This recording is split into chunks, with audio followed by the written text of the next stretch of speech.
By the summer of 1941, Adolf Hitler appeared to stand at the zenith of his power. To the world, he seemed one of those rare historical figures whose ambitions unfolded with astonishing ease. In 1936, he reoccupied the Rhineland without firing a shot. 2 years later, he annexed Austria and a large part of Czechoslovakia. When the inevitable conflict finally erupted in 1939, Germany, under his leadership, crushed Poland in mere weeks.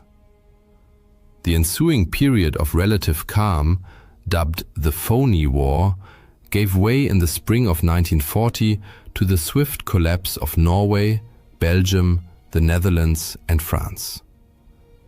By the summer of 1941, German forces had also secured the Balkans. Virtually all of Europe, from Spain to the Soviet frontier, lay under Hitler's iron grip. Yet how did this seemingly invincible ruler lose everything and end his life by suicide in a Berlin bunker? Let us examine some of the most critical miscalculations that sealed Hitler's fate in the Second World War. At the heart of Hitler's downfall lay his uncompromising and rigid political ideology. As Clausewitz famously observed, war is merely the continuation of politics by other means. But for Hitler, this principle took an extreme form. He viewed the Second World War not only as rightful redress for Germany's defeat in the First World War, but also as the vehicle through which the German people would fulfill their supposed racial destiny, the eradication of both Jews and communism, which he believed to be merely a manifestation of Jewish influence. In an unpublished sequel to Mein Kampf, Hitler repeatedly referred to communism as Jewish Bolshevism and described the Soviet Union as Jewish Bolshevik Russia. Given these convictions, it is unsurprising that the Soviet Union had accepted the 1939 non-aggression pact with Stalin only as a temporary expedient to secure victory in the West and avoid a two-front war like the one that had doomed Germany in 1914 to 1918. Yet his ultimate geopolitical aim remained the destruction and conquest of the Soviet Union. To Hitler, the USSR represented not just the epicenter of Jewish Bolshevism, but also vast, fertile territory ideally suited for German colonization once Jews and communists had been eliminated. This was the doctrine of Lebensraum, living space, the belief that ethnic Germans must displace the Slavic populations of Eastern Europe and Russia. As the German population grew, Hitler reasoned, it would require more land, and he intended to seize it by force. The concept of Lebensraum originated in 1901 with the writings of German geographer Friedrich Ratzel.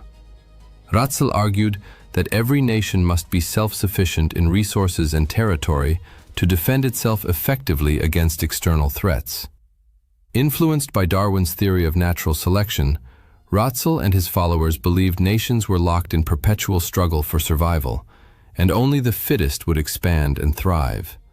For ethnic Germans, the lands of Eastern Europe were thus a biological necessity. The idea gained traction during the First World War, when Germany temporarily occupied large swaths of the East and established a military administration known as Ober-Ost. The indigenous peoples under Ober-Ost were treated as a reservoir of land and resources, while German culture was forcibly imposed upon them, a policy termed Kulturmission, cultural mission. The Treaty of Brest-Litovsk in early 1918 granted Germany vast territories far beyond Ober-Ost's original scope. But Germany's defeat later that year shattered these ambitions. Hitler never forgot this experience. He remained convinced that Germany's future Meta-Pause 6 2.0. Thus, rather than consolidating his gains at the height of his power, he deemed it imperative to invade the Soviet Union. For deeply ideological and historical reasons, he believed Nazi Germany and the Soviet Union could not coexist. One had to perish. This conviction led to his greatest strategic blunder, though far from his only one. The manner in which Hitler planned and executed Operation Barbarossa, the invasion of the Soviet Union, proved equally disastrous. He achieved total surprise when, on 22 June 1941, German artillery opened fire on unsuspecting Soviet troops. Yet, the timing itself was a critical error. Originally scheduled for May, the invasion was delayed until late June because Hitler had to intervene in the Balkans after his ally Benito Mussolini suffered humiliating defeats. Although the Balkan campaign succeeded, it cost him a precious month, a delay that would prove decisive. Initially, Barbarossa appeared a stunning success. German forces demonstrated their mastery of mobile warfare, encircling hundreds of thousands of Soviet soldiers in massive pockets. For a time, it seemed Hitler's vision of a lightning campaign across the vast Soviet plains might succeed as brilliantly as it had in Western Europe. Yet here, Hitler committed what may have been his most significant operational mistake.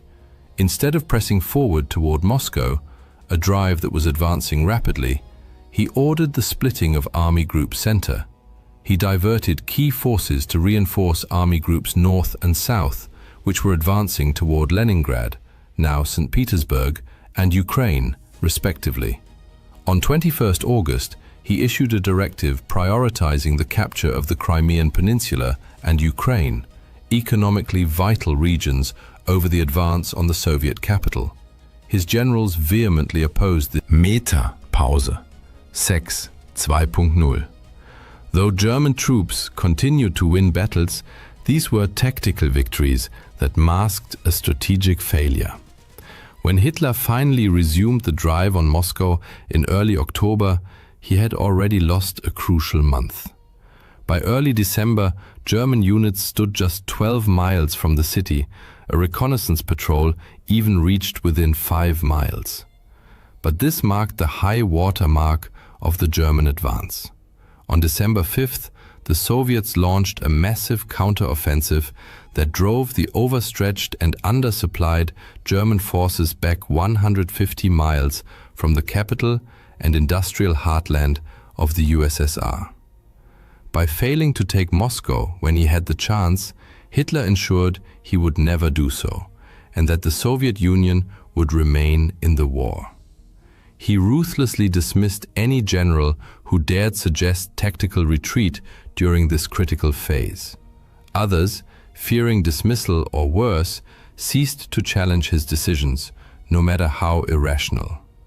Consequently, Hitler assumed ever greater personal control over the German military, making himself responsible for an expanding array of operational choices. This centralization of command was another fatal error, one whose consequences became starkly evident the following year. Although the German army suffered its first major defeat in late 1941, it was far from exhausted by early one. With his declaration of war against the United States in December 1941, Hitler now faced the very scenario that had destroyed Imperial Germany, a two-front war. Victory over the Soviet Union thus became more urgent than ever. Yet, instead of renewing a full-scale assault on Moscow, Hitler again fixated on the southern front. His new objective was to seize the oil fields of the Caucasus. Once more, he launched his offensive relatively late in the campaign season, stretching his supply lines to the breaking point. He also deemed it essential to capture Stalingrad. Given the city's name, both Hitler and Stalin imbued it with outsized political symbolism. Perhaps as a psychological coping mechanism, Hitler convinced himself that Soviet forces were exhausted, a belief that proved another costly delusion. By November 1942, the German Sixth Army had seized most of Stalingrad. But then, the Soviets launched Operation Uranus, aiming to encircle the city. When General Friedrich Paulus requested permission to withdraw and save his army, Hitler refused, insisting the troops must stand and fight for every inch of ground. The result was the encirclement of 300,000 German soldiers. A relief attempt led by Field Marshal Erich von Manstein failed. He had only a small strike force of about 50,000 men. And area resupply, promised by Luftwaffe Chief Hermann Göring, proved impossible. Meanwhile, without Hitler's authorization, Paulus refused to break out and link up with Manstein. In February 1943, the entire Sixth Army surrendered. Stalingrad became the turning point of the war. Germany lost some of its finest soldiers and officers, irreplaceable losses. The Wehrmacht could no longer mount strategic offensives on the Eastern Front, a reality confirmed later that year during the Battle of Kursk, when Operation Citadel collapsed in failure. By invading the Soviet Union out of ideological obsession, Hitler had jeopardized the vast empire he had built.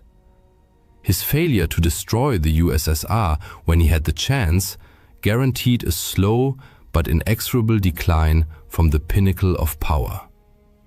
Yet Hitler's errors extended far beyond the Eastern Front. By mid-1943, the United States and Britain had expelled Nazi forces from North Africa and launched an invasion of Europe via Sicily, advancing up the Italian peninsula.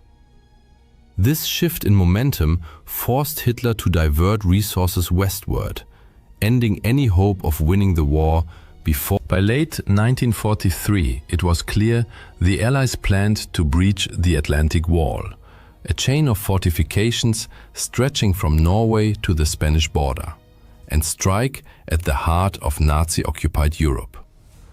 In Führer Directive No. 51, Hitler explained his reasoning: while the vast expanses of the East allowed Germany to absorb territorial losses without existential risk, the Western Front was different.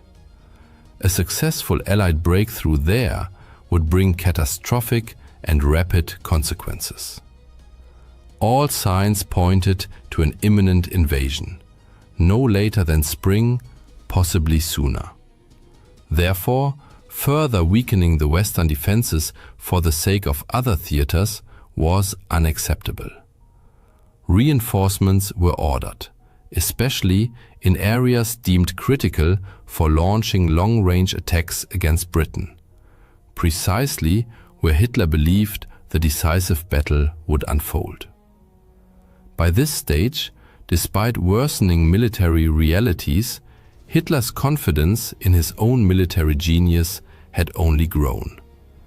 He continued to centralize command, a tendency that inadvertently aided Allied deception efforts. The command structure of German forces in the West was paradoxically fragmented. Not all armored units answered to the theater commander, Field Marshal Gerd von Rundstedt. Some belonged to Panzergroup West, led by General Leo Geier von Schweppenburg, who, though nominally subordinate to Rundstedt, also reported directly to Hitler.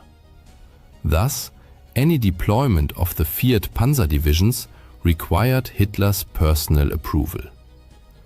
The Allies understood that if they could deceive Hitler about the true invasion site, half their battle would be won.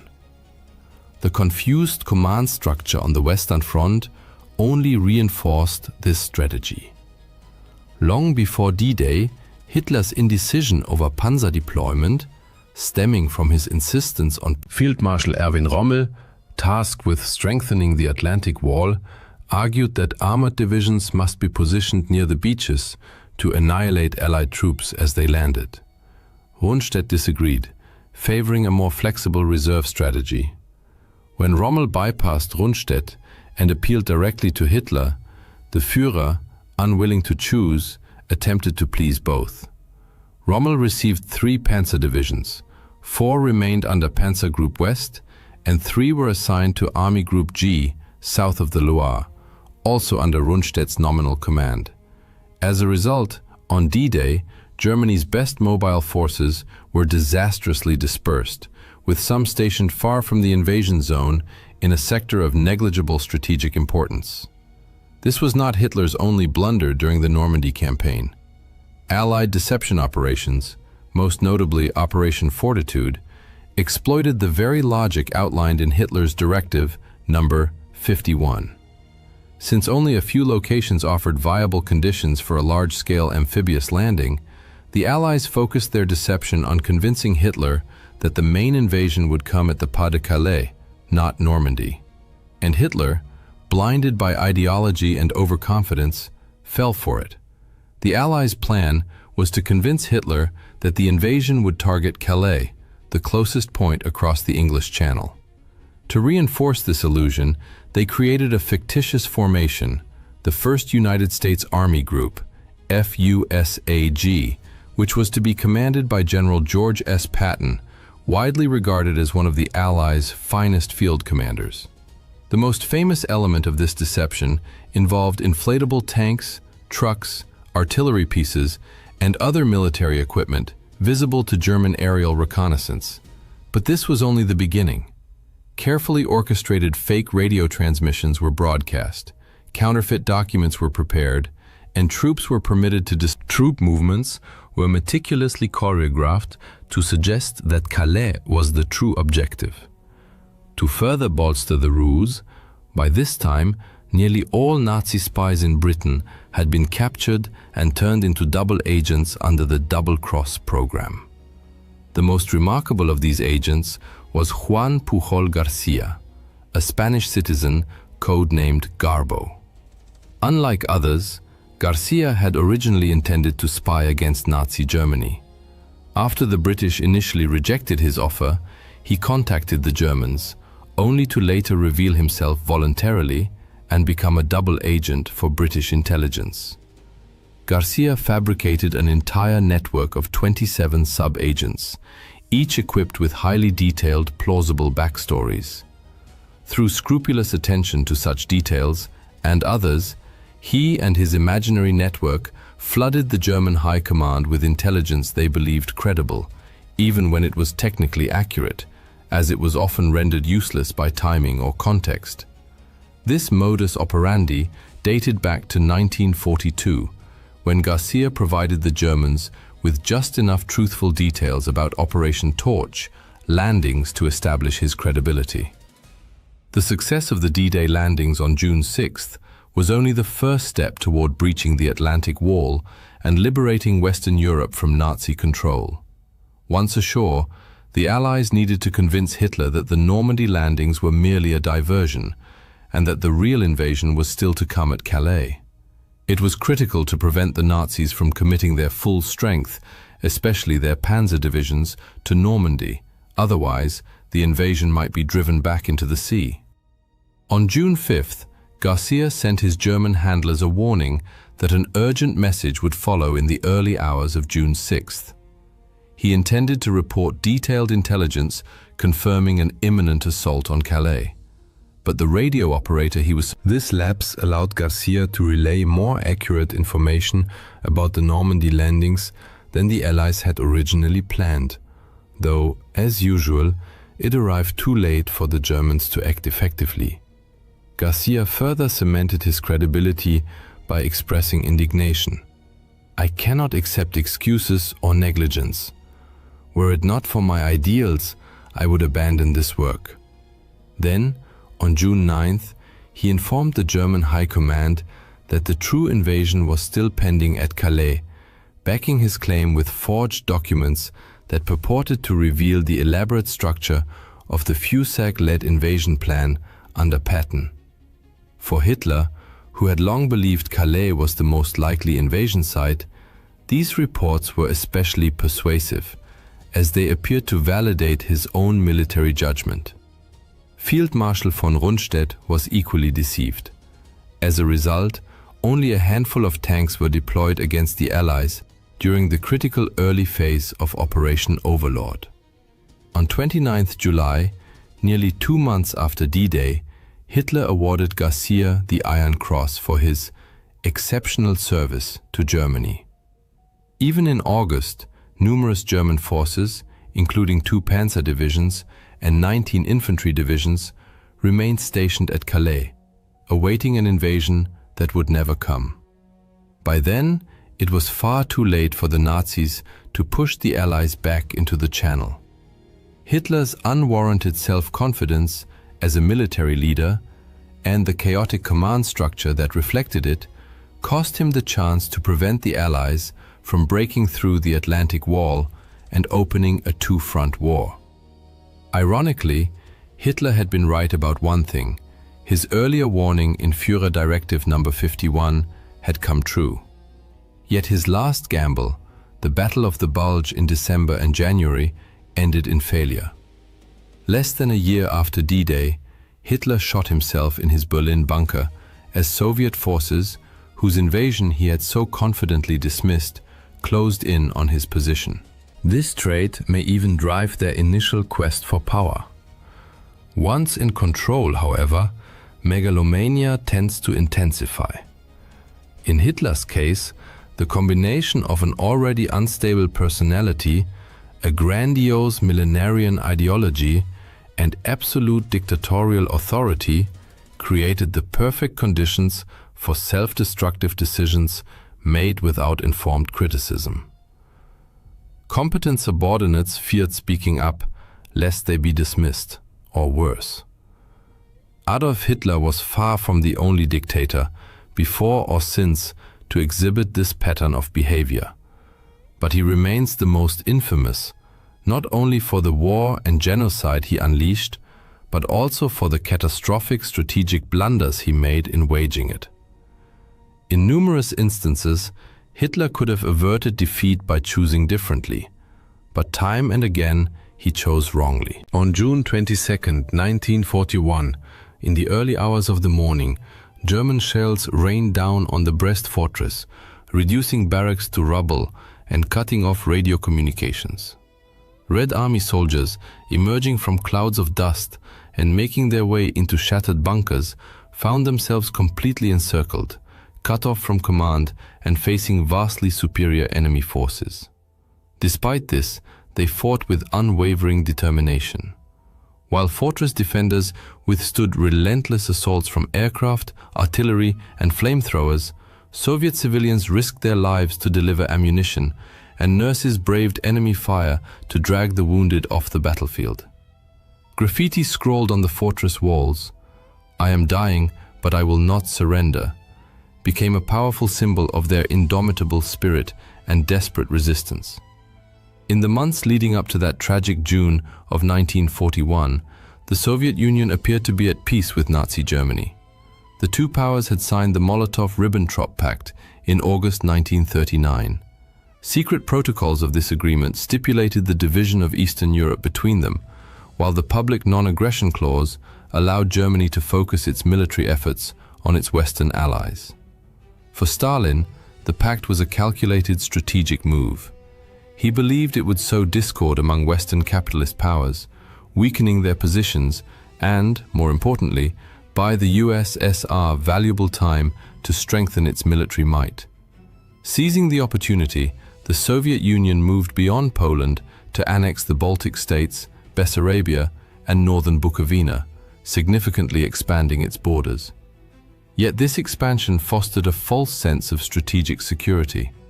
Behind the scenes, however, intelligence reports carried alarming news. Soviet agents, border guards, and even foreign diplomats warned of growing German troop concentrations along the western frontier.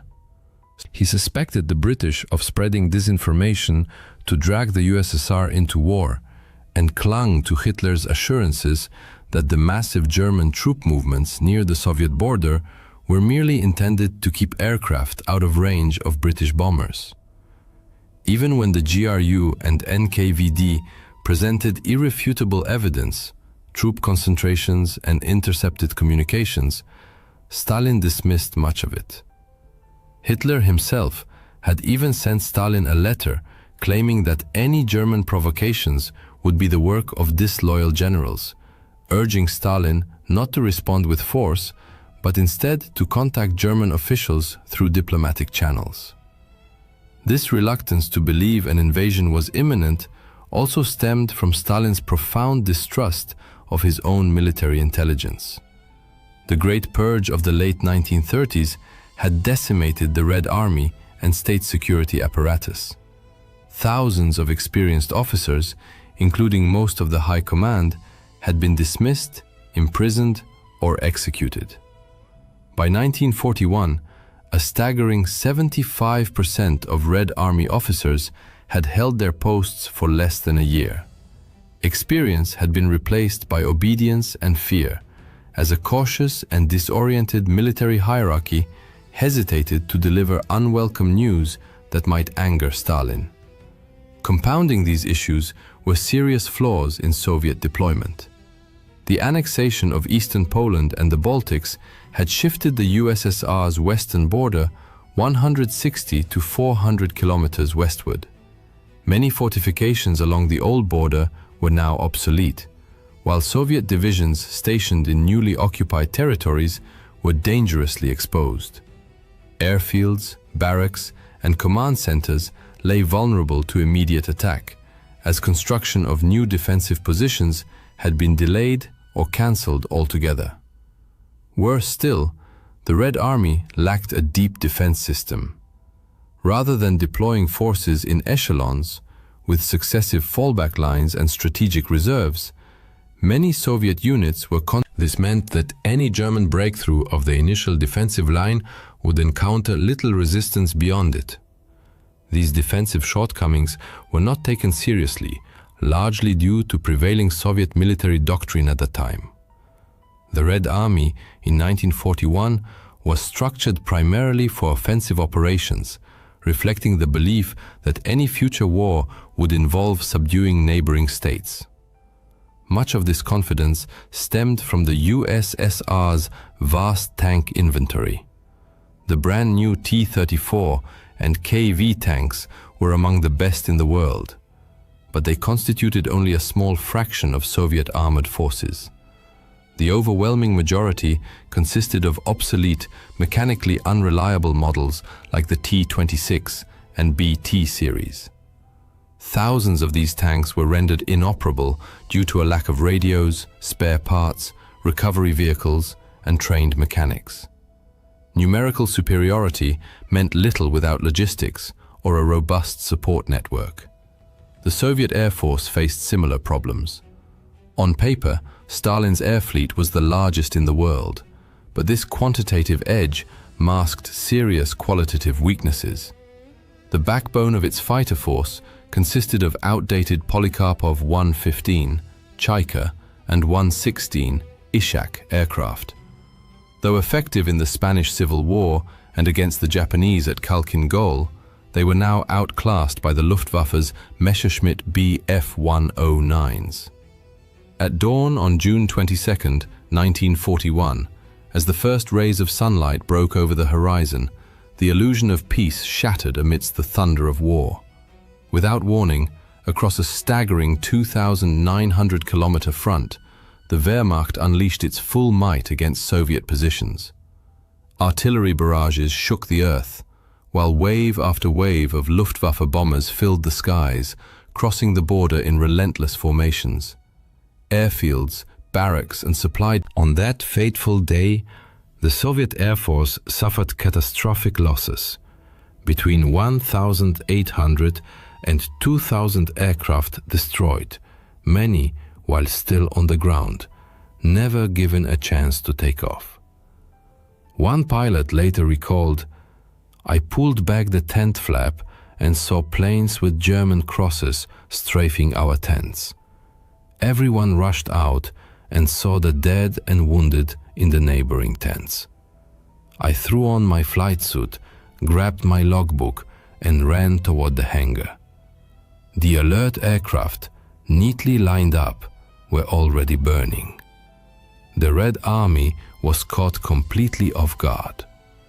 Border units, lacking proper preparation or retreat plans, became easy prey. Communications collapsed within the first hours, leaving headquarters scrambling to grasp the situation, let alone respond effectively. Entire divisions lost command, or were encircled before they could even assemble. In the Kremlin, an ominous silence reigned. For nearly half a day, Stalin issued no official orders. Despite numerous warnings, his anti-capitalist paranoia, skillfully exploited by Hitler, led him to believe reports of German attacks were provocations designed to sabotage the Molotov-Ribbentrop Pact.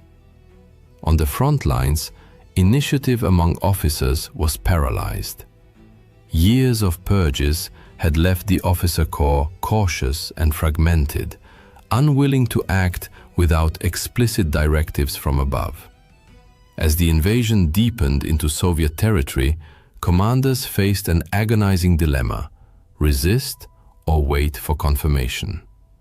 General Rodion Malinovsky later recalled asking, "Can we open fire if the enemy invades our territory?" The reply, "Do not succumb to provocations and do not open fire." Yet even amid the chaos, pockets of Soviet resistance flared.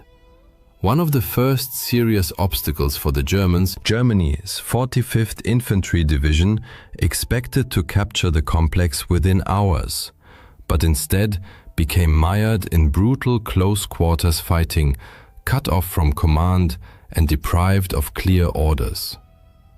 The fortress defenders, turning its ruins into a labyrinth of improvised strongpoints, were joined by nurses and civilians. With no hope of reinforcement, they heroically held out for 8 days against artillery, flamethrowers, and airstrikes. Further north, in Lithuania, the Soviet 2nd Tank Division launched a desperate counterattack against the German 6th Panzer Division east of Raseiniai. Most Soviet tanks were quickly destroyed, but some heavy KV-2s inflicted significant damage on lighter German panzers. In one notable episode, a single KV-2 cut off a critical German supply route, holding it for nearly 2 days. Its crew withstood everything, from anti-tank guns and artillery to satchel charges, before the tank was finally disabled. Though isolated, this action proved that, when properly employed, Soviet armor could outmatch the Germans tactically. Back in the Kremlin, the silence persisted. For hours after the invasion began, no official directives were issued. Stalin, overwhelmed by indecision, remained convinced the massive assault was merely a provocation by rogue German generals. He continued forbidding his commanders from crossing the border and ordered them to avoid any action that might escalate tensions. Even as German divisions flooded Soviet territory, Stalin kept trying to reach Berlin by phone, convinced Hitler would rein in his army. Eventually, Stalin began to confront reality, but remained absent from public view. He tasked Foreign Minister Vyacheslav Molotov with delivering the state's official announcement. In a radio address on the afternoon of 22nd June, Molotov declared that the next day, Stalin quietly convened the Politburo and issued his first concrete orders: the creation of the Stavka, the general headquarters, under Marshal Semyon Timoshenko. Defensive lines were drawn. The Soviet Union was now fully at war.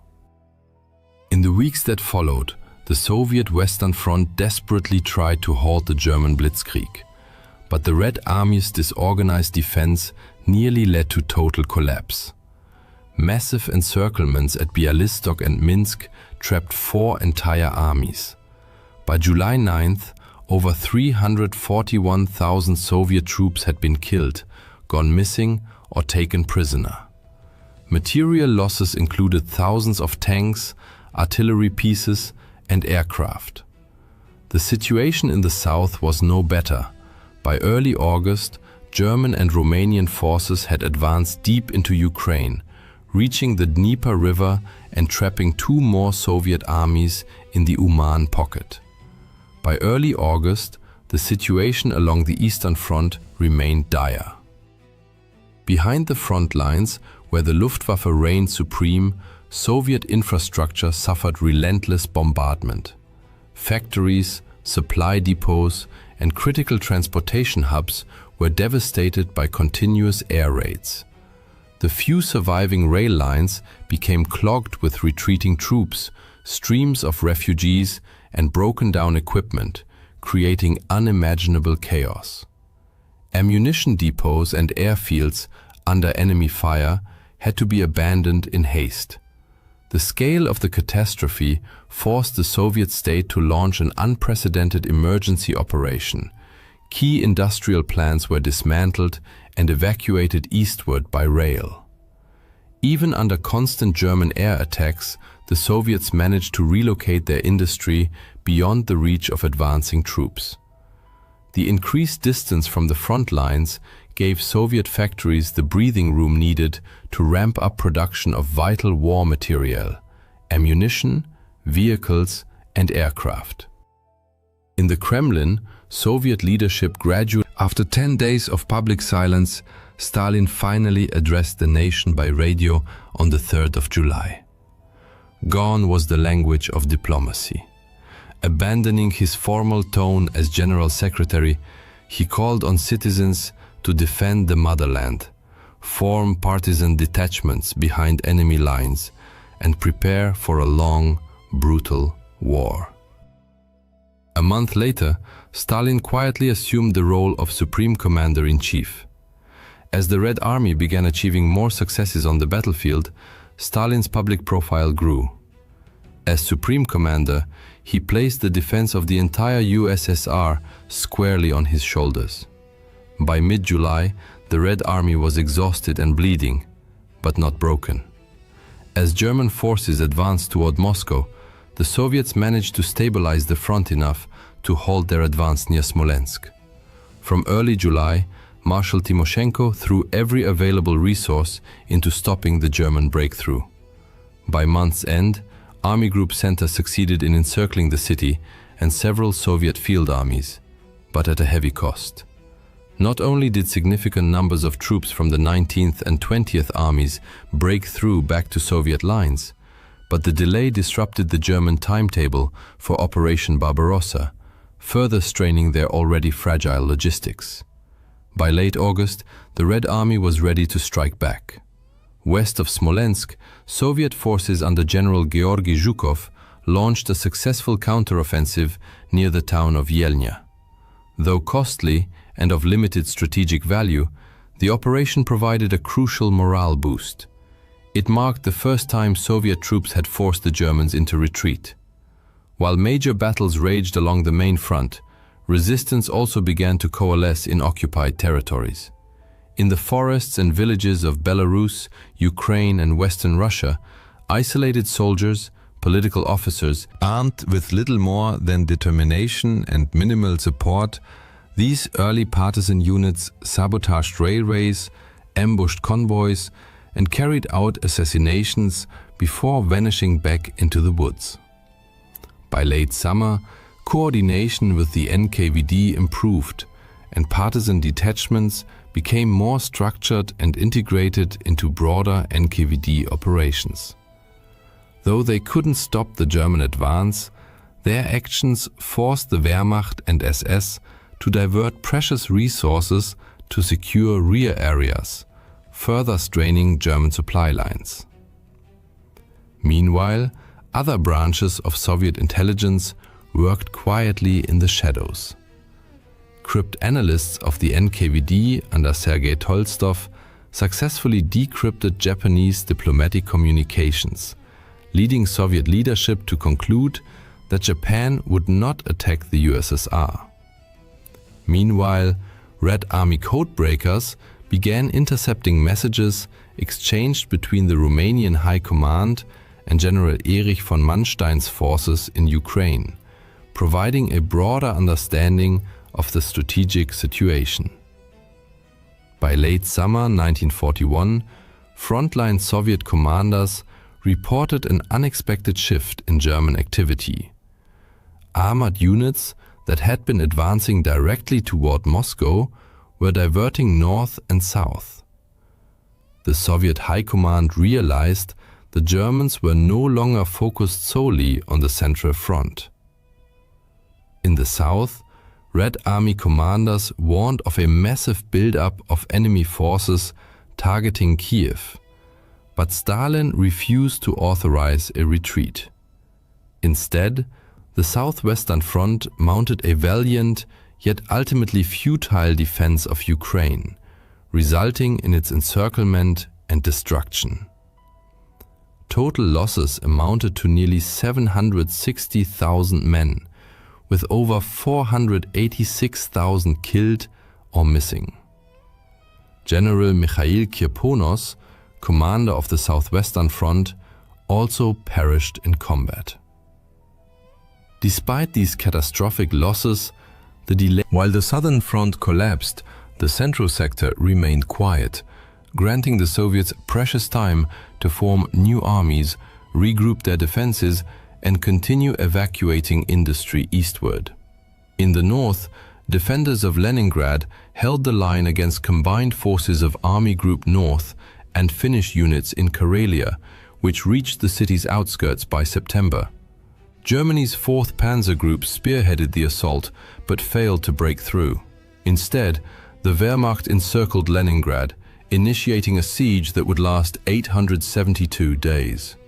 Within the city, Red Army troops established a formidable defensive perimeter, significantly reinforced by naval units from the Baltic Fleet and over 135,000 members of the People's Militia. Civilians were issued rifles and immediately deployed to frontline positions. Those who remained in the city soon endured unbearable suffering. Starvation, relentless bombardment, and disease claimed hundreds, then thousands of lives daily. With the city entirely cut off, relief efforts were extremely difficult. Nevertheless, Soviet forces maintained a fragile but vital supply route across Lake Ladoga, the famed Road of Life. This narrow corridor allowed small convoys of supplies to reach the city whenever the lake froze. Though insufficient to meet all needs, these deliveries prevented total collapse throughout the 872-day siege. Meanwhile, the renewed German offensive toward Moscow triggered panic among defenders, a situation Stalin was determined to quash before it spiraled out of control. Since the invasion began, Red Army leadership had been in constant flux. Senior commanders who failed to follow Stalin's directives faced demotion, dismissal, or even execution. This ruthless policy was starkly demonstrated in July with the execution of General Dmitry Pavlov, commander. In late October, the consequences of failure were again made clear when 25 previously arrested officers were summarily executed near Kuybyshev and Saratov. Stalin's harshness reflected his determination to eliminate weakness at one of the war's most critical junctures. The Stavka could not afford incompetent leadership. Delays on the Central Front gave Moscow's reinforced defenses time to form new armies, reorganize logistics, and dig extensive defensive lines around the capital. Stalin appointed General Georgy Zhukov to oversee the city's defense, while hundreds of thousands of reservists and recruits were mobilized nationwide. Several divisions from the Far East were redeployed to bolster the front, though most units defending Moscow were newly formed, reconstituted, or drawn from existing reserves. By early autumn, the Red Army around Moscow was no longer fragmented and reactive. It was dug in, reinforced, and preparing for the coming battle. During these tense months, the changing seasons added new pressure. Autumn brought the infamous Rasputitsa, Russia's seasonal mud, which clogged roads, bogged down vehicles, and slowed all movement along the front. Though miserable, these conditions were far more manageable for the Soviets than for the overextended Germans. Defensive work continued under grueling circumstances as reinforcements and supplies trickled forward. On the home front, the USSR received vital assistance from Western allies thanks to the efforts of Soviet ambassador Maxim Litvinov. In October 1941, the first Lend-Lease Protocol took effect. Though limited in scale at this stage, Initial shipments delivered urgently needed raw materials, boots, trucks, and food. Supplies arrived via the Arctic route to Murmansk and Arkhangelsk, where the Soviet Navy played a crucial role in escorting, unloading, and protecting cargoes under. Even as ice thickened and the Luftwaffe patrolled overhead, ship crews and dock workers labored tirelessly to get supplies to the front. Though modest, these deliveries provided a crucial morale boost. By late November, the Rasputitsa froze solid, bringing a new set of challenges. Temperatures plummeted and the front ground to a halt. Soviet troops still suffered from supply shortages, leading to malnutrition, ammunition deficits, frostbite, and even gangrene. However, lessons from the Winter War had taught Soviet commanders to respond swiftly. Red Army transport units employed everything: trains, trucks, horse-drawn carts, reindeer sleds, and even mule caravans to deliver essential supplies from rear depots. The climate offered no inherent advantage, but the Soviets' shorter supply lines allowed them to adapt far more effectively. By early December, Soviet intelligence confirmed that German units were overstretched, undermanned, and incapable of further advance. Months of combat had exhausted the Wehrmacht, and its own logistical failures had strangled its momentum. German forces now stood just kilometers from Moscow's outskirts, exhausted and vulnerable. The Stavka saw its chance. Within days, the Red Army quietly completed its preparations. Over 1 million Soviet troops were assembled across the Western, Kalinin, and Bryansk fronts, with fresh rifle divisions, artillery units, and tank brigades brought to full combat readiness. On December 5, 1941, the Red Army launched a decisive counteroffensive. The initial blows caught the Wehrmacht completely off guard. Coordinated, determined Soviet divisions struck across a broad front, deliberately targeting the enemy's exposed flanks. Over the following weeks, they pushed German forces back 100 to 250 kilometers from the capital. Towns such as Belev, Klin, and Kalinin were swiftly liberated in rapid succession. Morale among Soviet soldiers soared.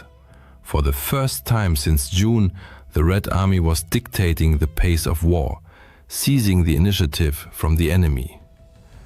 Yet victory was incomplete. German units managed to dig in and establish solid defensive lines, and the front soon stabilized. Nevertheless, the psychological shift was immense. Moscow had been saved from imminent capture. The myth of German invincibility, so carefully cultivated, was shattered. Within the Soviet Union, this triumph became a powerful unifying force, rallying the population against a common threat. Propaganda portrayed the defense of Moscow as irrefutable proof of the Soviet people's extraordinary resilience and Stalin's strategic genius. In reality, it was a brutal, improvised campaign paid for with staggering bloodshed. Since June, the Red Army had suffered over 4.5 million casualties, including 2.3 million soldiers captured and condemned to horrific fates in German POW camps. The price of survival was truly incomprehensible. Yet, against all expectations and predictions, Operation Barbarossa had failed. Moscow still stood, unconquered and defiant. The Red Army, having withstood the fiercest onslaught in modern history, had weathered the storm and altered the course of the war. On the 6th of August 1945, at 8:01 a.m., the world was shaken by an explosion that, in mere seconds, claimed the lives of countless Japanese civilians. That morning became one of the most tragic and harrowing moments in the history of the land of the rising sun. People were heading to work as usual, children were on their way to school, and everyday life bustled through the streets and homes. Suddenly, however, an object appeared in the sky, only to crash to the ground moments later, triggering a colossal explosion. Thick smoke filled the air, a massive fireball engulfed everything, and destruction stretched as far as the eye could see. For an instant, it seemed as if the sun itself had descended upon the earth. At the epicenter of this horrific event, temperatures soared to between 3,000 and 4,000 degrees Celsius. Then, on 9th August 1945, at 11:02 a.m., another devastating blow struck Japan. In the aftermath, Japan was forced to surrender, bringing an end to the Second World War. Thus, humanity encountered for the first time the terrifying destructive power of the atomic bomb, and witnessed the horrifying conclusion of the deadliest conflict in human history. This global war itself had roots in the First World War, raising critical questions. How did it begin? Why did history repeat such a catastrophic conflict? Why is Adolf Hitler widely regarded as the chief instigator of the Second World War? How did Hitler, Nazi ideology, precipitate such a global disaster? And why did the League of Nations, established precisely to preserve world peace, suffer such a catastrophic failure? Known also as the Global War, the Second World War unfolded on an unprecedented scale, drawing in all the world's major powers. Like the First World War, it split the globe into two opposing camps. But whereas the earlier conflict pitted the Allies against the Central Powers, this one, the war was described as total, largely because it involved civilian populations directly. Previously, non-combatants were typically spared from active hostilities, but this conflict showed no mercy. Civilians contributed extensively to national war efforts, leading governments to view ordinary citizens as integral parts of their military machinery. Armies ruthlessly bombed homes, hospitals, shelters, and public spaces to eliminate those supporting the war effort. Every nation mobilized all available resources: economic, industrial, scientific, aerial, and ground forces against its enemies. Historians disagree on the exact start date. Some cite September 1st, 1939, while others point to the outbreak of the Second Sino-Japanese War in 1937. The conflict ended with the atomic bombings of August 1945 and Japan's formal surrender. An estimated 60 to 80 million people perished, including roughly 50 million civilians and 25 million military personnel, making it the deadliest war in human history. The world divided into two major alliances. The Allies included the United Kingdom, France, the United States, the Soviet Union, China, Poland, Yugoslavia, and Greece. The Axis powers comprised Germany, Italy, and Japan. Notably, Italy had fought alongside the Allies in the First World War, but switched sides due to post-war grievances. Before the First World War, Germany was a powerful, confident nation with a robust economy and formidable military, convinced of its inevitable victory. Yet the Allied powers, the Entente, decisively defeated the Central Powers, Germany, Austria-Hungary, and the Ottoman Empire. The victors imposed harsh terms, particularly on Germany. By late 1918, Germany was a shattered, partitioned state with no choice but to accept the Entente's demands.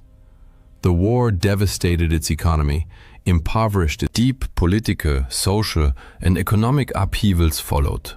Society split along class lines, unemployment soared, disease spread, and many died of starvation. The government lacked both authority and funds, and foreign powers, especially France, seized key resources. The Treaty of Versailles, signed on 28 June 1919, formalized Germany's defeat with humiliating terms. France, sharing a border with Germany, pushed for the harshest penalties, massive reparations amounting to £6.6 billion, demilitarization of the Rhineland, and the War Guilt Clause, assigning sole blame to Germany. The Rhineland, a strategically vital buffer zone, was to remain permanently free of German troops. These conditions sparked widespread outrage among Germans, fostering a burning desire for revenge. The new Weimar Republic, having no alternative, signed the treaty, thereby earning public resentment and blame for the nation's suffering. As a result, Germany lost all its overseas colonies, 10% of its population, 13% of its territory, 75% of its iron ore, and 26% of its coal reserves. Meanwhile, the League of Nations, founded in 1919 to prevent future wars, proved ineffective.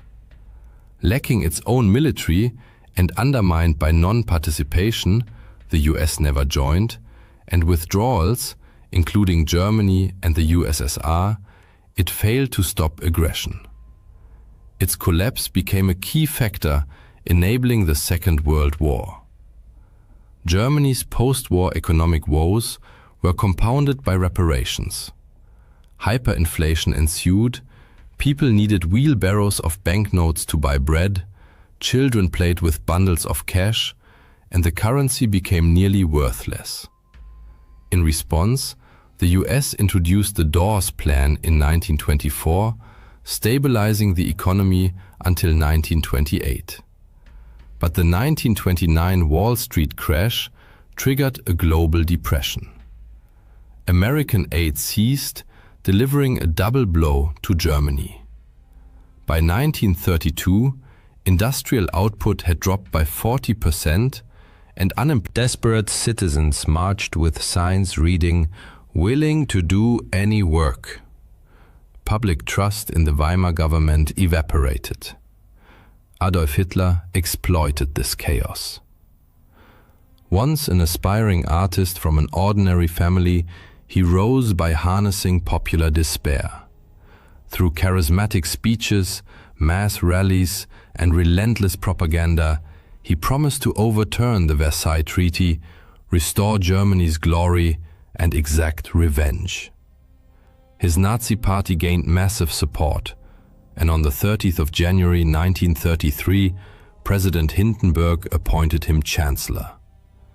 Hitler then pushed through the Enabling Act, granting him dictatorial powers and transforming Germany into a totalitarian state.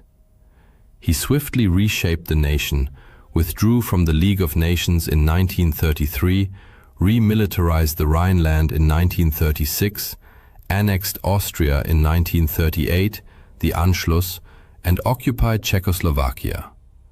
To justify invading Poland on the 1st of September 1939, the Nazis staged a false flag attack using German soldiers dressed as Poles. Britain and France, bound by treaty to defend Poland, declared war on the 3rd of September, joined by Australia, New Zealand, South Africa, and Canada. Italy and Japan, though former Entente allies, now sided with Germany. Italy felt betrayed after the First World War, its territorial demands ignored, its economy worsened, fueling resentment toward the Allies. Initially, Hitler secured a non-aggression pact with the Soviet Union, agreeing to jointly invade and partition Poland. Both powers attacked in September 1939 and divided the country. Outraged, Britain and France rejected Hitler's subsequent peace overtures, ensuring the war's continuation. As Germany expanded westward, the Soviet Union also seized territory, occupying eastern Poland, then the Baltic states, Estonia, Latvia, Lithuania, and invading Finland.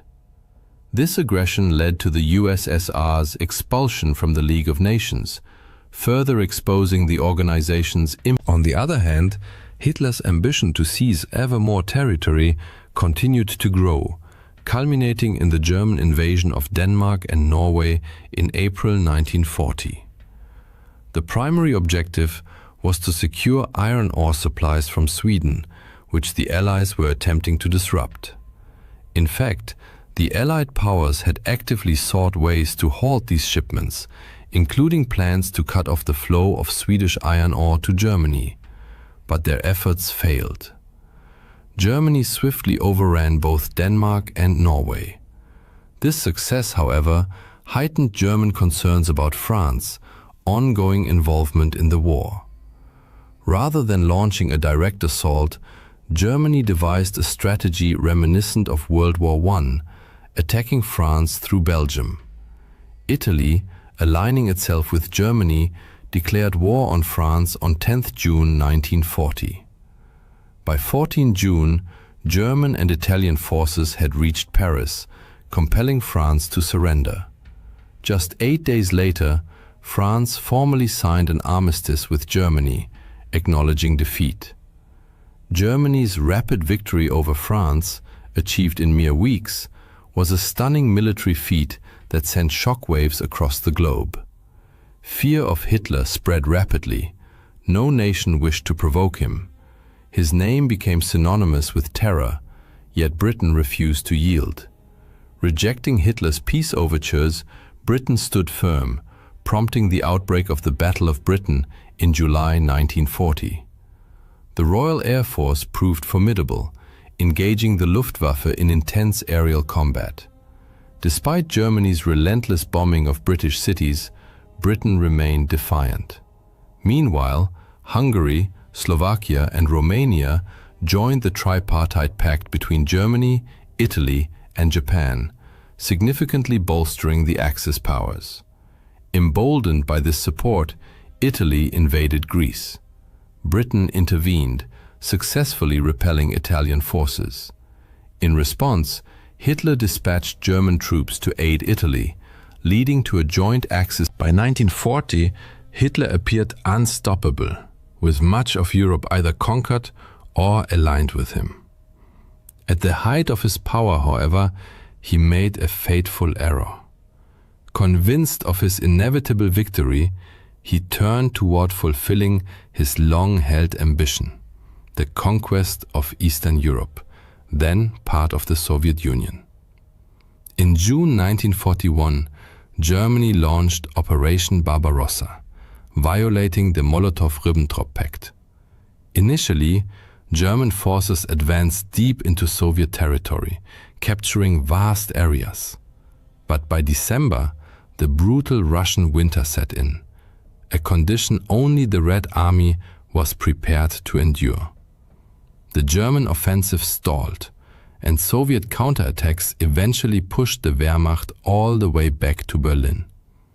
Hitler's inability to fight a two-front war against Britain in the west and the USSR in the east proved catastrophic. While Europe burned, the United States maintained neutrality, until Japan's surprise attack on Pearl Harbor on December 7, 1941. This act of aggression drew America into the war, dramatically altering its course. As the tide turned against Germany, Hitler chose to remain in Berlin. Upon learning of Germany's imminent surrender, he committed suicide with his wife, ending the reign of one of history's most dangerous dictators. Germany formally capitulated shortly thereafter. Japan, however, continued to resist. In response, the US made the unprecedented decision to use atomic weapons. On the 6th and 9th of August 1945, American bombers dropped nuclear bombs on Hiroshima and Nagasaki, causing unprecedented destruction and loss of life. Japan surrendered on September 2, 1945, bringing World War II to a close. The war left an indelible scar on the world. For the first time, humanity witnessed destruction on such a scale, exacerbated by the horrifying debut of nuclear warfare. In its aftermath, nations raced to develop their own atomic arsenals. Millions had perished. Europe's economy and infrastructure lay in ruins. Even victorious powers faced severe hardship. The US mourned millions of soldiers, while the Soviet Union grappled with immense financial strain, setting the stage for the Cold War that would last until the USSR's collapse. The war also marked the twilight of colonialism. Dictatorships fell in Germany and Italy.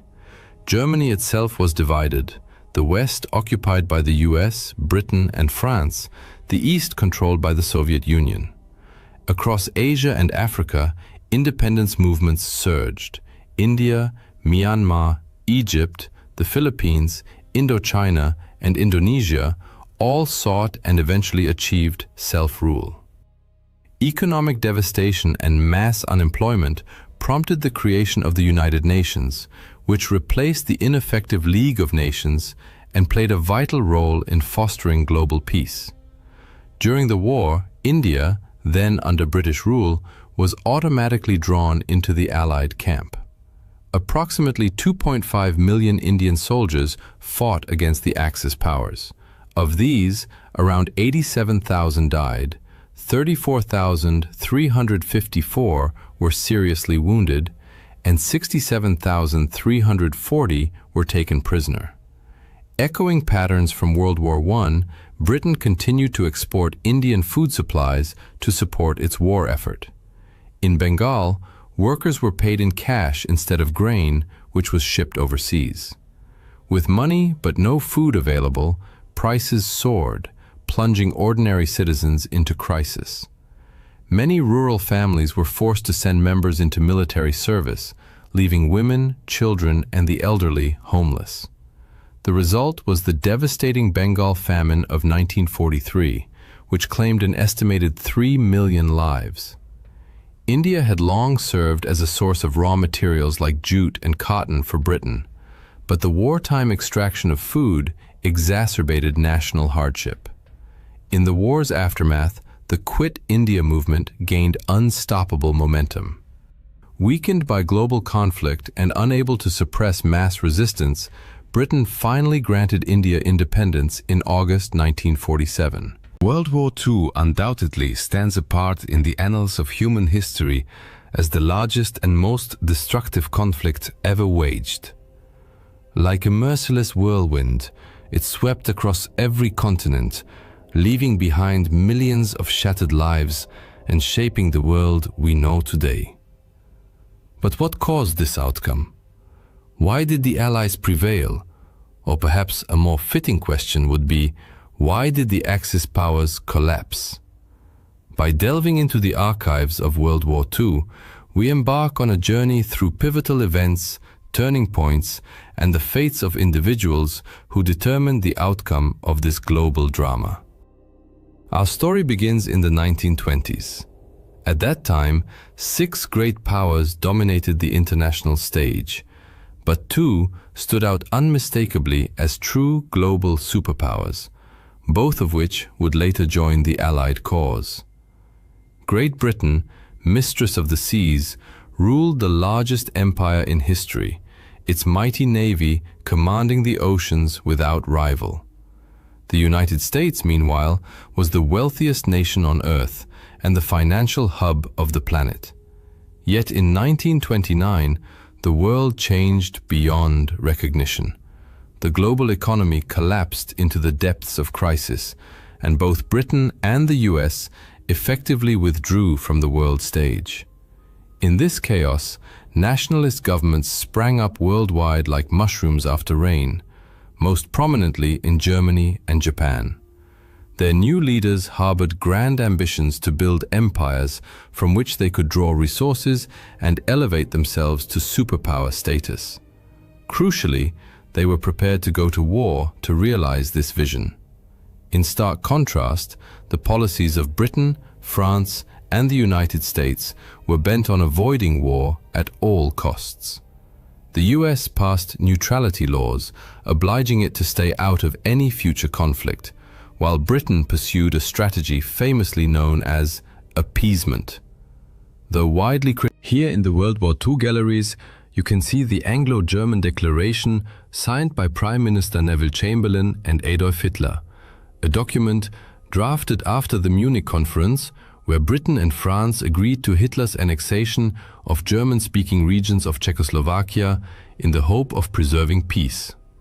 Chamberlain genuinely believed this agreement would secure peace for our time. Less than a year later, however, he would declare war on Germany. This new era of conflict had actually begun in 1931, when Japan invaded Manchuria and soon became embroiled in a full-scale war with China. Japanese forces advanced rapidly, but the vastness of Chinese territory and fierce resistance denied them lasting control. By 1939, Japan's military resources were exhausted. During this time, Japanese troops committed countless atrocities against civilians they deemed racially inferior. Up to 20 million Chinese perished during World War II. Meanwhile, in Europe, Germany began rebuilding its military might and expanding its territory, first the Rhineland, then Austria, and in 1938, the Sudetenland. It was at this moment that Hitler signed the aforementioned Anglo-German Declaration, assuring the world his ambitions were satisfied. Yet the following year, he annexed the rest of Czechoslovakia, an act that proved decisive. Despite their military unpreparedness, Britain and France now pledged to defend Poland. When Germany invaded in September 1939, Europe was plunged into total war. Then, in a shocking turn, the Soviet Union joined forces with Germany to invade Poland from the east. Though communist Soviets and fascist Germans were ideological enemies, they temporarily set aside their differences in 1939 to 1940 to redraw the map of Europe.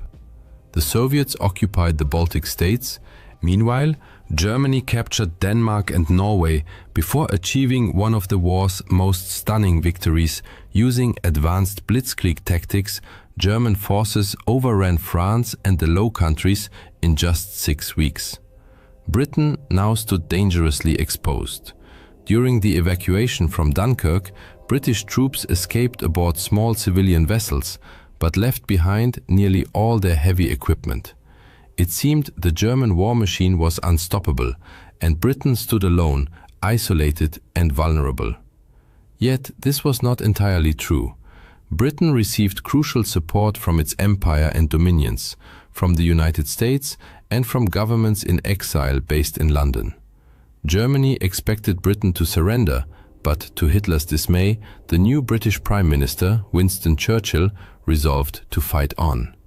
Britain still held key defensive advantages: the English Channel as a vital barrier, the Royal Navy, though stretched thin, remained the world's largest, and the Royal Air Force possessed a sophisticated air defense network and modern fighter aircraft. Together, they kept Germany at bay and thwarted any invasion. Britain remained in the war. It was then that Germany, Japan, and Italy formalized their alliance, becoming the Axis powers. At that moment, their prospects appeared promising. Beneath the surface, however, serious problems festered. Italy's attempt to build a new Roman Empire in North Africa and the Balkans floundered. Its invasions of Greece and Egypt ended in failure. Germany's newly acquired European territories were blockaded by the Royal Navy, and critical supplies dwindled. In fact, Germany faced such severe shortages of food and oil that its pact with the Soviet Union was the only thing keeping it afloat. !@META, pause, sex, 2.0. Similarly, Japan's 1940 occupation of French Indochina, aimed at cutting off Chinese supply lines, triggered furious reactions from the United States, was already shaping the war's course. Japanese brutality in China had outraged American public opinion, shifting sentiment decisively. In response to Japan's move into Indochina, the US imposed an embargo on oil and steel exports. When Britain and the Netherlands followed suit, Japan suddenly lost access to 94% of its imported oil. At the same time, the US was rapidly expanding its military capacity. Though still neutral on paper, it was already supplying vital war materiel exclusively to the Allies. The Lend-Lease Act soon formalized this support, enabling the free transfer of aircraft, ships, food, and clothing. This flood of American aid became a formidable challenge for the Axis. Under mounting pressure, both Japan and Germany faced existential threats. Japan risked running out of oil and losing the war in China, while Germany feared the growing power of its old rival, the Soviet Union. Stalemate was no longer an option. In 1941, both powers chose to gamble everything. Despite their vulnerabilities, they escalated the war in a desperate bid to seize the resources they needed. In June 1941, Germany betrayed its Soviet ally and launched the largest invasion force in military history into the USSR. Victory required a swift, lightning campaign, but Nazi ideology dismissed Slavic peoples as racially inferior, leading to a catastrophic underestimation of Soviet resilience. Hitler famously declared, "We need only kick in the door and the whole rotten structure will collapse." This arrogance would prove fatal. The Soviets mobilized on an unprecedented scale, relocating entire factories beyond the Ural Mountains to sustain war production, churning out weapons like the M30 howitzer to repel the invaders. Soviet citizens sacrificed their lives in staggering numbers. Ultimately, 25 million perished in what they called the Great Patriotic War. Germany needed a quick victory. By December 1941, the German advance stalled just miles from Moscow. Their grand gamble had failed. Almost simultaneously, Japan launched its own offensive, not against the Soviets, but toward resource-rich Southeast Asia. Recognizing that such a move would inevitably draw the US into the war, Japan struck first, with a surprise attack on the US Pacific Fleet at Pearl Harbor. The assault succeeded, and Japan swiftly seized control of the territories and resources it coveted.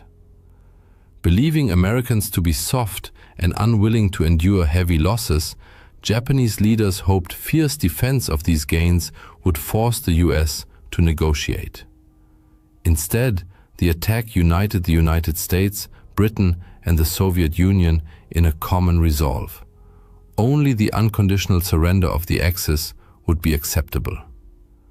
After Pearl Harbor, American isolationism vanished overnight. Roosevelt, Churchill, and Stalin agreed on a strategy of relentless attrition, on land, sea, and in the air, leveraging their overwhelming advantages in manpower, material, and industrial capacity. The ungainly-looking B-24 Liberator bomber, on display nearby, embodied this industrial might. At its peak, the Willow Run plant in Michigan produced one B-24 every 63 minutes. The tide of war was turning. By 1942, Allied codebreakers had penetrated German and Japanese ciphers, enabling critical victories. At the Battle of Midway, US aircraft sank 4 Japanese carriers, crippling Japan's offensive naval power. On the Eastern Front, Germany's last desperate push to capture the Caucasus oil fields was shattered at Stalingrad, the war's bloodiest battle, where Soviet forces encircled and annihilated an entire German army. The Axis had gambled on quick triumphs. Instead, they found themselves trapped in a war of attrition they could not win. Now the Allies set out to convert the so-called Battle of the Atlantic was not a single clash like Trafalgar, but a grueling, years-long struggle.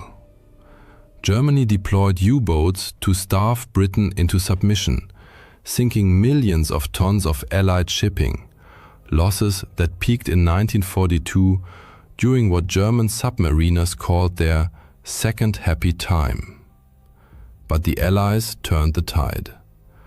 They replaced losses with mass-produced Liberty ships, 3 every 2 days at peak output, and refined convoy tactics with better naval escorts. Technological innovations followed. Long-range aircraft like the Liberator closed the Atlantic air gap. Sonar and radar tracked submarines, and weapons like the Hedgehog mortar destroyed them. By 1943, the Allies had decisively won the Battle of the Atlantic, tightening a noose of blockade around the Axis. As Japan tried to ferry resources from its new empire back to the home islands, American submarines and aircraft mercilessly hunted its convoys. Fuel shortages became critical, forcing Japan to shorten pilot training, a fatal flaw that left its aviators easy prey for better-trained Allied crews. Allied forces now launched coordinated offensives, island hopping across the Pacific toward Japan, liberating Ukraine and knocking Italy out of the war. These advances brought them within striking distance of the Axis heartlands, enabling devastating air campaigns.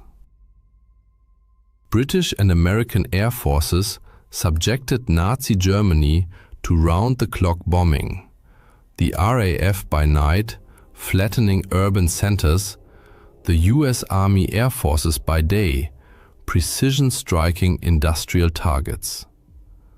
Losses were heavy. Here you can see the tail section of a German Bf-110 night fighter flown by ace Heinz Wolfgang Schnaufer, who shot down 121 unescorted British bombers.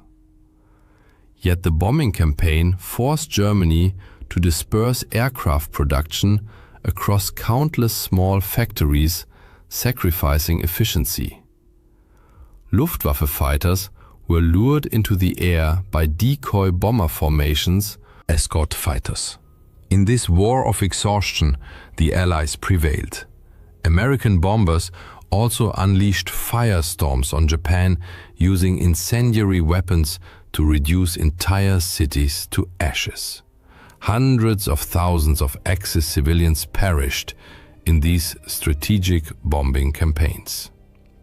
1944 also marked the peak of the Holocaust, the Nazi regime's monstrous campaign to exterminate Europe's Jews. 6 million Jews were starved, shot, or worked to death in a grotesque system that fed Germany's warped war economy. That summer, the Allies landed in Normandy on D-Day, beginning the liberation of Western Europe.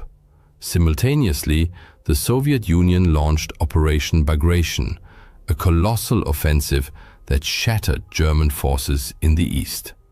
Both campaigns succeeded spectacularly.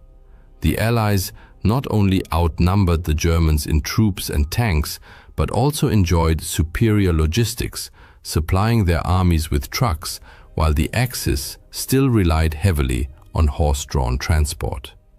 Allied leadership had learned the lessons of modern warfare. Early in the war, the Germans had empowered frontline commanders with significant autonomy, a doctrine that delivered stunning success in the 1940 campaign against France. For comparison, Stalin appointed himself Supreme Commander-in-Chief of the Soviet forces. His epaulets are displayed here. However, as the war progressed, Stalin increasingly trusted the counsel of his generals, a shift that led to improved military outcomes. Meanwhile, Hitler moved in the opposite direction. He became ever more convinced of his own strategic genius. "I walk the path dictated by Providence with the confidence of a sleepwalker," he declared. Hitler repeatedly denied his field commanders requests for strategic withdrawals, a policy that had catastrophic consequences for the German army. As a result, the Allies steadily gained ground. The war's outcome was essentially decided, yet the most striking manifestation of this refusal was the self-sacrifice of young Japanese pilots ordered to crash their explosives-laden aircraft into Allied naval vessels, a tactic known as kamikaze attacks. This relentless determination to fight to the death stemmed from a deep-seated belief that surrender was dishonorable. Consequently, suffering and bloodshed continued unabated. Adolf Hitler pinned his hopes on German Vergeltungswaffen, vengeance weapons, such as the Phi-1 rocket displayed here. He believed the destruction and civilian casualties inflicted by these weapons would terrorize Allied populations and compel their leaders to sue for peace. This, however, was a grave miscalculation. Vast resources diverted to Phi weapon production came at the expense of urgently needed tanks and fighter aircraft. Moreover, tens of thousands of forced laborers perished under horrific conditions in underground factories while building these weapons. In stark contrast, the Allies invested heavily in developing an entirely new, era-defining weapon of decisive impact, the atomic bomb. By May 1945, crushed between advancing forces from the east and west, Germany was forced to capitulate.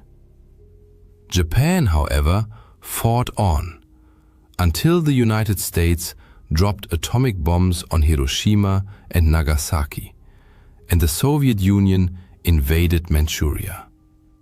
It then became unmistakably clear that further resistance was futile. In August 1945, World War II ended in Allied victory. The Allies possessed overwhelming advantages in natural resources and population, fundamental pillars of total war. Yet this superiority alone did not guarantee victory.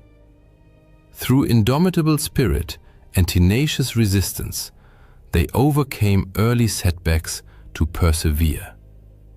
They coordinated a vast strategic framework and, often through painful experience, mastered the demands of modern warfare. They also successfully mobilized their populations for immense effort and sacrifice.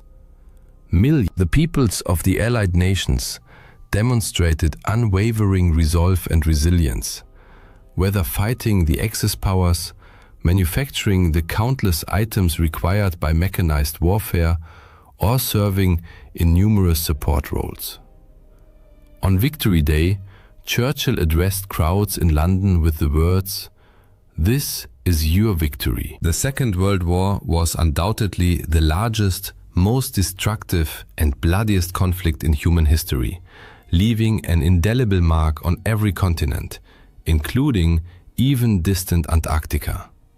Fighting erupted across the globe, from the fields of China and France to the exotic shores of Hawaii, icy Iceland, scorching Somalia, picturesque Sri Lanka, the harsh Arctic, and countless other regions. Warfare unfolded in trenches, on horseback, in the boundless skies, beneath ocean depths, and, for the first time in human history, even reached into outer space and involved nuclear weapons, forever transforming humanity's understanding of war.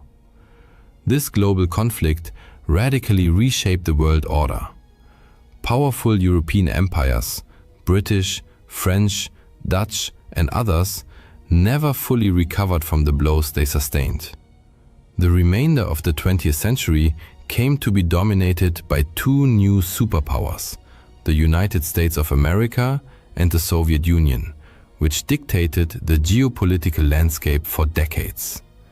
In Asia, the war ultimately led to the triumph of the Chinese Communist Party, the dramatic division of Korea into two spheres of influence, and the birth of India as an independent nation. This raises several natural questions. When exactly did this monumental event take place? What were its key phases? And who were the main adversaries on the battlefields? Answering these questions is essential to understanding modern history. The precise start date of the Second World War depends on one's perspective. The conflict stemmed from deep-seated ambitions to expand empires, seize territory, assert dominance, accumulate wealth, and control resources. Three dictatorships, Germany, Italy, and Japan, collectively known as the Axis powers, aggressively expanded their domains throughout the 1930s. Germany saw dominance in Europe. Japan and China had already been locked in fierce combat since 1937, and some historians regard this as the true beginning of the war. The United States was effectively drawn into the war in the Pacific in December 1941, following Japan's surprise attack on the American fleet at Pearl Harbor, Hawaii. Thus, for Americans, the war began in 1941. However, Europeans, Canadians, Australians, Indians, and residents of other European colonies, which constituted the vast majority of the world's population at the time, marked the war's start in September 1939. That month, Adolf Hitler, Germany's dictator, invaded Poland. In response, numerous countries declared war on Germany, marking the official beginning of the Second World War in Europe. The war's end is somewhat clearer. Germany and Japan suffered crushing defeats and were occupied in 1945. But why is September 1939 so pivotal? In Europe, Hitler's Nazi Party had seized power in Germany, dismantling democratic institutions and establishing a totalitarian regime. Under his rule, political opponents, Jews and other minorities were persecuted and concentration camps were built. Hitler's central goal was territorial expansion, specifically reclaiming lands lost after Germany's defeat in the First World War in 1918. In 1938, he annexed Austria and then seized parts of Czechoslovakia. Yet, his ambitions stretched far beyond. He dreamed of a vast Eastern Empire encompassing Ukraine's fertile farmland and the oil fields of the Caucasus. Claiming that Western Poland had historically belonged to Germany, Hitler targeted it next. To secure his eastern flank, he signed a non-aggression pact with Soviet dictator Joseph Stalin in August 1939. Secretly, they agreed to invade and partition Poland between them. On September 1st, 1936 2.0, Hitler assumed Britain and France would tolerate this, as they had reluctantly accepted the annexation of Austria and parts of Czechoslovakia over the previous 2 years. But the invasion of Poland was the final straw. They declared war on Germany. Hitler was now embroiled in another world war. What now? He reportedly asked his foreign minister. Britain and France were soon joined by their vast empires: Canada, India, Nigeria, South Africa, New Zealand, Australia, and many others, all now drawn into the conflict. Events unfolded rapidly. Germany and the Soviet Union swiftly divided Poland. British and French forces offered little effective aid. A minor French incursion into Western Germany advanced only a few miles before retreating once victorious German troops returned from Poland. The Soviets fared poorly in their own invasion of Finland, suffering a humiliating setback, though they later seized a small portion of Finnish territory in 1940. At sea, German U-boats and warships targeted British shipping in what became known as the Battle of the Atlantic, a campaign that lasted until the war's final days. Just hours after hostilities began, a German submarine sank the passenger liner Athenia. Meanwhile, any German naval vessel venturing into open waters was hunted down. The British Royal Navy famously sank the German cruiser Admiral Graf Spee off the coast of South America. On the European continent, however, a tense lull, dubbed the Phony War, prevailed. Both sides watched each other across the Franco-German border. In Britain, more civilians died in road accidents due to blackout conditions than soldiers did in combat. But this stalemate shattered in April 1940. Both the Allies and Germany moved to invade Norway to secure its vital resources, particularly iron ore and oil shipped through the port of Narvik. Germany swiftly overran Denmark in hours and launched a naval invasion of Norway, evading the British fleet partly thanks to poor weather. Allied attempts to reinforce Norwegian forces failed. By late May, the last Allied troops and the Norwegian royal family were evacuated. The defeat sparked political crisis in Britain, leading to the collapse of the government and the rise of a new Prime Minister, Winston Churchill. Churchill had barely assumed office when, on the very day he moved into 10 Downing Street, German forces launched a massive invasion of Western Europe. Huge German armies poured across the borders of Luxembourg, the Netherlands, Belgium, and France. What followed was one of the most dramatic military collapses in history.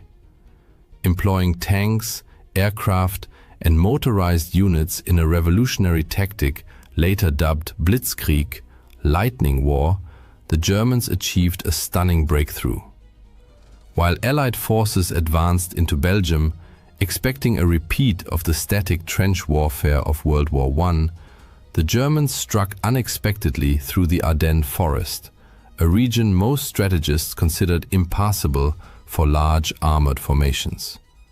This surprise maneuver split the Allied armies in two. Within 10 days, German forces reached the English Channel, cutting off all northern Allied troops in Belgium from the main French army to the south. Trapped, British and French forces retreated to the coastal town of Dunkirk. In a desperate evacuation, the Royal Navy mobilized not only warships but also civilian vessels, fishing boats, pleasure craft, river barges, to rescue soldiers directly from the beaches, as port facilities had been heavily damaged. The British initially hoped to save 45,000 men over 2 days. But Hitler unexpectedly ordered his advancing panzers to halt, concerned about overextended supply lines and unsuitable marshy terrain near Dunkirk. In just 1 week, an astonishing 340,000 Allied troops were rescued, many calling it a miracle. Britain had saved its army, though it left behind nearly all its heavy equipment. Seizing the moment, Italy, Hitler's Axis partner, declared war and invaded southern France. After Dunkirk, German forces turned south and crushed the remaining French army. Within weeks, France fell. Hitler visited Paris for propaganda photographs. Germany now dominated Western and Central Europe. Inspired by Churchill's defiant speeches, Britain and its empire resolved never to surrender. Hitler now faced a British problem. He had to either force Britain into peace or destroy it entirely. Otherwise, The British would continue harassing him while he turned east to realize his ultimate ambition, conquering the Soviet Union and building a vast German empire. Hitler ordered preparations for an invasion of Britain while using the Luftwaffe to bomb the country into submission. Thus began the Battle of Britain, the first major campaign fought almost entirely in the air. German bombers initially targeted Royal Air Force, RAF, airfields and infrastructure, aiming to achieve air superiority before launching mass terror raids on cities. But the RAF proved remarkably resilient. Hurricanes and Spitfires fiercely contested every raid. German bomber losses mounted to unsustainable levels. The British employed a pioneering radar system to detect incoming raids and direct fighter squadrons with unprecedented efficiency. As summer wore on, the RAF seemed invincible. Frustrated, the Germans shifted tactics in early September, bombing London in hopes of breaking civilian morale. This marked the start of the Blitz, sustained aerial bombing of British cities. Yet by mid-September, it was clear the Luftwaffe had failed. The RAF remained a potent force, and the cost of bombing London was too high. Hitler admitted he, without neutralizing the RAF and the Royal Navy ready to annihilate any invasion fleet, he shelved plans for a cross-channel invasion. Night bombing of cities continued, but Operation Sea Lion was indefinitely postponed. While Britain fought for survival at home, it also battled Italian forces in the Mediterranean, where colonial territories clashed in North and East Africa. British forces successfully liberated Italian-occupied Ethiopia, but fighting in Libya and Egypt proved far more grueling and prolonged. 1941 became a decisive year as Axis and British forces clashed with increasing intensity in North Africa. Meanwhile, Italy's ill-fated invasion of Greece in late 1940 collapsed into humiliating retreats, forcing Mussolini to beg Hitler for help. The Führer could not let his allies' failure tarnish the Axis image, so he invaded the Balkans, swiftly occupying Yugoslavia and Greece by April 1941. But this diversion cost the Axis precious time and resources, just as they were preparing for their most ambitious operation yet, the invasion of the Soviet Union. In June 1941, Hitler shocked his former ally Stalin by launching Operation Barbarossa, the largest military invasion in history. Nearly 4 million Axis troops, 3,500 tanks, over 8,000 vehicles, thousands of aircraft, and more than 500,000 horses surged across the Soviet frontier. The Red Army was caught completely off guard. Millions of Soviet soldiers were killed or captured. Most prisoners perished in horrific conditions. Even Stalin's own son died in German captivity. By December, German spearheads stood on the outskirts of Moscow. But fierce Soviet resistance and the brutal Russian winter halted the advance. The Soviets then launched a powerful counteroffensive, pushing the Germans back from the capital. Hitler had believed that by kicking in the door, the entire rotten structure. Instead, Soviet forces retreated but did not break, setting the stage for a protracted and catastrophic war of attrition. As German troops closed in on Stalin's capital, a sudden attack erupted on the other side of the world. Japan, locked in a war with China and desperate for victory, urgently needed raw materials such as rubber and oil, which were abundant in Southeast Asia, particularly in places like Malaya. Japanese military planners anticipated that the United States would oppose any invasion of these territories. Consequently, they decided to launch a preemptive strike to neutralize the US Pacific Fleet, thereby securing a free hand to seize the resources they coveted. In early December 1941, 6 Japanese aircraft carriers steamed toward the Hawaiian Islands. On December 7, 1941, they launched their attack. Bombs and torpedoes rained down on the US at Meta, quote, pause quote, colon, quote, sex, quote, colon, 2.0, Pacific Fleet, headquarters at Pearl Harbor on the island of Oahu. 8 battleships were sunk or damaged, and 2,500 Americans lost their lives. President Roosevelt called the day a date which will live in infamy, and declared war on Japan. Remarkably, Adolf Hitler then declared war on the United States. America thus entered the conflict against both Japan and Germany, merging the wars in Europe and Asia into a truly global conflagration. Simultaneously with the Pearl Harbor assault, Japanese forces invaded British-controlled Malaya, followed by Indonesia and the Philippines. Within months, all these territories had fallen under Japanese control. The year 1942 proved pivotal. It began with Axis advances, but ended in devastating defeats. Japan expanded its reach across Asia and the Pacific, capturing Burma, advancing toward India's borders, and even bombing Australia and Ceylon, now Sri Lanka. Meanwhile, German and Axis forces surged through Ukraine into southern Russia, reaching. However, their offensive stalled amid brutal urban combat as they struggled to secure the city. That same summer, Japan suffered a catastrophic naval defeat. Having broken Japanese naval codes, the Americans laid a trap near Midway Island.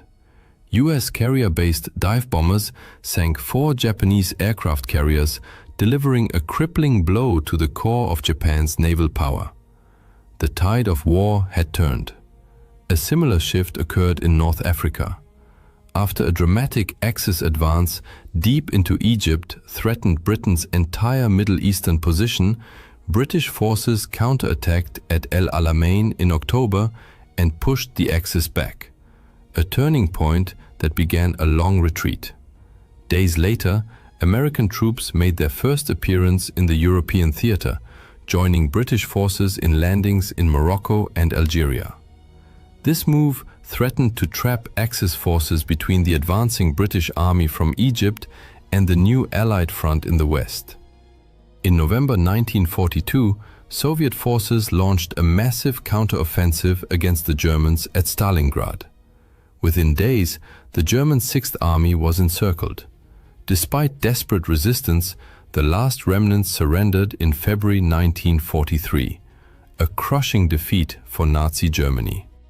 In 1943, the Allies intensified their aerial campaign over Europe. Night after night, fleets of bombers struck German cities and industrial centers. In a daring May raid, British bombers breached key dams in the Ruhr Valley, disrupting hydroelectric power and water supplies in Germany's industrial heartland. On the Eastern Front, Germany launched its final major offensive near Kursk. However, British intelligence, having decrypted German communications, provided Stalin with detailed intelligence.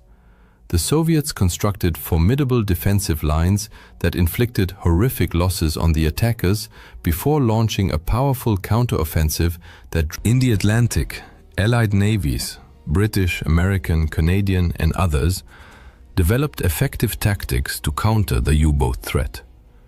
In a series of decisive engagements, they sank German submarines in such numbers that German admirals suspended all submarine operations. The U-boats would never regain the upper hand. By spring 1943, Axis forces in North Africa surrendered. In July, the Allies invaded Sicily, the first foothold on Axis home territory. Later that month, Italian dictator Benito Mussolini was deposed and arrested. In early September, Allied forces landed on mainland Italy. Although Italy agreed to surrender, German troops swiftly took control of the country, forcing the Allies into a grueling, slow advance up the Italian peninsula. In the Pacific, the United States shifted to the offensive, executing a two-pronged, island-hopping campaign. One thrust moved through the South Pacific, securing New Guinea and nearby islands. The other advanced through the Central Pacific, capturing the Gilbert and Marshall Islands. The Axis was in full retreat. Victory was no longer within their grasp. As Germany's situation deteriorated, its genocidal campaign against European Jews and other targeted groups accelerated. Millions were murdered in industrialized death camps across the shrinking Nazi empire. By 1944, the noose tightened around the Axis powers. The Soviet Union launched a series of massive offensives involving millions of soldiers, steadily driving Axis forces westward through brutal, large-scale battles. By year's end, Soviet troops had crossed into Germany itself. Meanwhile, in the Pacific, the US inflicted successive defeats on Japan. Much of its navy was destroyed in major sea battles like the Philippine Sea and Leyte Gulf. American forces methodically seized key islands, Saipan, Tinian, and Guam, establishing air bases from which long-range bombers could strike the Japanese. In a desperate and largely ineffective measure, Japan launched incendiary balloons toward North America. One such device killed 6 civilians in Oregon, the only US mainland casualties of Axis action during the war.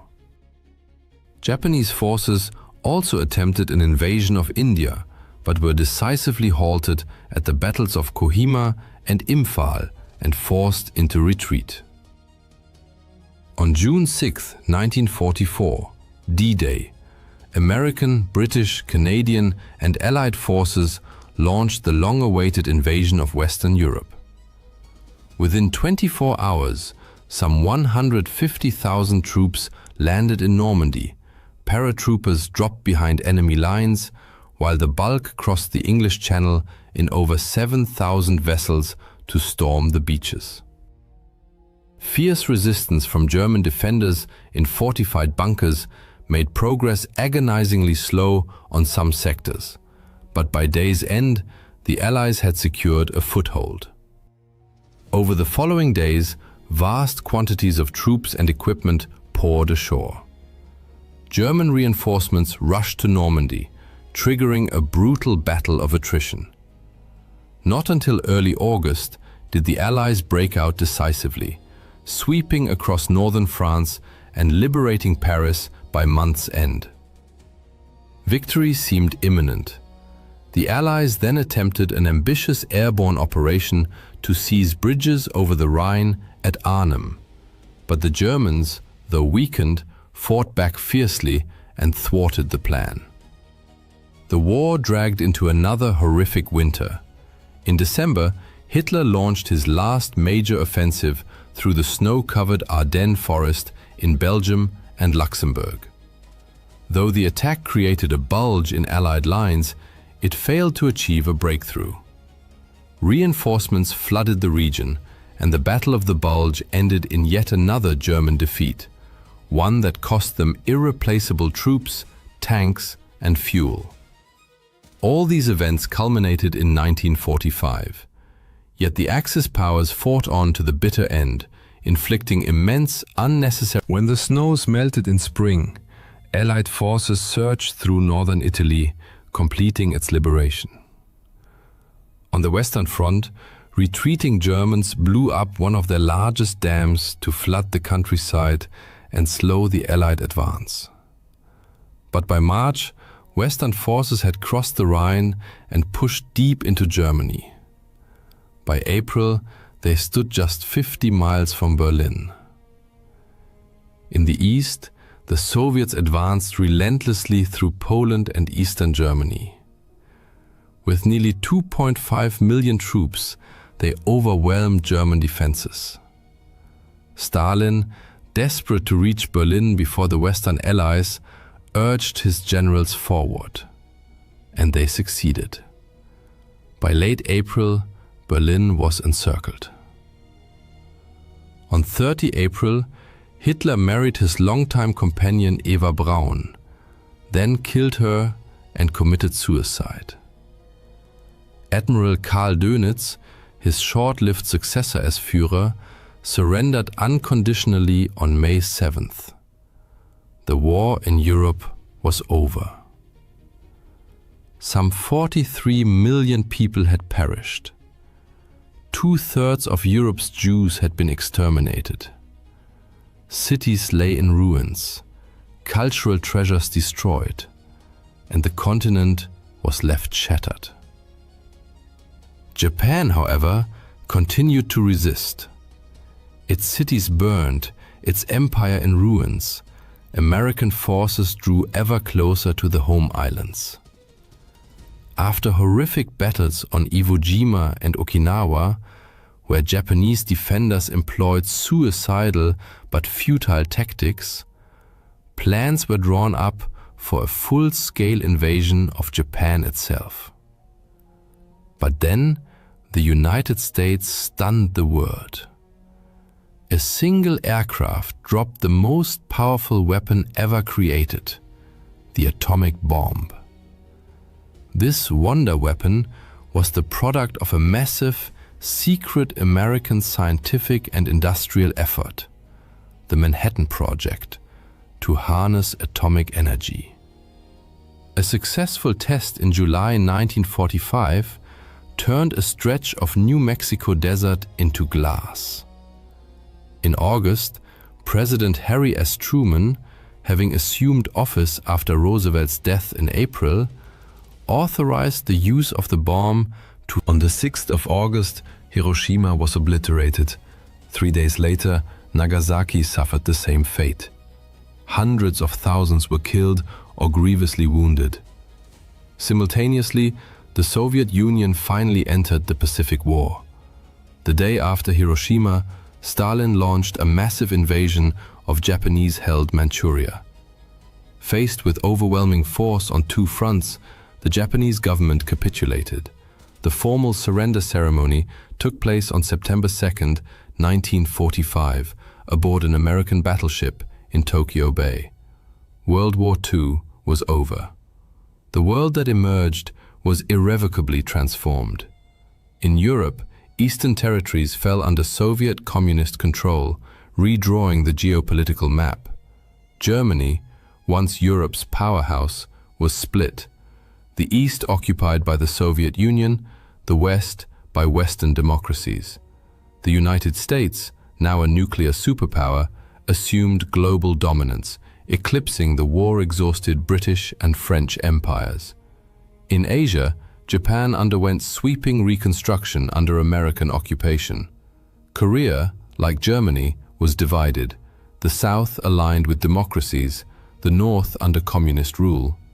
Vietnam, having shaken off French colonial authority during the war, entered a new phase of conflict as France attempted to reassert control. China, ravaged by years of warfare, became the stage for a renewed civil war, which by 1949 resulted in communist forces taking control of the mainland. We still live in a world profoundly shaped by the consequences of World War II. Its echoes continue to resonate through the politics, borders, and alliances of our time.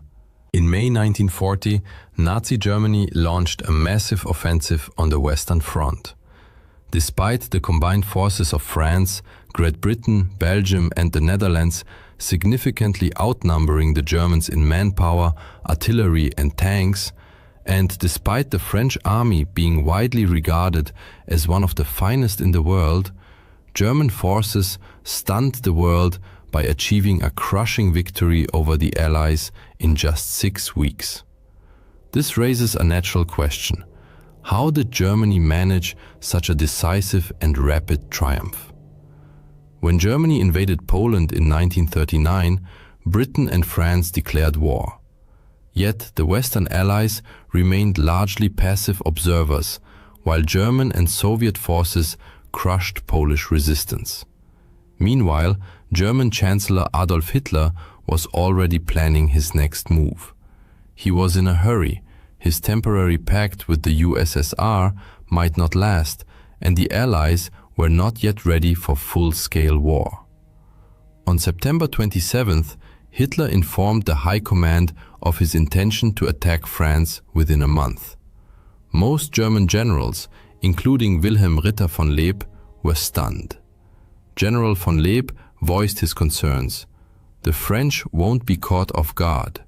They know full well that if the Germans strike, it will be through Belgium. Therefore, they will be on high alert. Our losses will be enormous. An attack on France cannot be carried out as it was in Poland. It will be extremely costly and bloody. Hitler ignored these warnings and ordered planning to begin for an offensive aimed at seizing neutral Belgium and the Netherlands and occupying enough of northern France to establish a springboard for an assault on Britain. The original attack date was postponed to November 25th. Army Chief of Staff Franz Halder swiftly prepared a cautious plan centered on a main thrust through central Belgium. Hitler, however, expressed disappointment, declaring, "This is just the old Schlieffen plan, with a strong right wing along the Atlantic coast." Negotiations between army planners and Hitler dragged on for months, during which the offensive was delayed 29 times. Increasingly, Hitler favored concentrating Germany's relatively few armored and motorized divisions for a breakthrough through the densely forested Ardennes region, aiming to cut off Allied forces should they, as expected, advance into Belgium. The army leadership considered this approach excessively risky. Unknown to Hitler, General Erich von Manstein also advocated an Ardennes route for what would later become known as the Sickle Cut plan, but the army command rejected it. Then, in January 1940, a German Messerschmitt Bf 108 Typhoon carrying the invasion plans crashed in Belgium, forcing the Germans to revise their strategy again. Finally, on February 24, 1940, the final plan was approved, one that modified Manstein's original double envelopment concept. Under it, Army Group B would pin Allied forces in the north, while the Southern Army Group A would spearhead the attack through the Ardennes, cross the Meuse River at Sedan, and race toward Abbeville, where the Somme meets the sea. It was a daring plan, requiring valuable armored units to navigate treacherous, narrow forest roads and advance with dangerously exposed flanks. General Fedor von Bock, commander of Army Group B, voiced his misgivings to Halder. "You'll be crawling 10 miles from Sedan for the following. You will be the plan and well-informed Detli in this appearing the most of example of this. You'll be crawling 10 miles from the Maginot Line with your breakthrough flank exposed, hoping the French will just sit and watch. You're cramming masses of tanks onto the sparse roads of the Ardennes as if air power doesn't exist.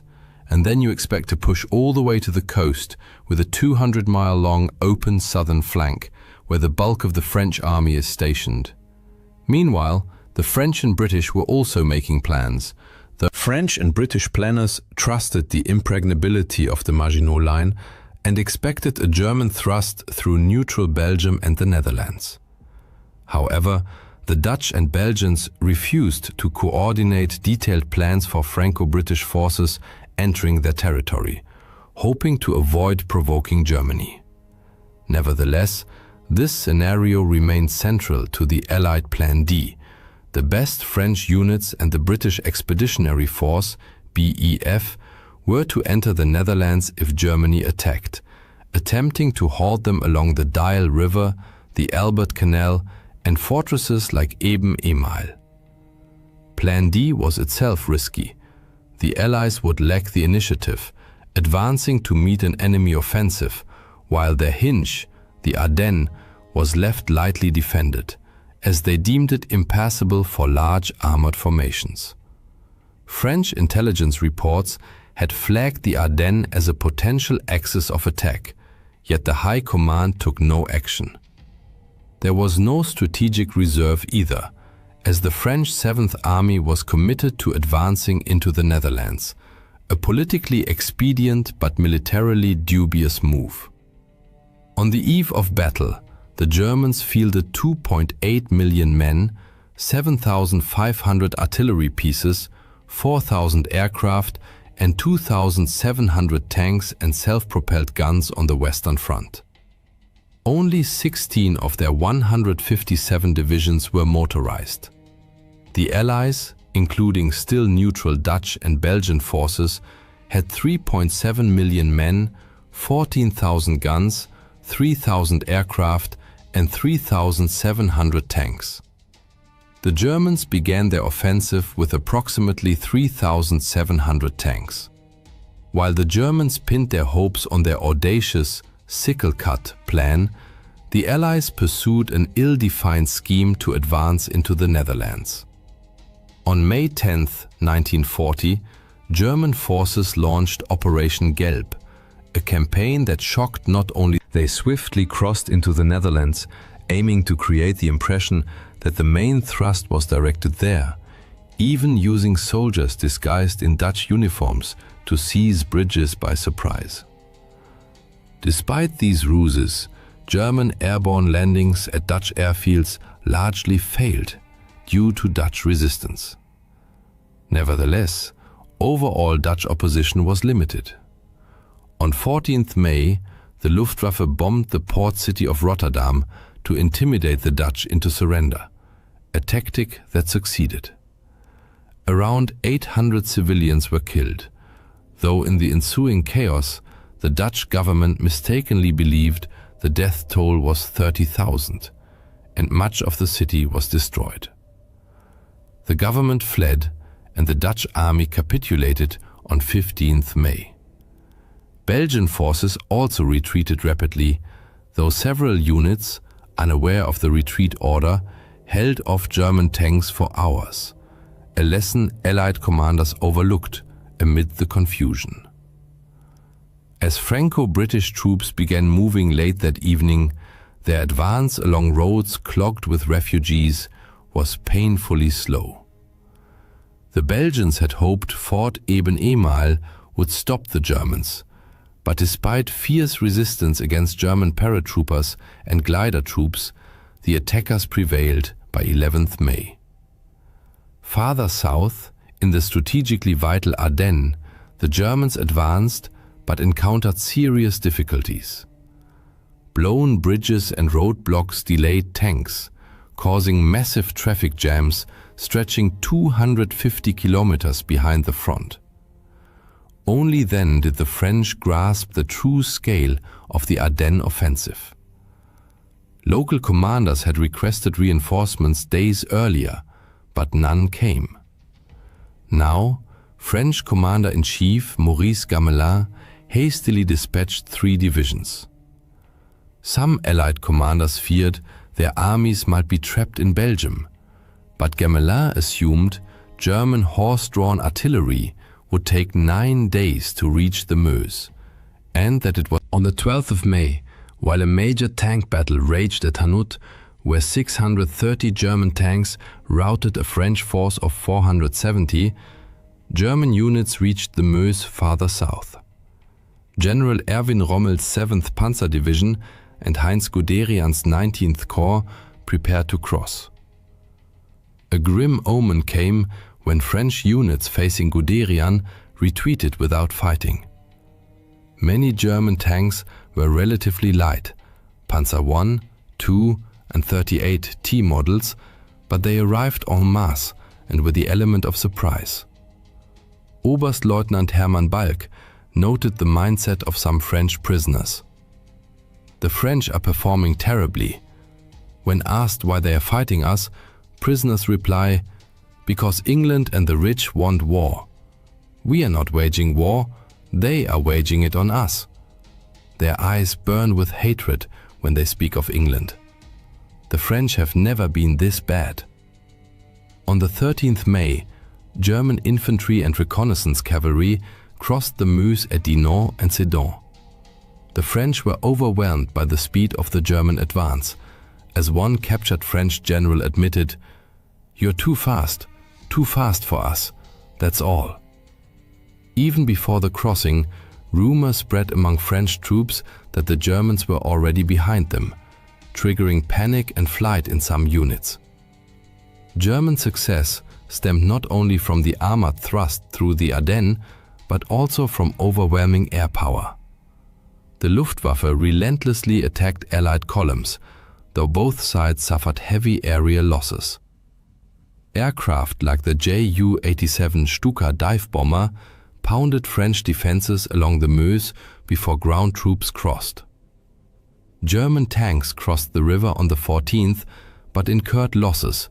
Some units were reduced to a quarter of their strength and ran low on fuel and ammunition. French forces prepared to counterattack the still fragile bridgeheads. Failure to do so would leave half the Allied armies and their best motorized units cut off in the north. On May 10th, Prime Minister Neville Chamberlain resigned, replaced by Winston Churchill.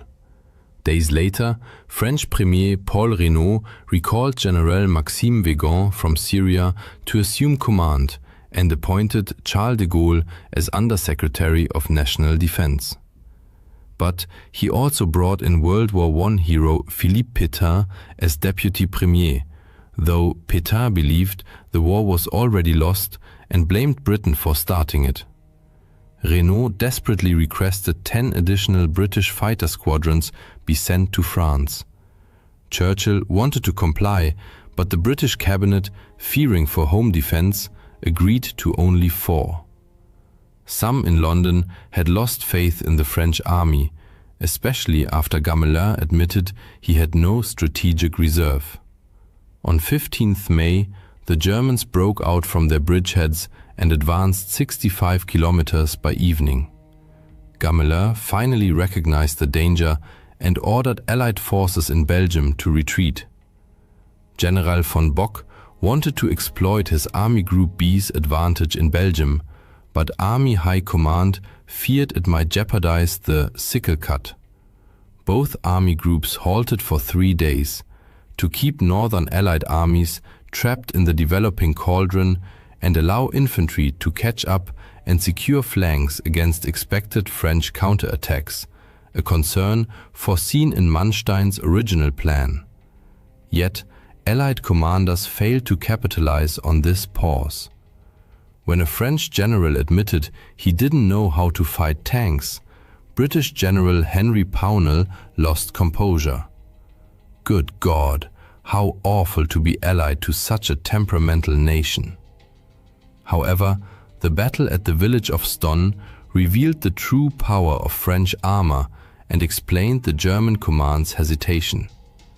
There, a Char B-1 BIS tank commanded by Captain Pierre Bilotte destroyed 11 Panzer IIIs, 2 Panzer IVs and 2 anti-tank guns. An extraordinary feat, arguably one of the greatest despite Bilotte's heroism and the delay he caused. By 20th May, the 2nd Panzer Division reached the coast at Abbeville. Many French soldiers were caught off guard or shell-shocked by relentless air raids. Lieutenant Alexander Steinberg, witnessing the scene, describes streets littered with the wreckage of the shattered French army, disabled vehicles, burned-out tanks, abandoned artillery, a seemingly endless trail of destruction. Over 1 million British and French troops were now trapped north of the Somme, and the RAF had lost a quarter of its strength. The Allies desperately attempted a two-pronged counterattack against the German flanks, but command confusion reigned, and the Germans advanced with astonishing speed. Anglo-French forces did launch an effective strike near Arras on 21st to 22nd May, involving Matilda tanks, but the battered Germans repelled it. Allied forces then began a fighting retreat toward the port of Dunkirk for evacuation, a British decision that many French viewed with outrage. Fearing further counterattacks from the south, von Rundstedt urged Hitler to halt the advance on Dunkirk. On 24th May, Hitler agreed. This decision later sparked fierce debate. During the war, Hitler tried to obscure his error, claiming he wanted to spare Britain humiliation to facilitate peace talks. After the war, von Rundstedt claimed Hitler gave the order, but this was false. In reality, von Rundstedt issued the halt order himself, but told subordinates it came from Hitler to ensure compliance. Why then did von Rundstedt stop the tanks before Dunkirk? His decision was based on several strategic considerations. First, he wanted to give his armored units time to regroup and prepare for potential counterattacks from Dunkirk. Second, he needed his infantry to reach the Somme line. Third, Panzer Commander von Kleist believed the terrain around Dunkirk was unsuitable for effective tank operations. Moreover, von Rundstedt wanted the Fourth Army to consolidate its position in Arras before launching an assault on Dunkirk. Finally, von Rundstedt, Hitler, and the Naval High Command all agreed that a rapid evacuation of the British Expeditionary Force, BEF, was impossible. This meant there was no need to expend precious Panzer III or IV tanks on Dunkirk when they could instead be deployed against the French in the south, especially since Germany had already lost 600 tanks. German command expected artillery and the Luftwaffe to destroy the Allied forces trapped in the pocket, after which the Fourth Army would finish them off. However, the German pause was not the sole reason the BEF managed to escape. On 25th May, British troops captured a German staff car containing documents detailing the locations of upcoming German attacks. Lord Gort immediately dispatched reinforcements, preventing the Germans from cutting off the bulk of British forces from Dunkirk, an action that likely saved the BEF. Operation Dynamo, the evacuation of the BEF and French troops from Dunkirk, began on 26th May, followed the next day by the BBC's appeal for civilian vessels to assist. Chaos reigned on the beaches and aboard the ships as German aircraft relentlessly bombed the defenseless men below. Quartermaster Frank Harrell, among the wounded, recalled, "I got onto a boat just after 7 in the evening, and during embarkation there was an air raid. The ship was hit, and I ended up in the water. There were about 30 of us in the water. Because of my injured leg, I could only dog paddle, but I stayed afloat and made it back to the beach to wait for another chance." Around Dunkirk, British and French units fought determined rearguard actions to hold back the Germans. In total, roughly 700 British and 160 French vessels of all kinds evacuated 193,000 British and 145,000 French soldiers. Approximately 88,000, mostly French troops who had defended the evacuation corridor, were forced to surrender. German aircraft sank 20 Allied warships and damaged dozens more. The rescue of the BEF became even more remarkable given the sudden capitulation of the Belgian army on 28th May, which occurred without prior consultation with the British or French. King Leopold made the controversial decision to surrender and become a German prisoner. Although the Allies had not planned to evacuate Belgian forces, they were outraged.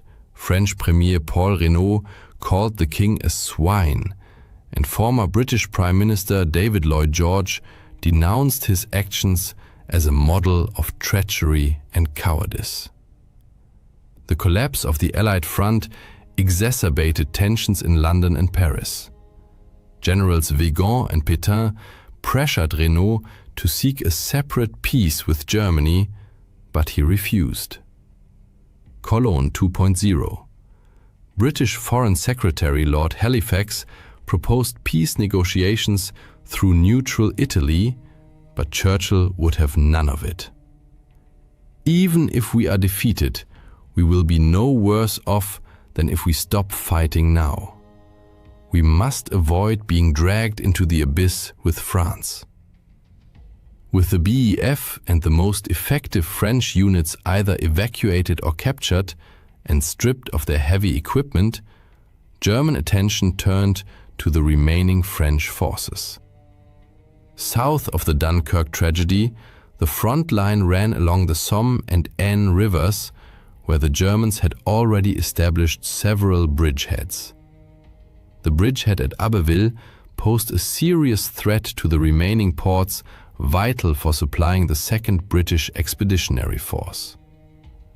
Despite the obvious risks, Winston Churchill ordered 300,000 fresh British troops sent to France, aiming, as he put it. General Alan Brooke, however, expressed deep skepticism. You cannot give feelings to a corpse, and the French army is effectively dead. Yet a spark of resistance still flickered among the French. On 27th May, the French 7th Army attacked the Abbeville bridgehead. Units from Charles de Gaulle's division and Manstein's corps took part. French B-1 BIS tanks caused panic among some German units, but several German 88mm anti-aircraft batteries, skillfully deployed in a ground role, halted the fragmented Allied armored assaults and held the bridgehead. On June 5th, the Germans launched Operation Rot, Red.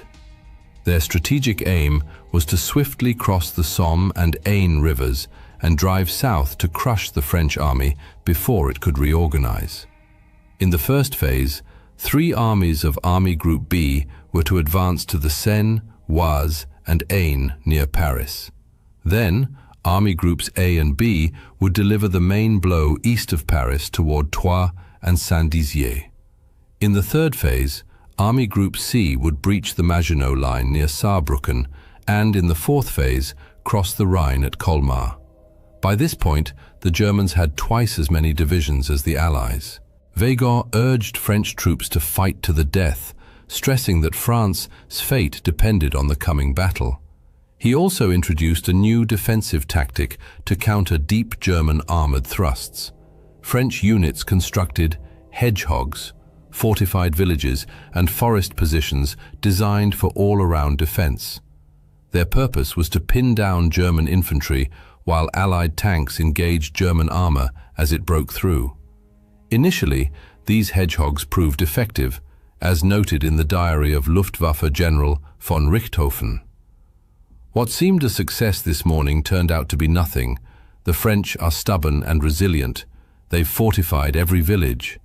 Our tanks drive through, but the French lie low. The infantry can't keep up with the tanks, so the tanks just roll on without them.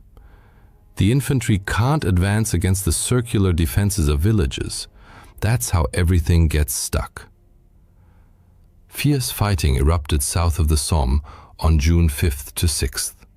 Many French soldiers, heeding Weygand's call, fought to the last. In some places, Germans executed French African colonial troops after they surrendered. Overall, during the campaign, SS and Wehrmacht units killed at least 3,000 French African soldiers and nearly 200 British and French prisoners, and committed several massacres of civilians, such as at Vingt and Oigny. During one such massacre of African troops, a German officer explained his actions to a French counterpart. An inferior race does not deserve to fight against a civilized race like the German. Nevertheless, on June 6th, the Germans broke through along the Chemin des Dames, crossed the Aisne, and also crossed the Somme in 2 places. Allied units along the Somme estuary retreated to the Bresle River. German tanks again demonstrated their speed, outflanking the new Allied position by nightfall.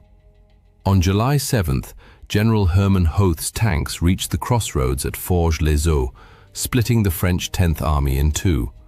Hoth aimed to push toward the Seine and Rouen, but his superiors feared for his flanks as Allied resistance was holding back German infantry.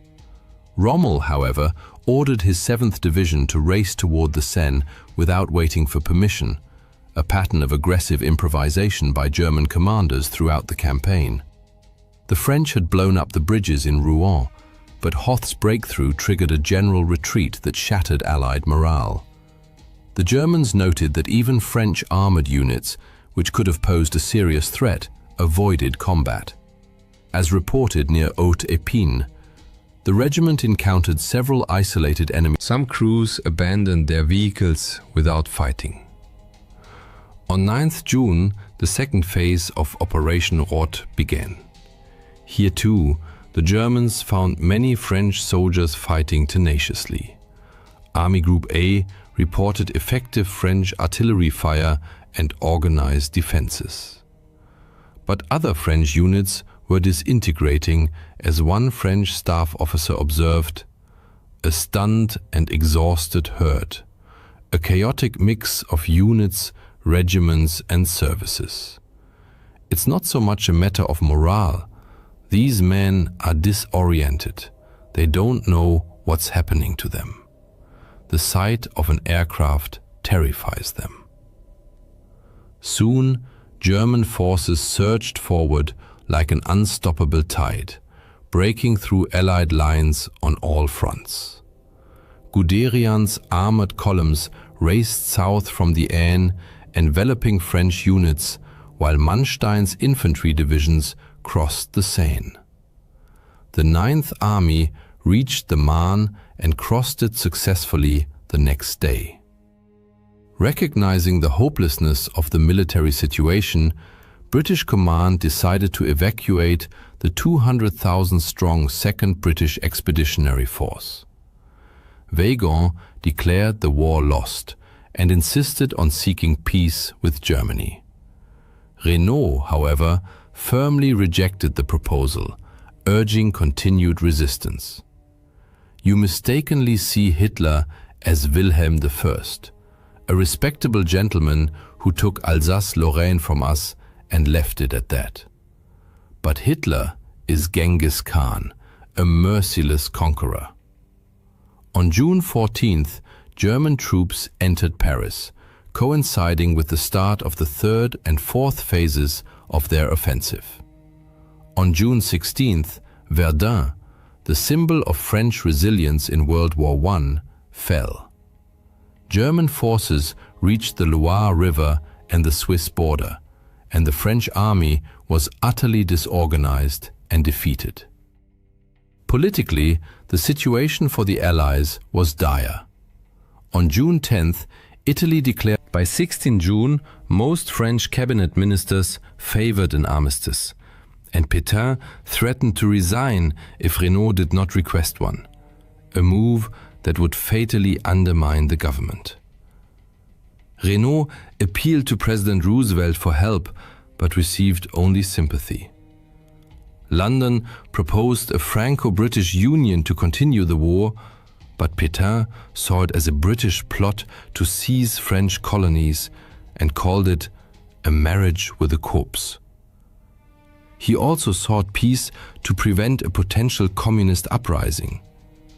As a result, Renaud resigned, Pétain became prime minister, and the next day requested an armistice. Some Frenchmen, like de Gaulle, sought to continue the fight. Broadcasting from England, he urged his countrymen to resist. Few heard him that day, but that would soon change. While armistice negotiations were underway, Mussolini decided he wanted an Italian victory before the war ended. On 21st June, 22 Italian divisions attacked in the Alps, but just 6 French divisions held them back. To bolster Italy's prestige, the Germans sent air and ground forces to strike the French from the rear, and fierce fighting erupted in the mountains on June 23rd to 24th. Finally, on June 25, 1940, the armistice took effect.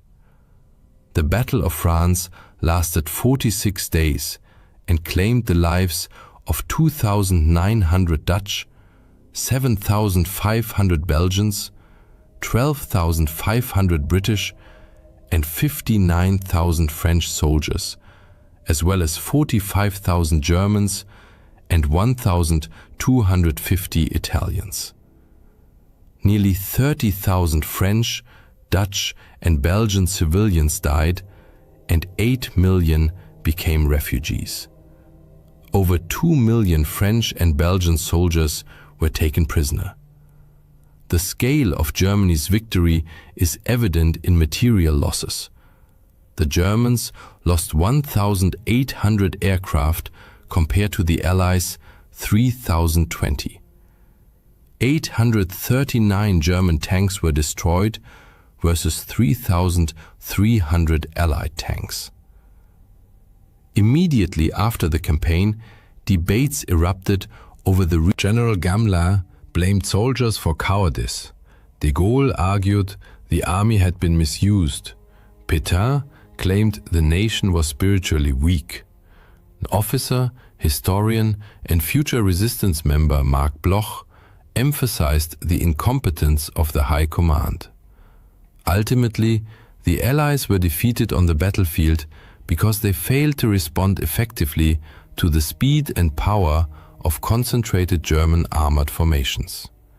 They underestimated the effectiveness of tactical air support, could not coordinate to exploit German mistakes, and suffered from internal divisions and declining morale. Germany's victory shocked Allied governments and publics, including neutral America, which re-evaluated its global security strategy and was a welcome surprise at home. German propaganda hailed it as a blitzkrieg of tanks, an image that endures today, though infantry fought the majority of the battles. German leaders, overestimating their own capabilities and military strength, now grew overconfident. With Hitler's prestige at its peak, few dared challenge his decisions. They ignored their own errors, such as exposed flanks and ammunition shortages, because they had gotten away with them. France was lost, but the war was not over. Britain was determined to fight on, as were de Gaulle's Free French. Germany had already begun its next offensives, the skies over England filled with German aircraft, and strategists in Berlin turned their gaze eastward. Less than 5 years after the Battle of France, the situation for Nazi Germany had reversed dramatically.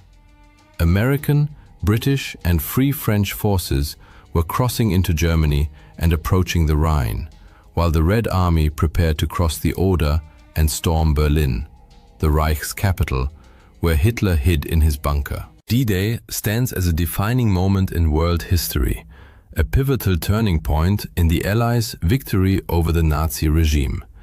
Countless books have been written and numerous films made about this fateful day, yet most portray events exclusively from the Allied perspective. But what did D-Day look like through German eyes? What missteps led the Wehrmacht to defeat? Let us step into the chaos of June 6, 1944, not as liberators, but as defenders on the crumbling edge of an empire.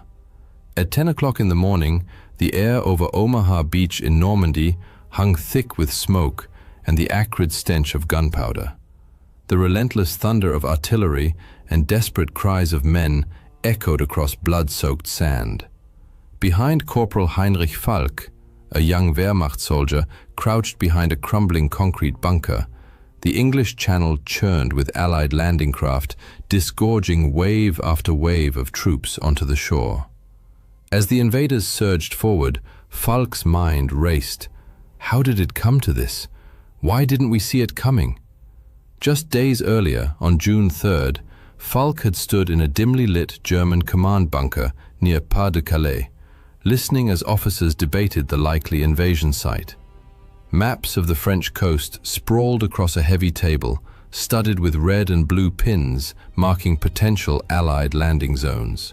Oberleutnant Klaus Reinhardt, a hardened officer with a cold intellect and an even colder heart, paced the room.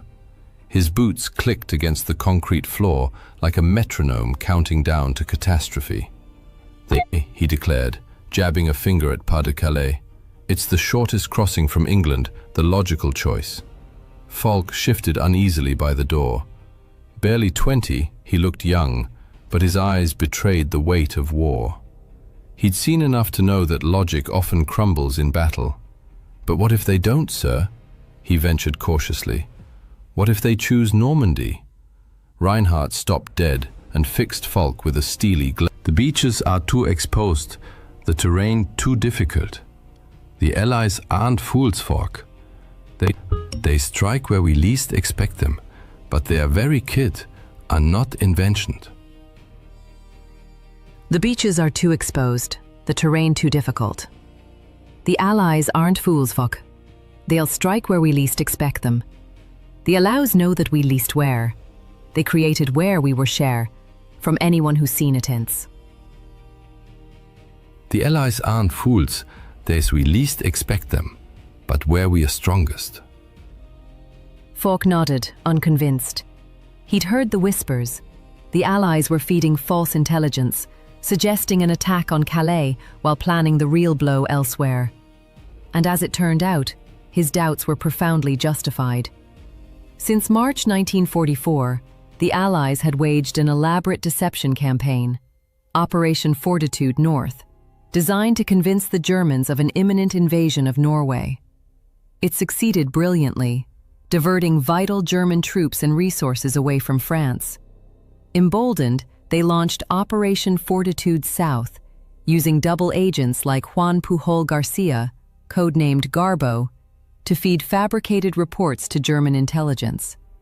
Garbo, network of fictional spies, claimed a massive buildup of the 1st United States Army Group, FUSAG, a phantom force supposedly commanded by the formidable General George S. Patton. Based in southeast England, FUSAG existed only through inflatable tanks, dummy landing craft, and fake radio traffic. The Germans swallowed the bait whole. In May 1, 1944, the Allied Supreme Headquarters in London buzzed with frenetic energy. Maps covered every surface, marked with arrows and front lines heavy with history. At the center stood General Dwight D. Eisenhower, Supreme Commander of the Allied Expeditionary Force, his gaze sweeping the room. Beside him, Colonel David Strangeways, the mastermind behind Operation Bodyguard, the overarching deception plan, allowed himself a knowing smile. "They've taken the hook, line and sinker," he told Eisenhower. And they had. Back in the German bunker, Reinhardt's certainty mirrored that of the entire Nazi high command. Patton would lead the main assault on Pas de Calais, the narrowest point of the Channel.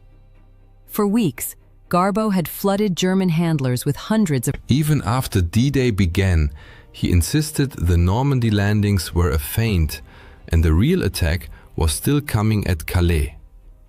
So trusted was Garbo that the Germans awarded him the Iron Cross.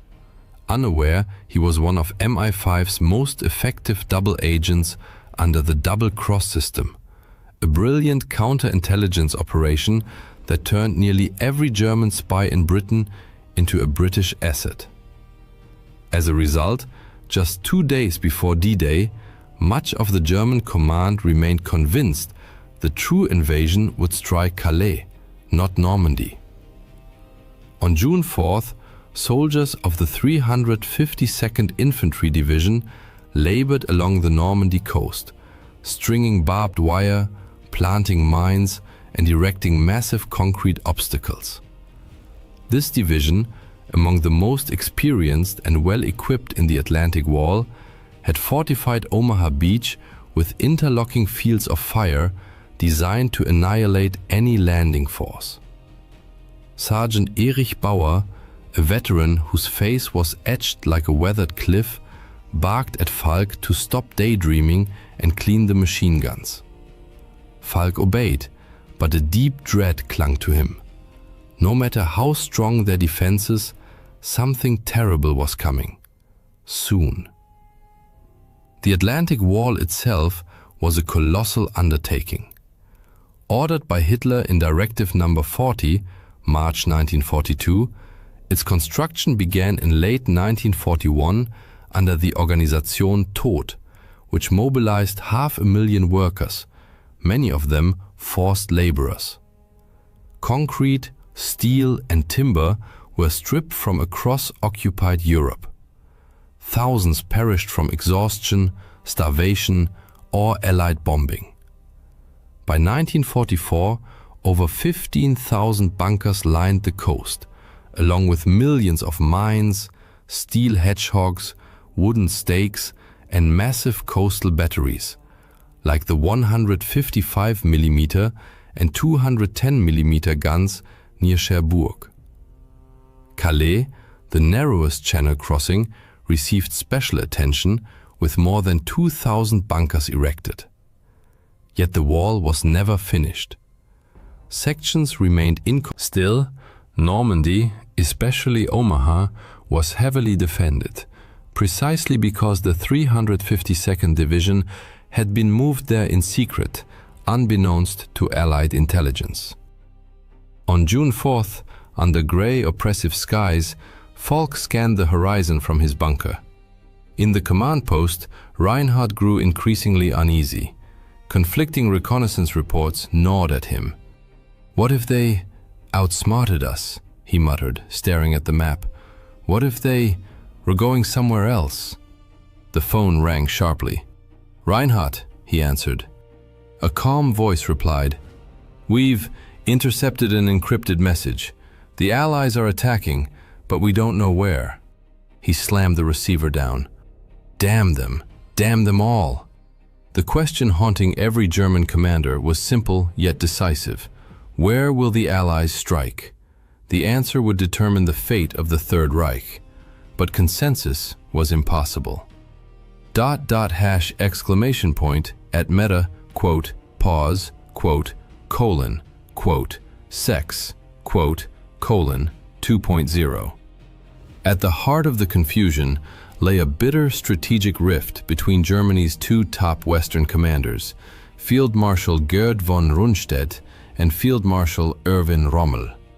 Von Rundstedt, headquartered near Paris, insisted the Allies would target Pas-de-Calais, the logical, shortest route. They'll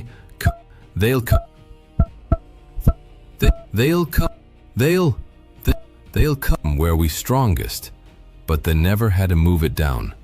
They were we strongest, he argued, because they must.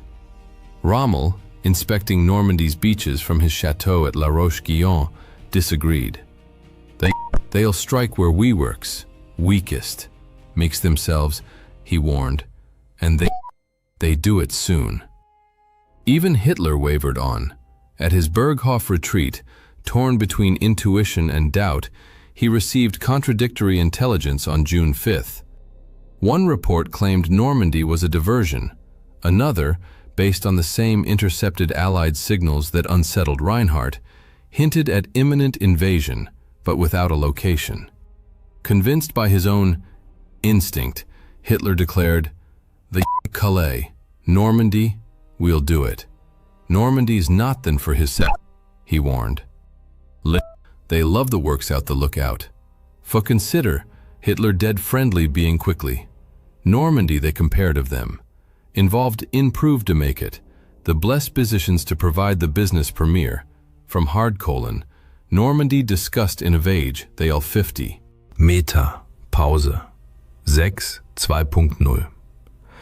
Yet that night, in hushed conversation with his inner circle, he admitted, "What if I'm wrong? What if they were cleverer than we thought?" As the night wore on, contradictory orders began to ripple through the German chain of command. At 10 p.m. on the 5th of June, Rommel left La Roche-Guyon to visit his wife in Germany for her birthday.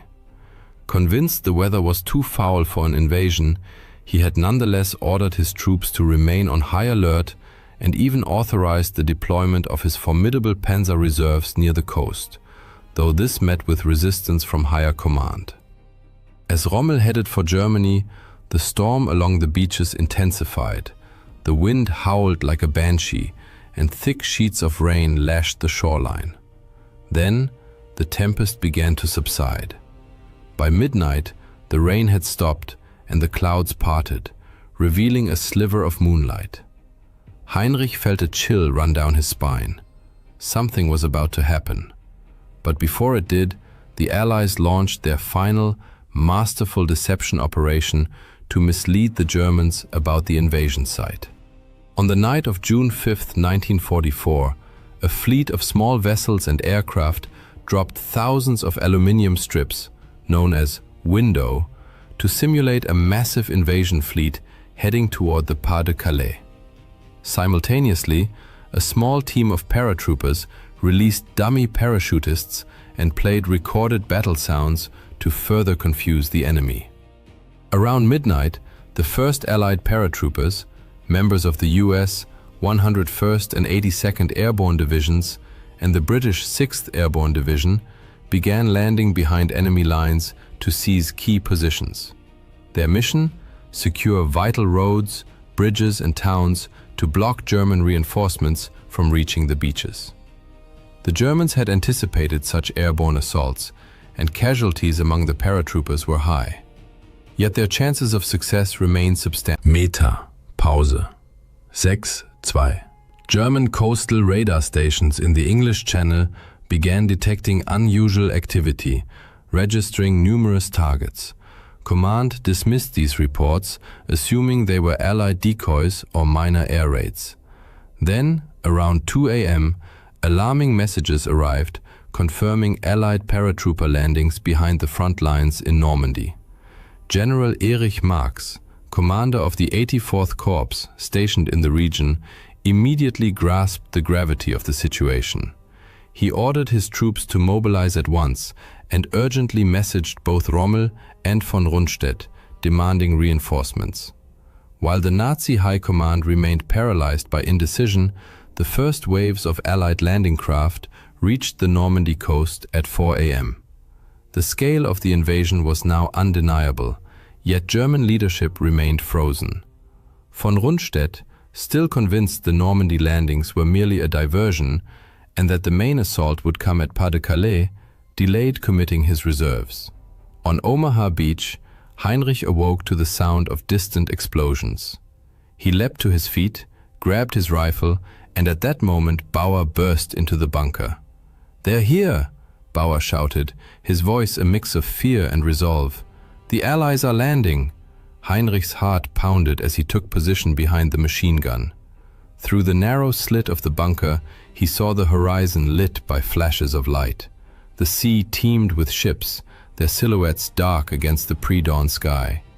The first wave of landing craft hit the beach, disgorging hundreds of Allied soldiers onto the sand. Heinrich squeezed the trigger. The machine gun roared to life, mowing down men as they struggled through the surf. The air filled with the cries of the wounded and dying, and the thunderous roar of artillery. Allied troops inched forward across the open beach, slowed by relentless fire. Casualties were staggering. Entire units pinned to the sand or stranded in shallow water, caught in the crossfire of Heinrich and his comrades. But decisive help was already on the way. At 5 a.m., a massive Allied naval bombardment began. Bombers targeted German coastal defenses along Normandy, bunkers, artillery emplacements, and beach obstacles. The main invasion fleet approached the shore. In this initial bombardment, more than 1,000 bombers dropped roughly 13,000 bombs on German positions, though many missed their targets due to poor visibility. The large-scale assault was unmistakably underway, but German High Command remained paralyzed. Von Rundstedt, still clinging to the belief that Normandy was a feint, hesitated. Rommel, hundreds of kilometers away in Germany, desperately tried to return to the front. At 6 a.m., von Rundstedt finally accepted reality and contacted General Alfred Jodl, head of Hitler's operations staff.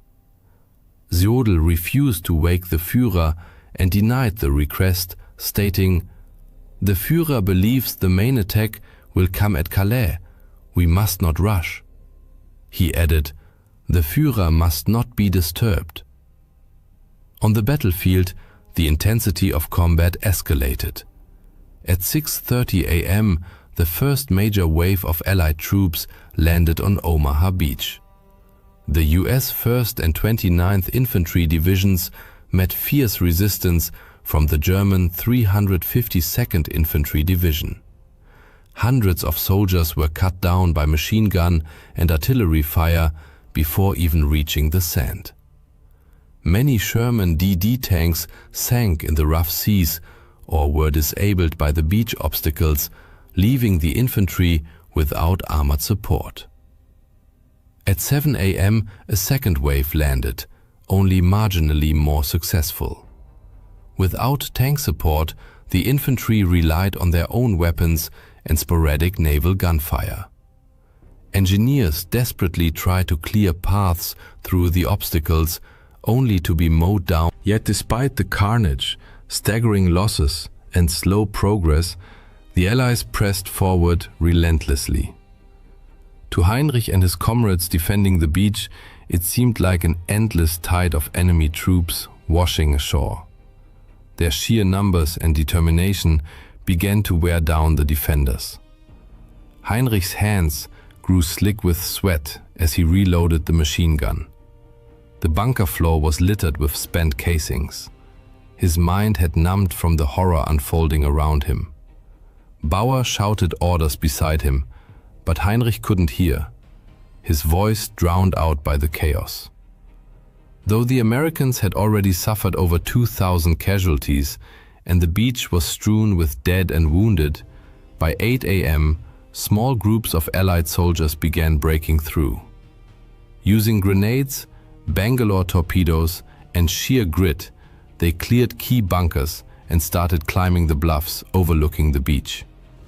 The Germans resisted fiercely, but their resolve was waning under the Allies' relentless pressure. At 9 a.m., the 2nd Ranger Battalion stormed the cliffs at Pointe du Hoc, neutralizing German artillery that had been devastating Allied forces on the beaches below. Naval gunfire, directed by forward observers on the beach, pounded German positions, silencing critical bunkers and enabling infantry to advance. As Allied artillery continued to suppress enemy strongpoints, foot soldiers gained ground. At 9:30 a.m., the observation post where Heinrich and Bauer were stationed took a direct hit from a heavy shell. The blast hurled Heinrich to the ground. Dazed and ears ringing, he struggled to his feet. Nearby, Bauer lay motionless, a dark stain of blood spreading beneath him. "Bauer!" Heinrich screamed, crawling to his comrade. Bauer's eyes were glassy, his breath shallow. "Get out of here, Falk," he rasped. "It's over." Heinrich shook his head, tears streaming down his face. "I can't leave you." But Bauer was already gone. There was no time to grieve. Around 10 a.m., fresh Allied reinforcements began landing. Destroyers moved closer to shore, delivering direct fire support. The tide of battle had decisively turned, as the Allies secured a foothold on the beach. German defenders, despite their fierce resistance, were running dangerously low on ammunition and manpower. Some began surrendering. The Allies pushed inland, establishing a beachhead. Incredibly, it wasn't until 10 a.m., 10 hours after the invasion began, that Adolf Hitler was finally informed of the situation. His initial reaction was disbelief. "This can't be the main attack," he insisted. "It's just a trick." He initially refused to authorize the deployment of the 12th SS Panzer Division and the Panzerlehr Division, two of Germany's most powerful armored units, demanding confirmation. Under pressure from his advisors, he eventually relented and gave the order. But their advance was severely hampered by overwhelming Allied air superiority, which subjected their columns to relentless bombing and strafing. By the time the surviving elements reached the front, the Allies were firmly entrenched, and the 29th Infantry Division was advancing toward Vierville-sur-Mer. The chance to repel the invasion had been irrevocably lost. For Heinrich, it was too little, too late. By 10:30 a.m., he was alone on the beach, his comrades either dead or fled. Allied tanks rolled ashore, infantry advanced steadily, and naval guns from destroyers like the USS McCook and HMS Talibond pounded German positions, silencing bunkers and clearing the way inland. Heinrich knew it was only a matter of time before they overran his post. He took a deep breath, steeling himself. "I won't run," he resolved. "I won't surrender. I'll fight here to the end." Further inland, at 11 a.m., the 1st Infantry Division, by noon, fighting reached its peak intensity. German snipers and machine gun nests inflicted heavy casualties on advancing troops. At 2:30 p.m., German resistance received a significant boost. The 12th SS Panzer Division, Hitlerjugend, some 20,000 strong and equipped with Panther and Panzer IV tanks, entered the battlefield. Bolstered by armor, the Germans launched a coordinated counterattack. Elements of the 352nd Infantry Division, supported by the 12th SS, fiercely assaulted Allied positions in Colleville-sur-Mer and Vierville-sur-Mer. The fighting was brutal, with heavy losses on both sides. Yet the Allies held the advantage of naval artillery and air support, which helped repel the German counteroffensive and slowly tipped the balance in their favor. By 4 p.m., the Allies had consolidated their positions and beaten back the German assault. The 1st Infantry Division captured Colleville-sur-Mer, the 29th held Vierville-sur-Mer. The 2nd and 5th Ranger Battalions had fully neutralized the German artillery at Pointe du Hoc, at great cost. As evening approached, the momentum of the battle was unquestionably with the Allies. They had secured the Omaha beachhead and were pushing inland, linking up with airborne units and establishing defensive perimeters. The Germans, despite their tenacious resistance, were critically depleted in both men and supplies. In a command bunker, Reinhardt cursed the dead phone in his hand. Before the lines were cut, he'd been told the 12th SS Panzer Division was on its way. He knew it was too little, too late, but also that its arrival was the last hope of holding the beach. Suddenly, the bunker door was blown off its hinges by a massive explosion. The blast hurled Reinhardt across the room, slamming him into the wall and leaving him a crumpled, broken heap.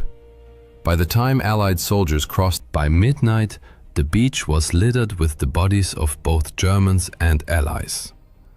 Heinrich lay among them, his rifle still clutched in his hands, eyes open and fixed on the sky. The Allies had secured Normandy.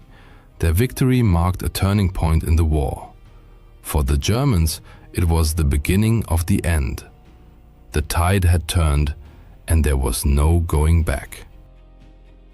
On D-Day alone, over 156,000 Allied troops from the United States, the United Kingdom, Canada, and other nations landed on the Normandy coast. Approximately 50,000 German soldiers were stationed along the shoreline to oppose them. The invasion involved a staggering armada of over 7,000 vessels, including 4,000 landing craft. To support the infantry, the Allies deployed specialized armor, such as the amphibious Sherman DD tanks, Churchill AVREs, armored Royal Engineer vehicles equipped with mortars for destroying bunkers and clearing obstacles, and Sherman, Crab, flail tanks fitted with rotating chains to detonate mines and clear safe paths through beach defenses. Air cover was provided by more than 11,000 Allied aircraft, which dropped over 13,000 bombs on German positions. The Luftwaffe, once a formidable force, was by D-Day a pale shadow of its former self. Only a handful of German planes reached the battlefield that day, quickly overwhelmed by thousands of Allied aircraft dominating the skies. On June 6th, the Allies flew over 14,000 sorties. The Luftwaffe managed only about 300. When the dust settled, Allied casualties on D-Day totaled approximately 10,000, with over 4,000 confirmed dead. German losses were estimated between 4,000 and 9,000. In the days following D-Day, the Allies, having secured their beachheads, pushed deeper into France despite fierce German resistance.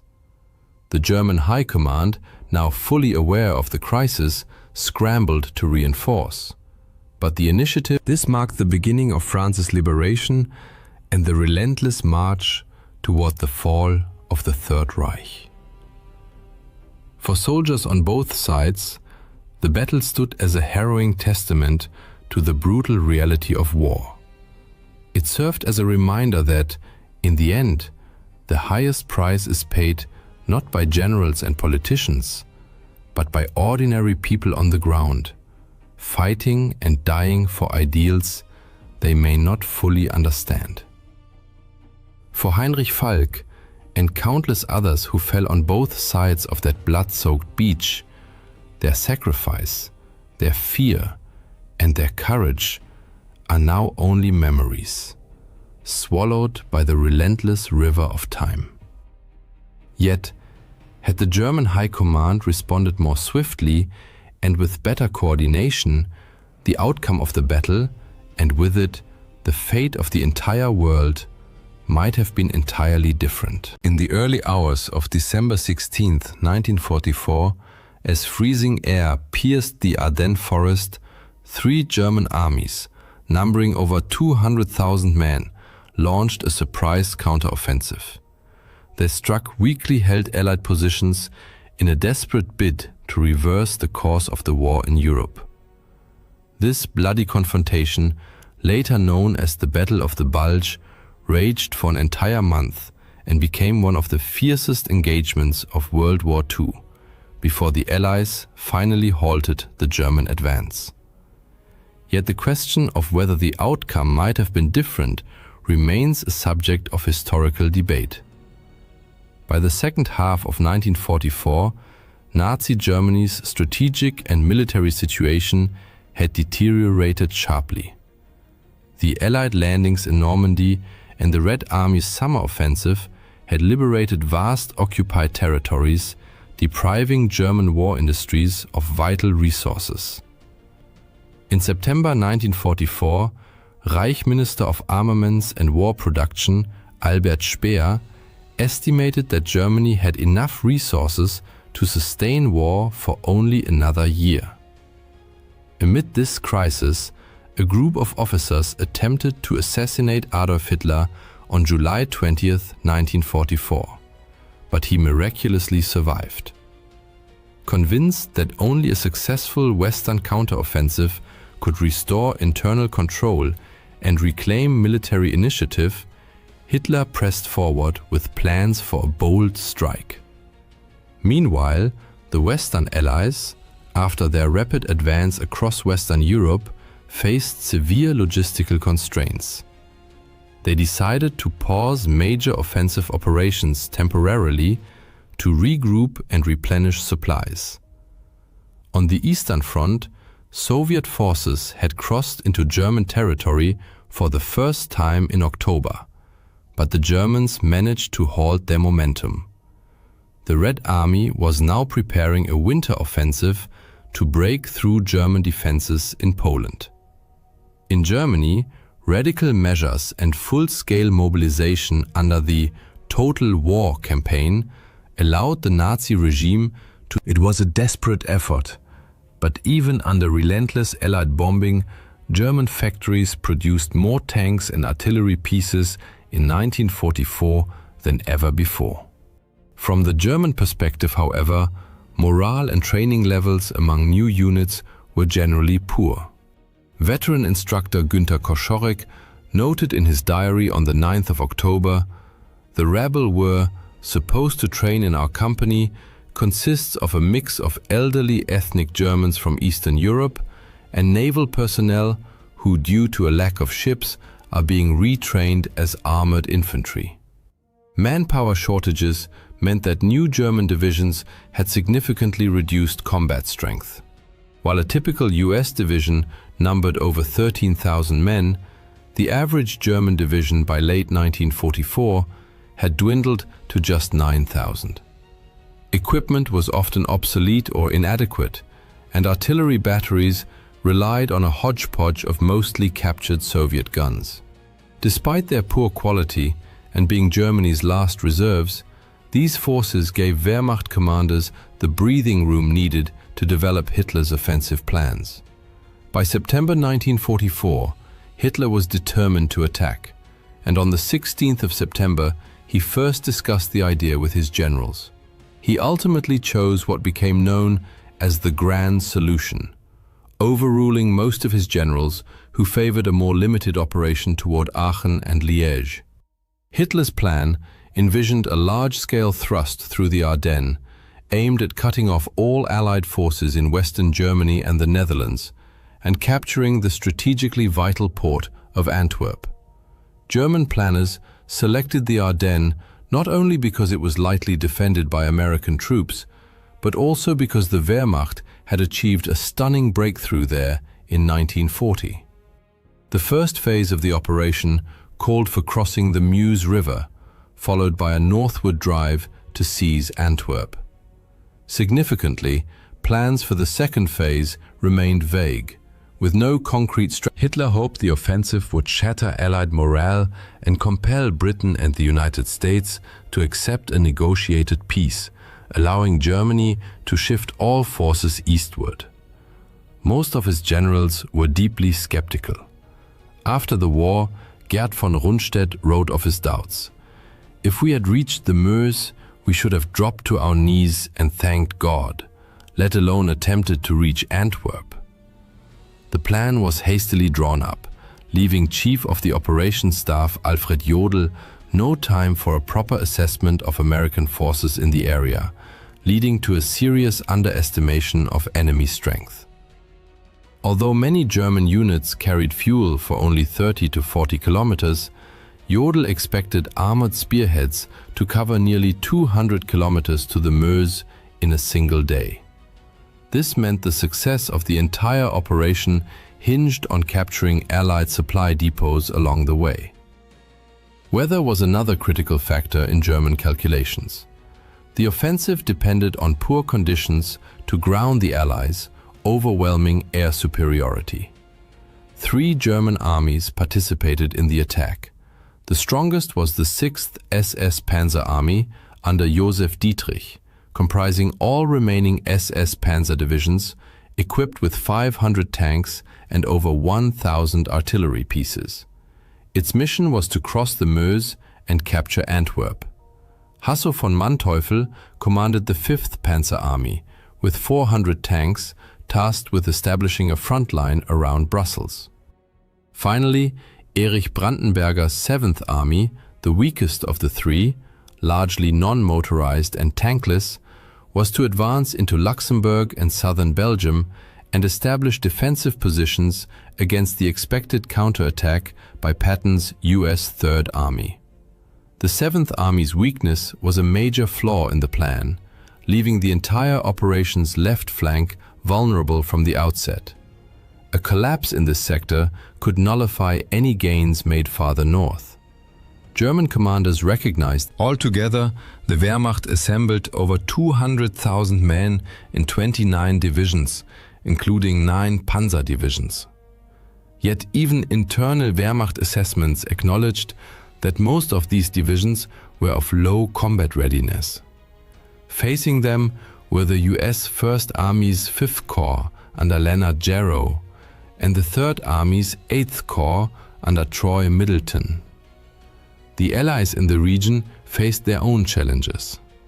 To support the 1st Army's push toward the Ruhr dams and Patton's planned thrust into the Saar, General Omar Bradley had dangerously overextended American forces in the Ardennes sector.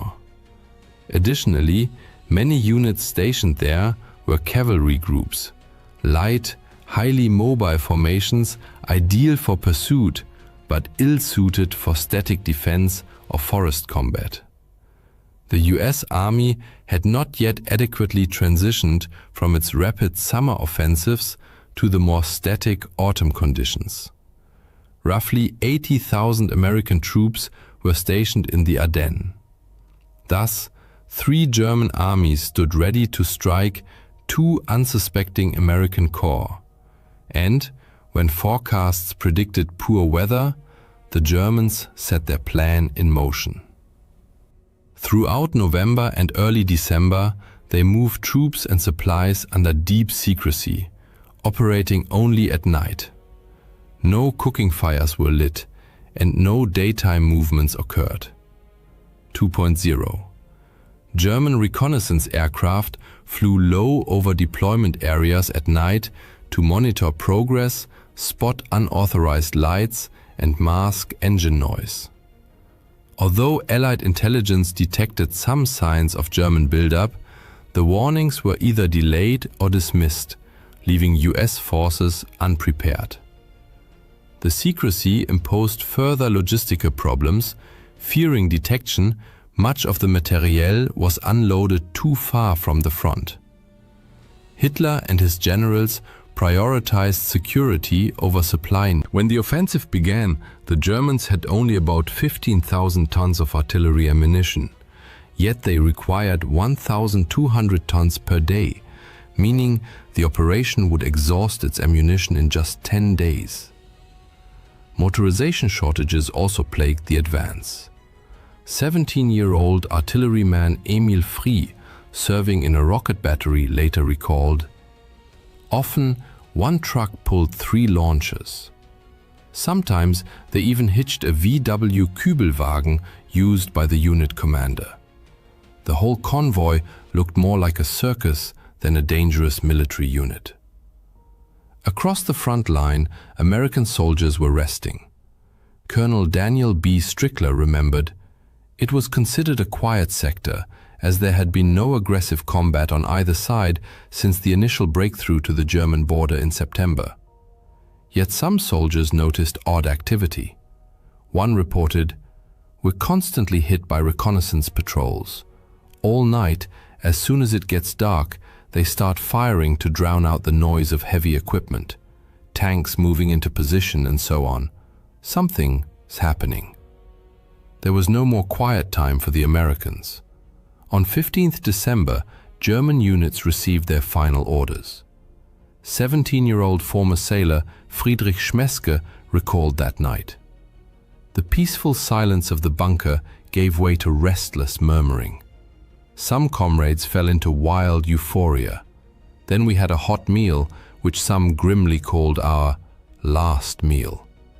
Some men turned to alcohol to lift their spirits. Hand grenades, Panzerfausts, and extra rifle ammunition were distributed, and we were to lie down fully dressed. We were supposed to be woken at 4 o'clock, but it wasn't necessary, as no one slept. At dawn on December 16th, a massive German artillery barrage heralded the grand offensive. Following the storm of shells, German infantry surged for. American soldier Charlie Haug, an involuntary witness, described the scene. "We lived through perhaps the worst nightmare of our entire army careers. Horrific screams and shouts came out of the darkness, sounds you could barely imagine. The Germans were attacking. They yelled like wild Indians." In the northern sector, German forces immediately encountered serious difficulties. Despite fielding 4 panzer divisions, they failed to capture the Elsenborn Ridge, their initial objective. Dense forests severely restricted road use, causing traffic jams and hampering movement. Premature commitment of reserves in a bid to break through only worsened the situation. In the central sector, however, the Germans achieved significant gains on the first day. Stretched thin, American units could not hold, and Manteuffel's tanks broke through nearly the entire line. The southern sector yielded mixed results. Lead elements of the 7th Army crossed the Ur and Sauer rivers in assault boats with minimal losses. But acute shortages of bridging equipment and accurate US artillery fire left the bulk of the 7th Army stranded on the eastern banks. When the first day's fighting finally subsided, one soldier wrote home, "Everywhere lies a tangle of shell-shredded tree trunks, signs of prolonged close combat. Rifle fragments, bayonets, shattered helmets, unexploded grenades, shell splinters, displaced sandbags, broken stretchers, half-empty boots and gloves, and shreds of uniforms and gear. By the evening of the 16th of December, Allied headquarters still viewed the German attack as a limited operation. The true scale became clear only the next day, when the Wehrmacht launched two special operations. The first, Operation Stösser, was an airborne drop aimed at seizing key road junctions and bridges ahead of the main advance. Poor coordination with ground forces and insufficient preparation time meant they spent 3 days hiding in the forest with little food or water, waiting in vain for support. Survivors eventually dispersed and by 20 December made their way back across the front lines. The second operation, codenamed Operation Greif and led by Otto Skorzeny, involved troops disguised in American uniforms, infiltrating behind Allied lines to sow chaos, changing road signs and cutting telephone lines. However, US forces quickly identified and captured most of these teams, executing nearly all of Skorzeny's men. German legal advisors had assured Skorzeny beforehand that wearing enemy uniforms was permissible as long as no weapons were used, a theoretical justification that held little weight in practice. Throughout history, armies have routinely executed enemy soldiers caught in their own uniforms. Operation Greif was officially terminated on the evening of the 17th of December, when a frustrated Skorzeny received permission to deploy his remaining men as a regular brigade. Thus, the Germans launched their desperate offensive. Initial military results were mixed, but wherever they advanced, German troops committed war crimes. The most infamous unit was Kampfgruppe Peiper. Its commander, Joachim Peiper, enraged by delays in his unit's timetable, orchestrated a series of mass executions. His men shot 19 prisoners in Honsfeld, 59 in Büllingen, 44 in Stoumont, and another 58 in Lignoville. Finally, on December 17th near Malmedy, they murdered nearly 100 American POWs rather than escort them to the rear. Civilians also feared the Germans' return. The German-speaking population of eastern Belgium had enthusiastically welcomed reunification with Nazi Germany in 1940. But treated as second-class citizens, they grew increasingly weary of German rule as the war dragged on. Nevertheless, in 1944, some pro-German sentiments still lingered. There are even reports that local ethnic Germans, the situation in Luxembourg was markedly different. Resentment toward the German occupation erupted when the occupiers introduced conscription and forced labor in 1942. By 1944, many Luxembourgers had joined the resistance and, leveraging their knowledge of German, gathered intelligence that they passed on to the Americans. In French-speaking Belgium, the population wholeheartedly welcomed the Allies in September. When vengeful members of the German security services returned in December, many families fled westward. On December 20th, Allied Command held an emergency meeting and decided to place American forces north of the German breakthrough under British command, specifically under Field Marshal Bernard Montgomery's 21st Army Group. Lieutenant General Omar Bradley, commander of the US 12th Army Group, was deeply disappointed but reluctantly complied. Overall, this reorganization enabled the Allies to deploy reinforcements to the front more swiftly and effectively. Within a week, 250,000 American troops and elements of the British 10th Corps arrived in the threatened sector. By 23rd December, the German offensive had begun to stall as the element of surprise faded. The Wehrmacht lacked the logistical capacity and motorization needed to sustain supply over increasingly extended lines. German propaganda films exaggerated the number of tanks to mask this weakness. Yet in the Ardennes, the army relied on 40 times more horses than tanks. On December 23rd, when the skies finally cleared after weeks of overcast weather, the situation for German forces deteriorated sharply.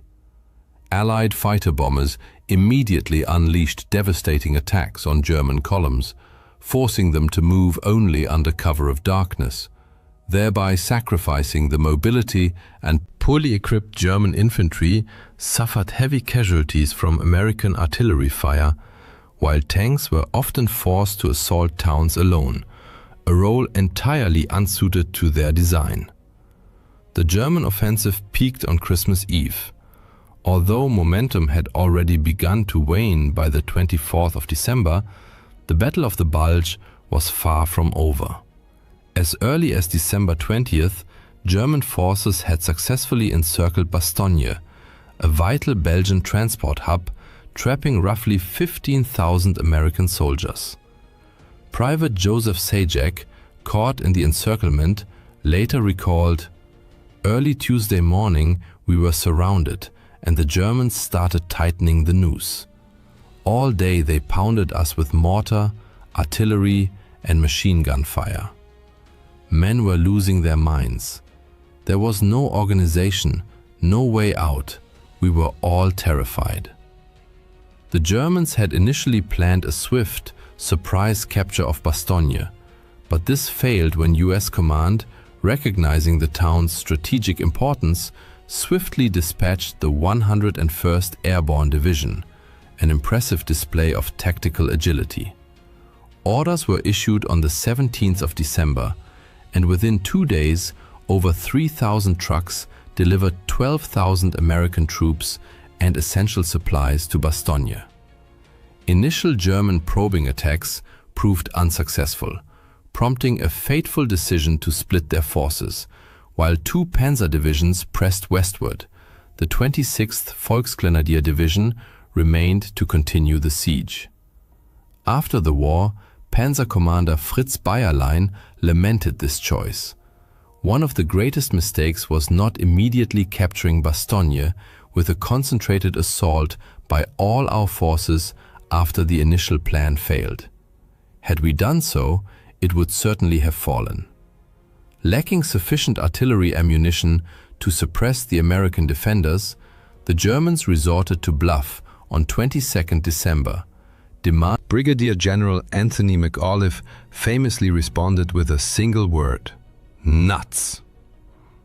That same day, Patton's Third Army began its northward march toward besieged Bastogne, though it remained uncertain when relief would arrive.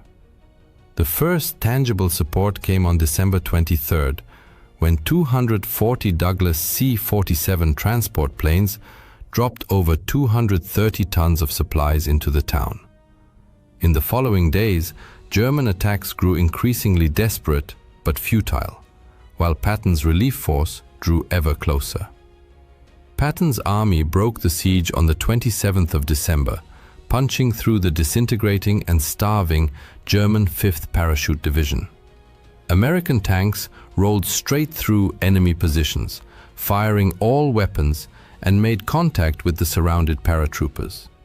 German counterattacks against the narrow relief corridor failed.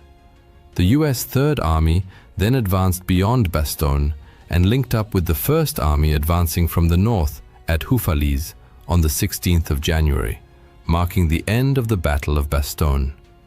In this clash, fought in a town of just 4,000 civilians at a 7-road junction, 20,000 Americans, including 4,500 from the 101st Airborne alone, and 25,000 Germans lost their lives.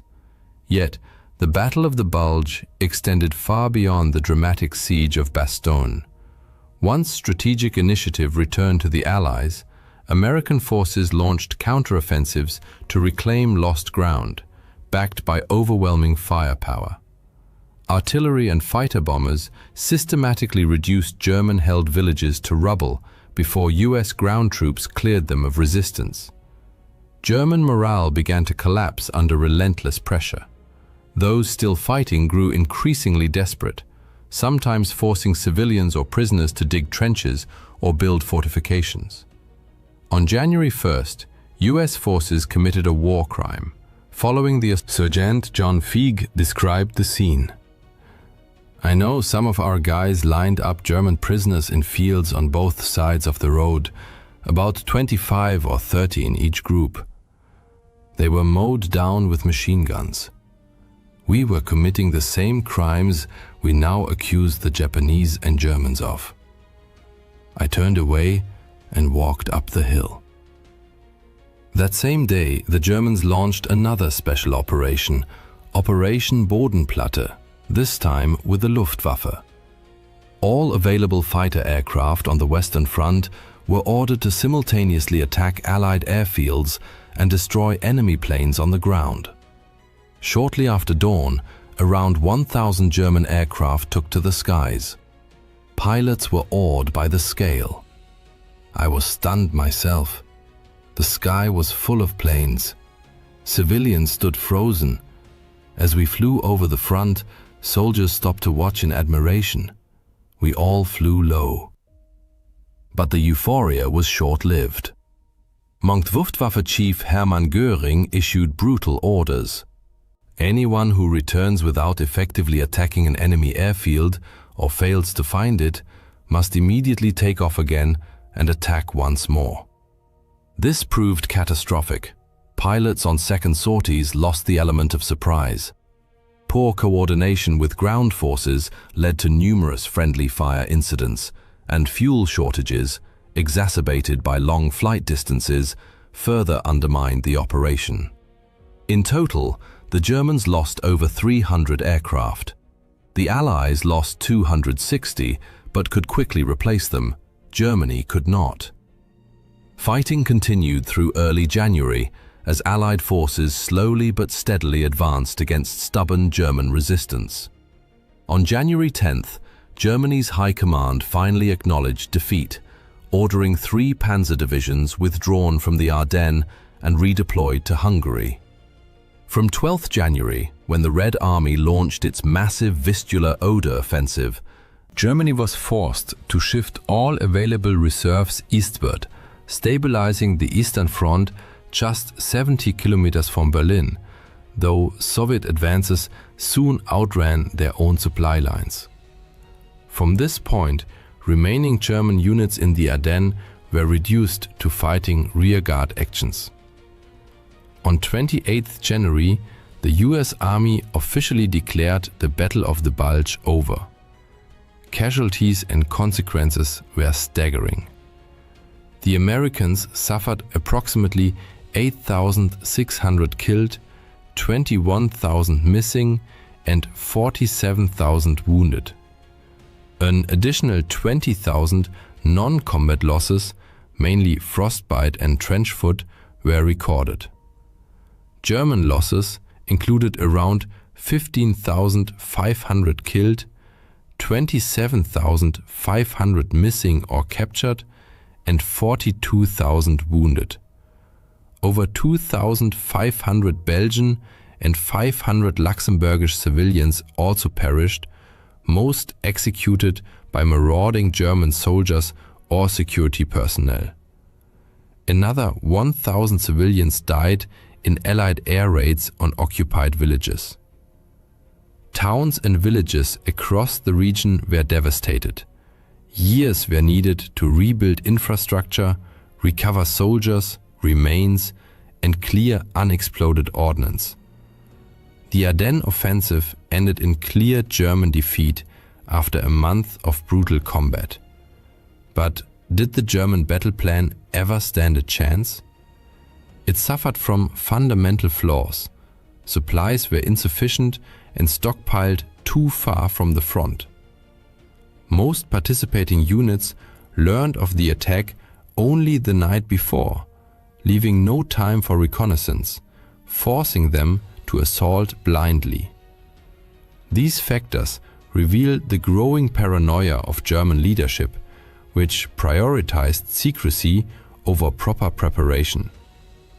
Another critical error was assigning the best German units, the Waffen-SS divisions under Dietrich, to the northern sector, where Allied resistance was strongest.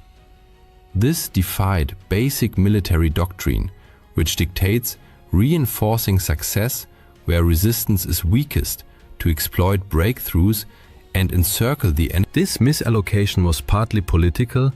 After the July 1944 assassination attempt, Hitler distrusted the regular army and placed his faith in the Waffen-SS. Yet the SS suffered from poor planning and ideologically driven assumptions, leading to inefficient use of their troops.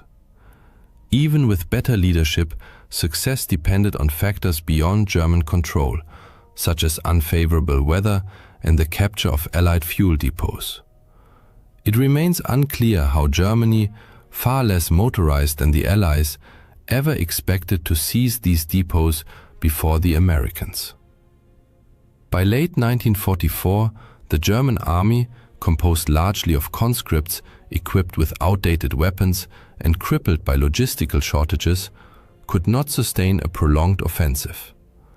Its war industry, drained of resources, could not replace losses. Most decisively, once the skies cleared, Allied air supremacy shattered German supply lines and provided critical close air support to ground troops. Given these realities, the German offensive was doomed from the outset and never had a realistic chance of success. The Battle of the Bulge was a complete tactical and strategic failure. The Nazis grossly underestimated both American combat strength and resolve, while overestimating the Wehrmacht's capabilities. The Ardennes offensive merely wasted Germany's last reserves, prolonged the war slightly, and accelerated the Red Army's advance on Berlin. After the battle, Western Allies regrouped and launched their final major offensive on the Western Front, the Rhineland Campaign, in February and March 1945. In the Battle of the Rhine, combined British and American forces pushed across Germany's western border toward the mighty Rhine River. To overcome this last major natural barrier before Germany's heartland, the Allies orchestrated a large-scale amphibious assault coupled with the war's largest single-day airborne operation. World War II is undoubtedly one of the most significant and tragic events in human history, seemingly well documented and thoroughly understood. Yet hidden within its depths are astonishing facts that cast new light on this colossal conflict. Presented here are 50 such revelations, uncovering unexpected dimensions of the war that forever reshaped our world. 50. The war before the war. The 1930s found the world still haunted by the fresh memories of World War I's devastation, with most Western nations deeply reluctant to engage in another conflict. Nevertheless, events unfolded in such a way that war became unavoidable, as the future Axis powers were already actively pursuing their expansionist agendas. Imperial Japan, for instance, had been steadily extending its territorial reach for years, culminating in the outbreak of the Second Sino-Japanese War in 1937. This protracted conflict between China and Japan continued until the end of World War II, prompting observers worldwide to seriously reconsider the scale of Japanese imperial ambitions. Yet, Japan was not the only Axis power aggressively preparing for war. 49. The propaganda offensive.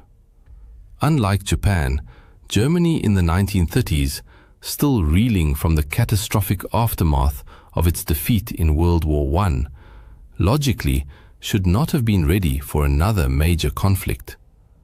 However, this did not deter the Nazi leadership. On the contrary, they leveraged economic hardship as a powerful tool to mobilize the population. While Adolf Hitler orchestrated a massive global public relations campaign, capped by hosting the 1936 Olympics, he simultaneously accelerated Germany's rearmament. The 1930s saw colossal investments by the Nazi regime into the military-industrial complex, which left much of the world stunned by the Wehrmacht's formidable strength when it began its lightning advance across Europe. Interestingly, however, the Nazis were not always known by that Nazi, but more like Nazos. Today, the term Nazi is universally synonymous with absolute evil. Yet, during the party's early days, as it disseminated its virulent ideology, its members officially called themselves the National Socialist German Workers' Party. Even Nazis wasn't their preferred nickname. They referred to themselves as Nazos. So where did the now ubiquitous term Nazi originate? It was coined by journalist Konrad Haydn, who derived it from a Bavarian word meaning foolish or simple-minded. Remarkably, the Nazis appear to have missed the derogatory undertone entirely. 47. A stolen symbol. As the Nazis spread their influence across Europe, they emblazoned their military hardware with the swastika, a symbol that soon became synonymous with terror and evil.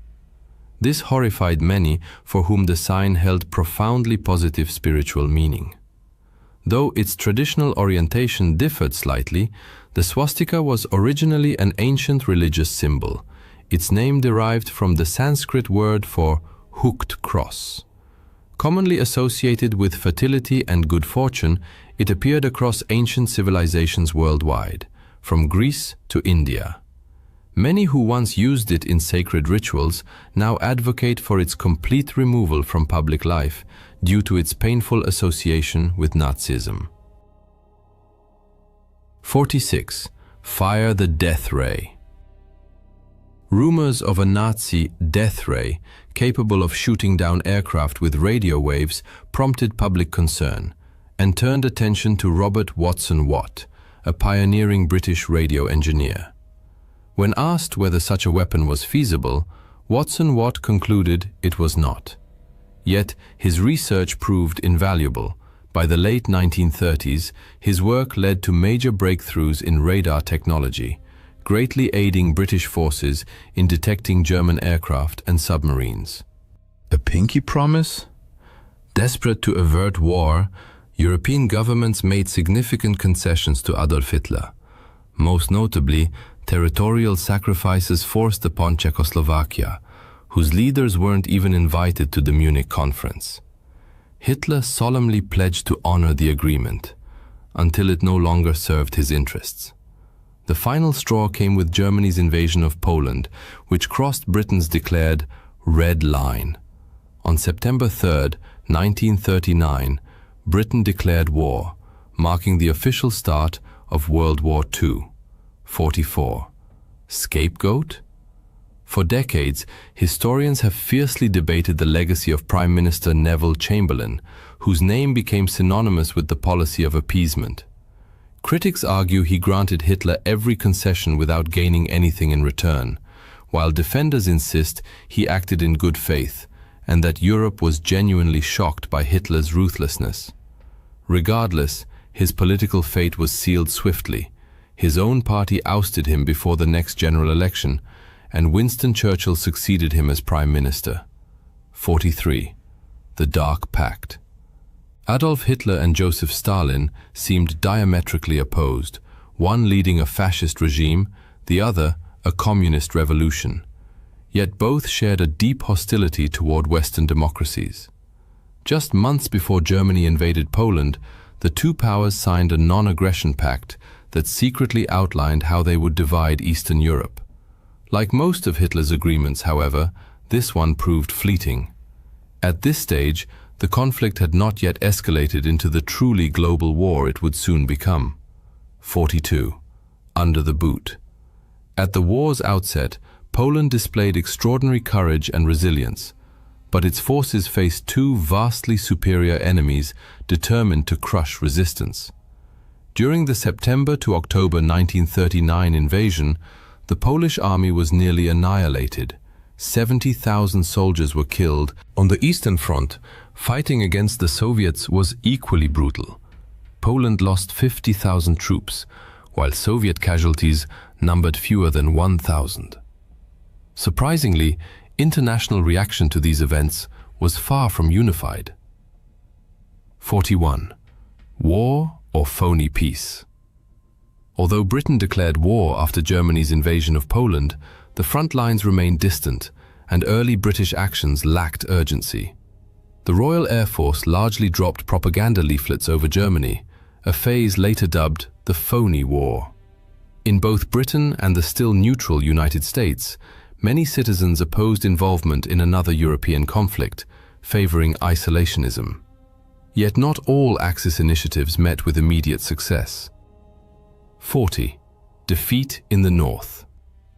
Seeking strategic advantage in Scandinavia, the Soviet Union invaded Finland. But the Finns, with their expertly trained troops and world-class snipers, exploited their snowy terrain to devastating effect. Soviet forces were soon forced into retreat, a humiliation that led to the USSR's expulsion from the League of Nations. Though Finland eventually signed a peace treaty under pressure, the stage was being set for the war's largest front. 39. Good Lord. Hitler's march across Europe alarmed his neighbors, many of whom hoped he would eventually be satisfied. But in 1940, he crossed an undeniable line, invading France by bypassing the Maginot Line through Luxembourg and Belgium. German forces advanced with unprecedented speed, using tanks and air power in a devastating blitzkrieg that shattered French defenses and triggered one of history's largest refugee crises. 38. Chaos at Dunkirk. As German troops closed in on northern France, hundreds of thousands of Allied soldiers, many British, found themselves trapped. With insufficient naval resources and land routes dubbed the Miracle of Dunkirk, the operation rescued over 300,000 troops in just 8 days, using a flotilla of more than 800 vessels, many crewed by civilians. Yet the crisis was only beginning. 37. A relentless tide. By 1940, France, Belgium, and the Netherlands had fallen under Nazi occupation, triggering a mass exodus. Over 8 million civilians fled their homelands, seeking refuge in Allied or neutral countries. Many ended up in overcrowded displaced persons camps, struggling to survive. Despite harsh conditions, some refugees joined Allied forces to fight back. Meanwhile, on the home front, life under Nazi rule grew increasingly oppressive. 36. Holy War. Hitler, a narcissist obsessed with universal adulation, was infuriated to find that Catholic schools in Germany displayed images of Jesus, not him. His persecution of Catholics intensified, eventually targeting Pope Pius XII, who condemned Nazi atrocities toward the war's end. Hitler even consulted a general about occupying the Vatican and assassinating the Pope, but the horrified general instead warned Italian authorities. Few institutions escaped Nazi attempts at destabilization. 35. Money, money, money. To weaken Britain's ability to wage war, Hitler devised an unusual economic weapon, counterfeit currency. In 1939, he ordered concentration camp prisoners to forge British pound notes, producing the equivalent of $132 million, over $6 billion today. Though the influx caused brief market instability, it failed to trigger the hyperinflation and chaos Hitler had hoped for. Not all his schemes succeeded. 34. Shocking, simply shocking. Obsessed with purifying German culture, Hitler condemned anything he deemed degenerate. Books were burned, and artists labeled unpatriotic were arrested. To ridicule modern art, the regime organized an exhibition of degenerate art, displaying over 650. Ironically, it drew far larger crowds than state-approved Nazi art galleries, exposing the public to creative expression the regime sought to suppress. 33. The perfect baby? Hitler's obsession with Aryan racial purity extended to propaganda featuring blonde, blue-eyed children, despite his own dark hair and Austrian origins. In 1935, he launched a nationwide search for the ideal Aryan infant, led by propaganda minister Joseph Goebbels. In a twist of irony, Goebbels selected a photograph sent by anti-Nazi photographer Hans Ballin, depicting a dark-haired Jewish baby. Ballin's act of sabotage succeeded brilliantly, forcing the child's family to flee to Latvia to escape persecution. Art, it turned out, could be a potent weapon of resistance. 32. The Great Dictator. Across the Atlantic, US entry into the war faced strong opposition. Isolationist sentiment ran deep, and media coverage of Nazi atrocities was often limited. One notable exception was Charlie Chaplin, the silent film legend. Despite studio reluctance, he self-funded his satirical masterpiece, The Great Dictator, a bold anti-Nazi statement. Hitler reportedly fumed at the ridicule, but another famous figure was working on the opposite side. 31. The Pilot. Though the America First movement had complex roots, many of its members sympathized with Nazi Germany. Among them was Charles Lindbergh, the famed aviator of German descent and one of America's most celebrated heroes. His isolationist stance gave the movement credibility, and polls even suggested he could have been the Republican nominee to challenge President Franklin D. Roosevelt in 1940. In the end, he decided not to run. A celebrity with no political experience running for president, at the time, the very idea seemed utterly absurd. Yet war was soon to escalate and open new fronts. 30. Taking to the skies. After France fell, a ground invasion of the fortified island nation posed a formidable challenge, so Hitler focused instead on bombing the British into submission. However, this proved far more difficult than anticipated thanks to the Dowding system. Developed by Air Chief Marshal Hugh Dowding, this network of reporting and coordination enabled the British to respond swiftly to aerial attacks. It streamlined communication between ground observers and pilots in the air, foiling many Nazi raids, though not all of them. 29. On the run. When the Blitz descended upon London and other English cities, everyone had a role to play in survival. Many men went off to war, while women stayed behind to carry out essential duties. As for children, many parents refused to keep them in urban areas. A single stray bomb could wipe out an entire family, so children were often sent to live in the countryside, either with relatives or with willing host families.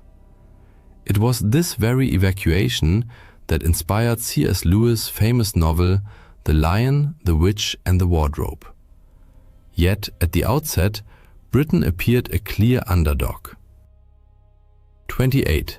Outnumbered. Britain had never before fought a large-scale air war, and its initial air fleet was far from the world's most impressive. At the start of the conflict, the Royal Air Force possessed roughly 3,700 aircraft, fewer than half of which were high-speed fighters. By contrast, the Luftwaffe fielded nearly 4,200 planes in total, including over 1,000 fighters and almost 1,000 bombers. This numerical advantage allowed Germany to strike Britain more frequently, hoping to break its resistance. Reality, however, turned out very differently. 27. The Victor. Though the island nation suffered heavy losses, including one brutal day when it lost 39 aircraft and 14 pilots, Britain's defensive system. Ultimately, Britain endured and held firm, while Germany suffered significantly heavier losses during the Battle of Britain. The British lost over 1,500 aircraft, more than 500 aircrew, and over 1,000 additional casualties. In contrast, Axis forces lost hundreds more planes and suffered more than 3,000 fatalities. And once again, the war was poised to shift. 26. New fronts. It was mid-1941, and Germany's bombing campaign against Britain had failed to force a surrender. Naturally, Hitler's ideal next move was to open a vast and brutal new front in the war. On June 22, 1941, German troops invaded the Soviet Union in Operation Barbarossa. Why did Hitler take such a risk, widely regarded as the war's greatest strategic blunder? His obsession with race drove the decision. Russia possessed vast lands, which Hitler believed would make ideal territory for German settlers, displacing the Slavic peoples he deemed racially inferior. This was not the only time Hitler deliberately plunged into conflicts that objectively offered him no benefit. 25. A costly declaration. This moment entered history as one of World War II's most infamous and humiliating episodes. Seeking to prevent US interference in its Pacific expansion, Japan launched a surprise attack on Pearl Harbor, delivering a devastating blow to the American naval fleet. In response, the United States immediately declared war on Japan. Even those who had previously opposed American involvement in the war now rallied behind the cause, but not for the European theater they preferred. Their choice was taken from them when, almost immediately after Pearl Harbor, Germany, demonstrating solidarity with its Japanese ally, declared war on the United States. Thus, Hitler created yet another powerful enemy destined to appear on Europe's battlefields. American troops were already en route, though in wartime, death could strike far from the heat of combat. The first casualty. Who was the first American soldier to die in World War II? Surprisingly, it wasn't in battle. His name was Robert M. Losey, a native of Iowa who served as an aeronautical meteorologist. In 1940, during the German invasion of Norway, he was working as a military attaché. While evacuating American diplomats, he was killed in a bombing raid, becoming the first US serviceman to die on the European front. This occurred more than a year and a half before the attack on Pearl Harbor. One American unit wore a uniform that could provoke a very awkward reaction. 23. Not that uniform. The 45th Infantry Division consisted entirely of Americans from Oklahoma, New Mexico, Colorado, and Arizona, regions with large Native American populations. This influenced the division's choice of insignia, a proud eagle emblazoned on a swastika. At the time, the swastika was a traditional symbol of good fortune among many native tribes, and no one saw anything problematic in it before the 1930s. Fortunately, no incidents of mistaken identity occurred when the unit deployed. By 1939, however, the swastika had been replaced with the image of a native thunderbird. It wasn't the only pre-war symbol to undergo such a change. 22. Did Hitler love America? Being a dictator certainly had its perks, especially when you alone decided military priorities. Beyond building secret fortresses and compounds, Hitler preferred to travel in style aboard his personal train. This mobile complex featured a conference room, bedroom, and dining car. Originally, it was named America. Needless to say, once American forces became a genuine threat, the name grew deeply ironic, and in 1943 it was quietly changed to Brandenburg. 2.0. Some changes, however, seemed less consequential. 21. No hamburgers here. America has long been a cultural melting pot, with generations of immigrants entered the war against Germany. Many were surprised to discover how many everyday words had German roots.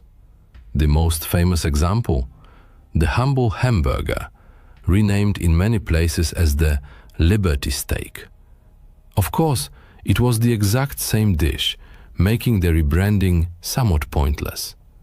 Liberty fries with your Liberty steak, anyone? Food and drink, oddly enough, played a meaningful role in wartime morale. 20. I need my Coke. During the war, American industry focused on producing essentials, ammunition, armor, supplies, and soda? Coca-Cola was immensely popular among US troops, and the company showed its support by opening bottling plants in North Africa. This allowed millions of bottles to be shipped across the Mediterranean to soldiers in the field, boosting morale and cementing Coca-Cola's status as a global brand for decades to come. But the tide of battle was turning and growing bloodier by the day. 19. The deadliest battle. Hitler made a catastrophic error by invading Russia. Napoleon might have warned him, never invade Russia. Neither side, however, was prepared for the unprecedented brutality that unfolded on the Eastern Front. Despite initial successes and numerical superiority, German forces inflicted staggering losses on the Soviets. By the war's end, the USSR had suffered a shocking 21 million casualties. Yet fighting on home soil with vast manpower reserves, the Soviets inflicted devastating damage in return. 80% of all German wartime casualties occurred on the Eastern Front. As the war turned against him, Hitler grew increasingly paranoid. 18. Death among the ranks. Hitler was surrounded by influential advisors, but he disliked hearing unwelcome counsel. He frequently lashed out at those who dared contradict him, expelling them from the party. Even elite Nazis like Werner von Braun found themselves sidelined in the war's final days. Most notoriously, Hitler executed a staggering 84. Admittedly, many were involved in plots against him. But can one really blame someone for conspiring when survival is at stake? Especially when that person is close to a leader many believed was steering the nation toward ruin. Indeed, Adolf Hitler, dictator of Nazi Germany, narrowly escaped assassination by his own inner circle. 17. Operation Valkyrie. In the final year of the war, many in Hitler's military entourage viewed him as increasingly unstable and damaging to Germany's war effort. He even continued purging his own scientists. Led by Klaus von Stauffenberg, a group of Nazi insiders devised a plan to kill Hitler using a bomb at his secret headquarters. But a last-minute change in seating meant the blast only wounded Hitler. Most conspirators were swiftly executed. Even the famed General Erwin Rommel was implicated, leading to the abrupt and tragic end of his military career. Some of Hitler's plans were truly bizarre. 16. Beatles in Britain. Early in the war, the Nazis explored unconventional attack methods, one of them decidedly more many-legged. Nazi command considered using the Colorado potato beetle, a notorious crop pest, as a biological weapon. The idea was to drop millions of these insects onto British farmland, destroying food supplies and starving the island into submission. The plan was ultimately abandoned for a simple reason. It proved impractical to collect the 40 million beetles required. Still, there were some lines even Adolf Hitler refused to cross. 15. Even evil has standards. Nazi scientists worked diligently to develop deadly biological weapons, including advanced strains of typhus and cholera. When presented to Hitler, however, he rejected them, and most projects were shelved. What caused his objection? Despite having no qualms about murdering millions of civilians, Hitler was a World War I veteran who had witnessed the horrors of chemical. That experience may have left a deep psychological scar, creating an unexpected moral contradiction. Yet far more powerful weapons were still in development. 14. The Nazi atomic bomb? One of the war's most persistent rumors was that the US barely beat the Nazis to the atomic bomb. In truth, the Nazis were nowhere near completing a nuclear weapon. That doesn't mean they made no progress, however. They possessed uranium, and with Japan capable of reaching the US mainland, a plan emerged to strike the West Coast with a conventional bomb packed with uranium. The scheme was never carried out, and German uranium eventually fell into American hands. Meanwhile, across the ocean, development was accelerating. 13. The Canadian bomb?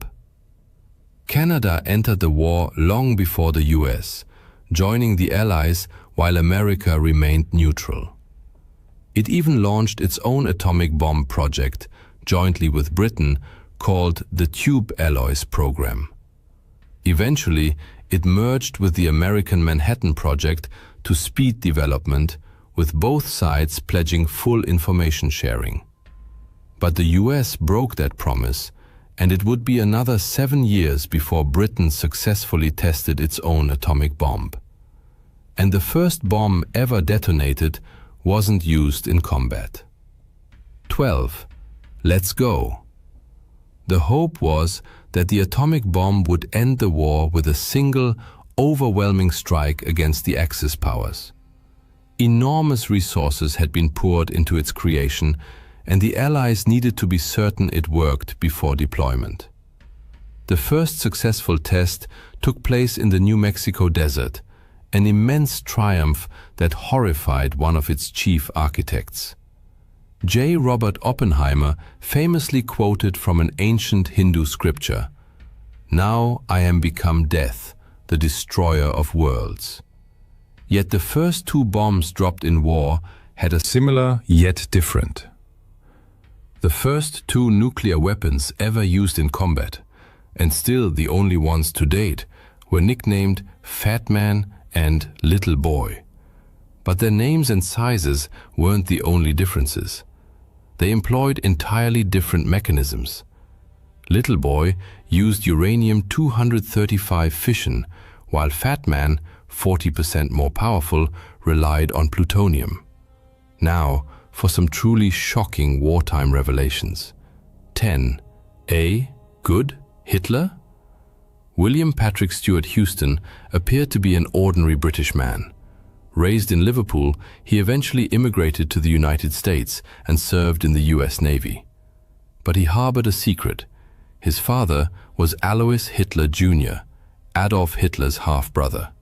He not only fought for the United States against the empire of his fanatical uncle, but was also awarded the Purple Heart after being wounded in combat, yet another noble German-American who contributed to the Allied struggle against the Axis powers. The Nazis employed all manner of unusual tactics to fund their war effort, though, in truth, many of these were simply conventional methods of wartime financing. 9. Who was Max Heiliger? The Nazis. Persecution of the Jewish people stemmed primarily from Adolf Hitler's obsession with racial pseudoscience, yet they never hesitated to profit from it. They systematically looted money, gold, and jewels from arrested and deported Jews. However, as many countries barred the Nazis from their banking systems, the SS created a bank account under the alias Max Heiliger, enabling them to covertly transfer assets and circumvent financial sanctions. In some respects, the threat posed by the Nazi killing machine outlived the regime itself. 8. Unholy ground. The Bergen-Belsen concentration camp was a place of brutal suffering and mass death. Though not an extermination camp in the strictest sense like others, rampant disease and a catastrophic lack of medical care claimed countless lives. When Allied forces liberated the camp in 1945, typhus was so widespread that they made the grim decision to burn the entire site to the ground to prevent further contagion. Yet even amid such horror, heroes emerged whose actions brought light to those darkest of times. 7. The rescuers. In most Nazi-occupied countries, Jewish communities were swiftly rounded up, deported, or murdered. Denmark, however, proved an exception. After quickly surrendering to German forces and accepting occupation, the Danes, lack of overt resistance, granted them a degree of autonomy. This reprieve bought them precious time, until the Nazis finally moved against Danish Jews. Seizing the opportunity, the Danish people orchestrated a mass rescue, smuggling the overwhelming majority of their Jewish population across the Öresund to neutral Sweden, thereby saving thousands of lives. Sometimes, all it takes is one good person to alter the course of history. 6. Sergeant Edmunds, heroism. The Nazis were notorious for violating the laws governing the treatment of prisoners of war, especially when it came to Jewish soldiers. When capturing American troops, they often demanded that Jewish personnel be identified for transfer to concentration camps or execution. But they hadn't reckoned with Master Sergeant Roddy Edmunds, a man of extraordinary courage. Ordered by a German officer to identify the Jewish POWs in his unit, Edmunds defiantly declared, "We are all Jews here." Though this act placed his entire unit at risk, the Nazis, fearing potential war crimes prosecution, backed down. Edmunds likely saved up to 300 lives and was posthumously honored as righteous among the nations by Israel. Some truths of war defy easy comprehension. 5. An old college try. Any Bostonian who'd fought the Nazis and heard their marching chants, "Why did the Nazi anthem Sieg Heil sound so strikingly similar to Harvard University's fight song?" The answer lies in the fact that the composer had once studied at Harvard. And amid the Nazis' countless atrocities, a minor case of musical plagiarism hardly ranked as a priority for anyone. For some, the war never truly ended, leaving deep and lasting scars. 4. The unfinished peace. Had the war not concluded when it did, thanks to Nazi Germany's collapse and the atomic strikes on Japan, a new front might well have opened, a Soviet invasion of Japan. Though this conflict never reached its full potential, the two nations technically remain at war to this day. No formal peace treaty was ever signed, and negotiations collapsed as recently as 2000 over disputed islands seized by Russia. Yet, even in the midst of slaughter, hope found a way to endure. 3. In the blood. World War II was the deadliest conflict in human history, yet it also saw more soldiers survive severe battlefield injuries than ever before. What made the difference? Advances in medical technology and one innovation in particular, blood transfusion. Though the practice existed long before, it was during this war that it was first systematically deployed on the front lines, saving countless lives and becoming a cornerstone of battlefield medicine. In the fog of war, reality often grew strange and unpredictable. 2. The parachuting Nazi. It was 1941, and Germany still believed victory was assured. So confident were they that they dispatched one of their highest-ranking officials to Britain to negotiate its surrender. 2. Rudolf Hess, Hitler's deputy, parachuted into Scotland expecting to return a hero. Instead, he was immediately arrested. Held as a prisoner of war until the conflict's end, he was later tried at Nuremberg, convicted of crimes against. Yet among the heroes of World War II were also unexpected names, some instantly recognizable. 1. The Big Guns. Is this a military roster or a Hollywood cast list? World War II's mass conscription brought many future stars into uniform. Among those who served, and in some cases paused their burgeoning film careers, were Walter Matthau, Peter Fonda, David Niven, and Christopher Lee. One conspicuously absent name? The quintessential American cowboy, John Wayne, who received a deferment due to a football injury. For readers eager to uncover more secrets from the war's final days, we recommend the article "What Really Happened to Nazi Leaders After World War II?" or its accompanying video. December 17, 1944, deep Belgian night. At 5:30 a.m., the death rattle of a Tiger tank's engine echoed through the Hansfeld area before it gave its last gasp and fell silent. SS Obersturmbannführer Joachim Peiper, in frustration, slammed his fist against the armored hatch, creating a deafening metallic clang that resonated in the frosty air. Untersturmführer Weber, the tank's driver, desperately tried to revive the 700 horsepower Maybach engine, but to no avail. The fuel tank was treacherously empty. Hauptsturmführer Weber's voice, coming from his compartment, betrayed panic. Even the reserve tank was dry. Peiper exited his command tank, his boots crunching into the frozen Belgian ground. Around him lay a steel armada, the most powerful armored assault group the Wehrmacht had thrown into the heart of Operation Watch on the Rhine, better known as the Battle of the Bulge. 67 tanks, 149 half-tracks, and approximately 5,000 elite Waffen-SS soldiers, the pride of Germany, lay immobilized due to a simple lack of fuel. Through the morning fog, Peiper discerned the outlines of an abandoned American position, Hansfeld, a strategically important supply hub for the US 99th Infantry Division. The Americans, in their hasty retreat, had left behind smoldering barrel fires, unfinished coffee in mugs, and, as if a twist of fate, rows of coveted olive-drab jerrycans filled with fuel, a generous gift from the very god of war. Driven by a mix of astonishment and anticipation, Peiper slowly approached the coveted jerrycans. His loyal adjutant, Hauptsturmführer Hans Grüler, deftly opened one and, after a sniff, exclaimed, "Gasoline! Obersturmführer! High-octane gasoline!" Peiper's soldiers, their spirits lifted, eagerly began refueling their combat vehicles. Peiper walked among the stacks, trying to gauge the extent of this unexpected fortune. The figures from the count were astonishing. 50,000 gallons. More than enough to fuel his entire battle group for a rapid breakthrough to the Meuse River.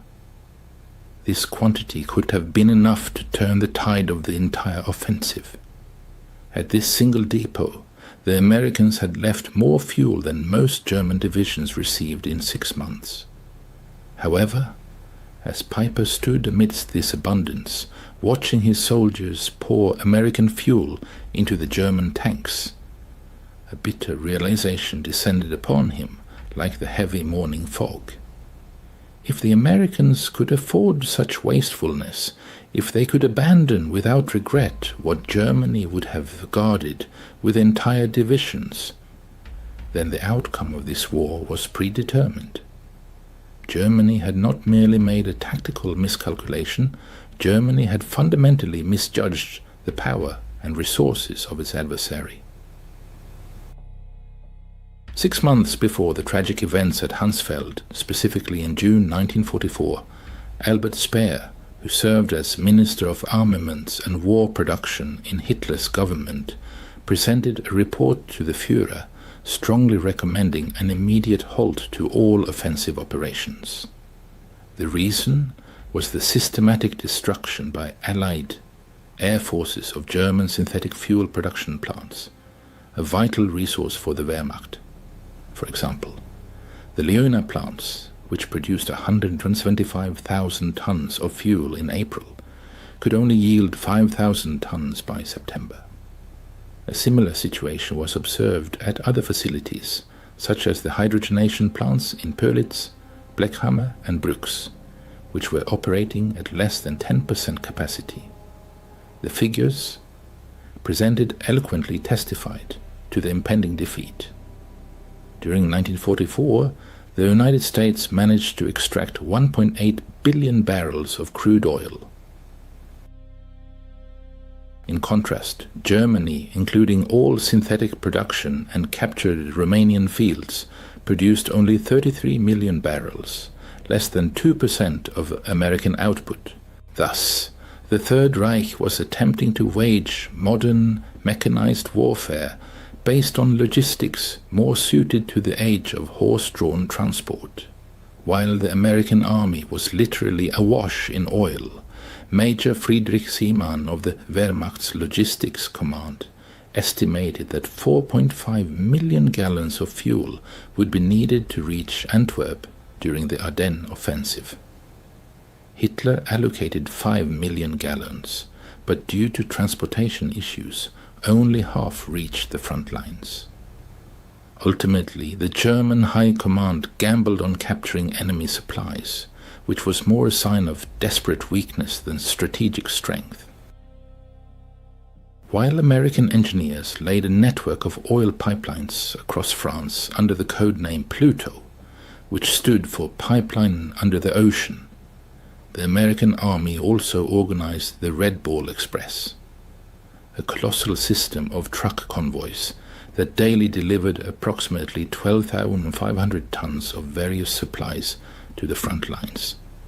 By the end of 1944, American forces stationed in Europe consumed a colossal 1.2 million gallons of fuel daily, while receiving 1.4 million gallons. They were not only sustaining current operations, but also building strategic reserves in preparation for further battles. Joachim Peiper, by no means lacking strategic thinking, was at 29 years old one of the youngest regimental commanders in the Waffen-SS, a recipient of the Knight's Cross with oak leaves and swords. He had endured the harsh schooling of the Eastern Front, where he learned that in modern warfare, fuel often held greater value than ammunition itself.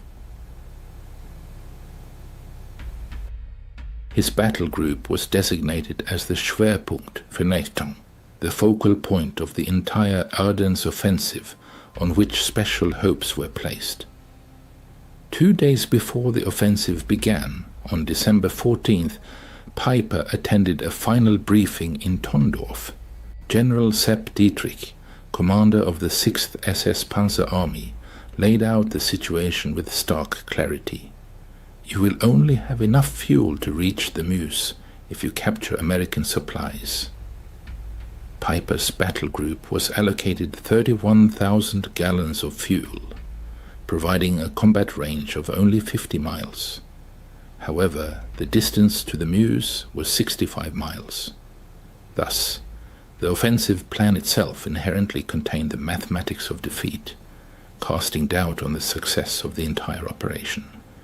In the run-up to the December 16th offensive, Commander Peiper demonstrated extreme meticulousness in planning. His instructions were clear and unambiguous. Tanks were to move in single file to minimize fuel consumption.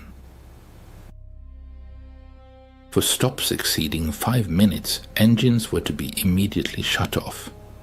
The capture of American fuel depots was declared a priority, overshadowing even tactical considerations. The stark contrast with the American approach was striking. On the same day, Captain James Rose, of the U.S. 743rd Tank Battalion, whose positions were located just 20 miles from Piper's Column's starting point, made a diary entry. Received fuel replenishment 7,125 gallons.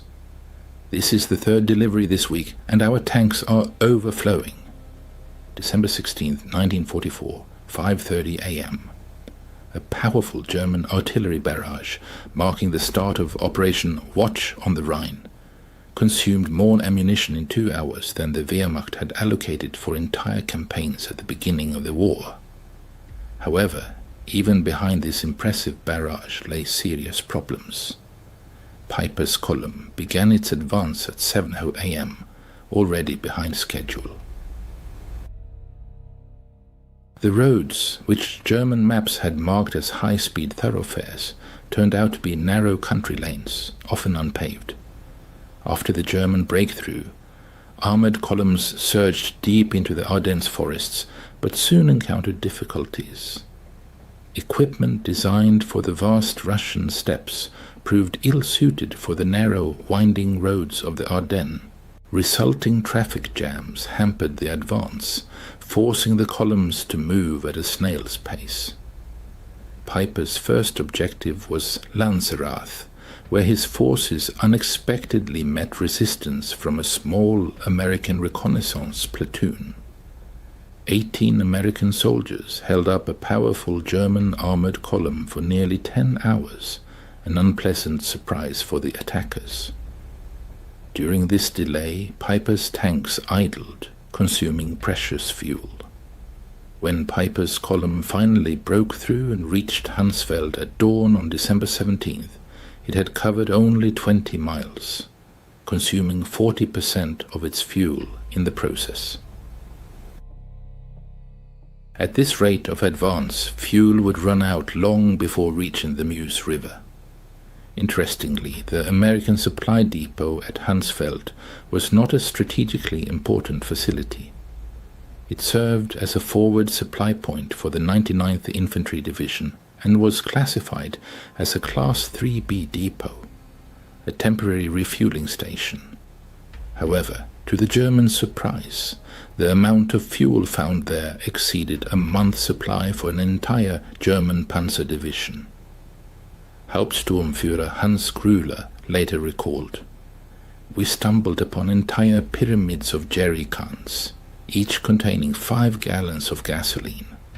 They were stacked up to 10 feet high and stretched for perhaps 650 feet, and most surprisingly, the Americans hadn't even attempted to destroy them. The captured fuel turned out to be high-quality aviation gasoline, skillfully blended with automotive fuel with an octane rating of 80 or higher." Notably, German equipment, particularly the finicky Maybach engines installed in Tiger tanks, was designed for fuel with an octane rating of 74. Paradoxically, the American gasoline proved too good for German machines, causing engine malfunctions. During the refueling process, Piper's soldiers made several significant discoveries. Sergeant Wilhelm Hoffmann, thanks to his English language skills acquired in his father's pre-war business, found invoices in the depot office. These documents detailed the long and complex journey of the fuel from Texas to New York, across the Atlantic to Liverpool, then across the English Channel to Normandy, and finally by truck for 400 miles to Hansfeld. Astonishingly, this journey of over 6,000 miles took only 6 weeks. I immediately reported what I saw to Obersturmbannführer Piper, Hoffmann recalled in a 1976 interview. He carefully examined the documents, then crumpled them and tossed them aside. Piper didn't say a word, but his face revealed everything. We both realized what this meant. Soon after, Private Ernst Kara came across a fresh issue of the Stars and Stripes newspaper from December 15th, dated just 2 days prior. The headline announced the opening of a new fuel pipeline connecting Cherbourg and Verdun, capable of pumping up to 300,000 gallons of fuel daily. This single pipeline alone could provide many times more fuel than Piper's battle group needed for the entire operation. To grasp the overwhelming significance of Piper's discovery, one must look at the fuel crisis that gripped Germany by the end of 1944. Starting in May, massive Allied bombing raids led to a catastrophic 90% drop in synthetic fuel production. The Luftwaffe, facing a severe shortage of aviation gasoline, was forced to ground its aircraft. Pilot training was drastically cut. Instead of the previous 250 flight hours, new recruits received only 60. The Kriegsmarine's surface fleet virtually ceased to exist. Submarines, in an attempt to conserve precious diesel fuel, were equipped with snorkels, allowing them to operate longer on battery power. On the home front, German citizens had not seen personal automobiles since 1942. Gasoline had become such a valuable resource that even the theft of a few liters on the black market became a subject of Gestapo investigations. Farmers were forced to return to using horse-drawn plows. At the very same time, the United States, with its untold reserves of black gold, accounted for 67% of global oil production. The East Texas oil field alone produced more oil than all of Nazi-occupied Europe. American oil refineries operated at full capacity, and Standard Oil even experimented with new petroleum products simply because they had an abundance of crude oil. After capturing the impressive 50,000 gallons of fuel at Hansfeld, Piper's armored columns surged forward like predators sensing prey. By midday on December 17th, they reached Bühlingen, where a new prize awaited them. Additional supplies, food, ammunition, and, most valuable of all, topographical maps indicating the locations of other American fuel depots in the vicinity. However, a careful study of the maps revealed a disturbing picture to the German officers. The Americans had vast fuel reserves scattered everywhere. Almost every major crossroads held a depot brimming with gasoline. The U.S. First Army alone held a colossal 3.5 million gallons of fuel in reserve. Piper, without losing a moment, continued his advance towards Ligneville, where his soldiers committed a monstrous war crime that went down in history as the Malmedy Massacre. 84 American prisoners of war were brutally murdered. Even this inhumane act was indirectly linked to the severe fuel shortage. Piper later justified his actions by claiming he could not afford to allocate precious gasoline for transporting prisoners to the rear. By the evening of the same day, Piper's spearhead reached Stavelot, where a large American fuel depot containing over 2 million gallons of fuel was located. This quantity would have been more than enough to sustain further advance to the Meuse and achieve the objective. However, as the first German vehicles appeared on the horizon, American engineers were already hard at work carrying out orders. Captain John Brewster of the 291st Engineer Combat Battalion had been timely warned of the enemy's approach. His mission was crystal clear and simple: at all costs, prevent the fuel from falling into enemy hands. In December 1944, at the height of the German offensive in the Ardennes, American engineers demonstrated resolve, depriving the enemy of valuable resources. The depot at Stavelot, holding 289,000 gallons of gasoline, became the scene of dramatic events. On December 17th, as Piper's vanguard approached the depot, Captain Brewster ordered the destruction of the supplies. Engineers laid gasoline trails between the stacks of jerrycans, and then Technical Sergeant Paul Solis threw a white phosphorus grenade. According to Solis, the explosion was instantaneous and colossal, a wall of fire erupting 100 feet into the air. Soon, the entire depot became a blazing inferno. Piper's arriving tanks saw a column of black smoke rising 1,000 feet. The fire raged for 3 days, destroying enough fuel to power Piper's entire division to Antwerp and back. Untersturmführer Weber recalled how a stunned Commander Piper, standing on his tank's turret, silently watched the flames, then uttered, "They can afford to burn 2 million gallons just to deny them to us. What are we doing here?" Throughout the Ardennes region, American engineers carried out similar operations to destroy fuel depots. At Trois Ponts, 1.1 million gallons were destroyed, and at Spa, 2.5 million gallons. In total, during the first week of the offensive, the Americans deliberately destroyed over 8 million gallons of fuel, an amount exceeding what Germany had allocated for the entire operation.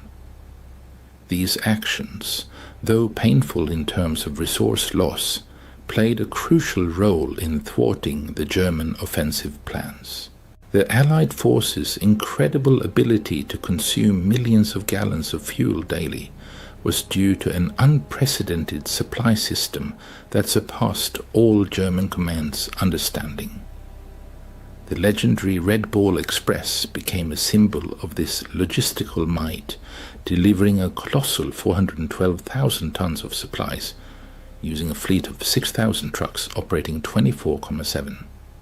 Notably, each truck consumed about 40 gallons of fuel daily, and the total fuel expenditure for the Express exceeded the monthly supply for the German Army Group B. By December 1944, the motor transport service employed 230 companies operating on clearly defined routes, daily delivering approximately 20,000 tons of various goods, including 3,000 tons of fuel.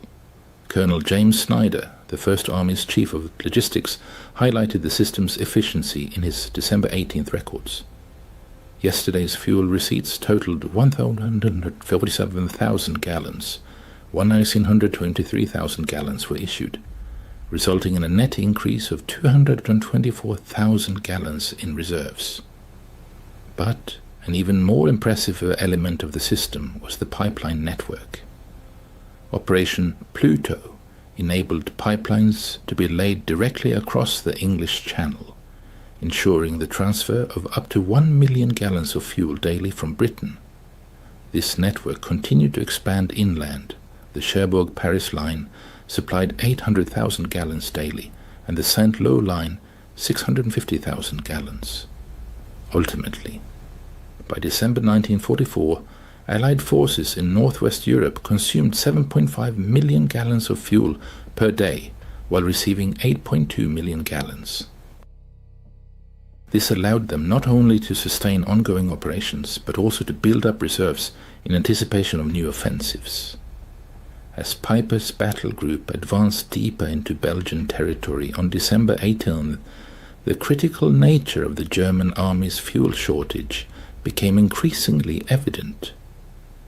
At Schoppen, German forces captured another fuel depot, but these supplies proved insufficient.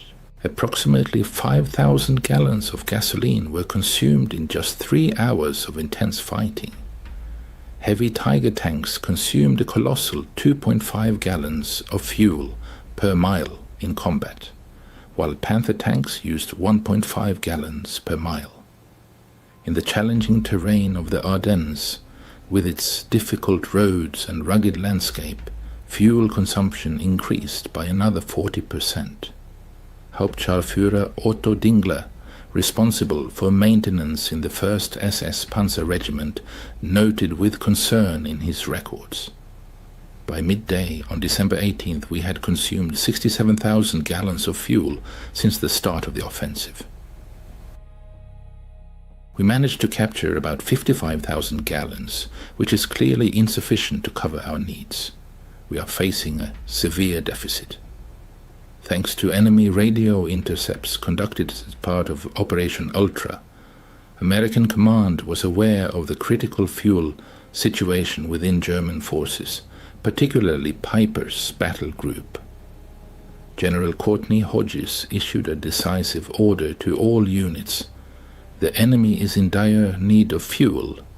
All gasoline supplies threatened by enemy capture must be destroyed to deny them the ability to continue their offensive.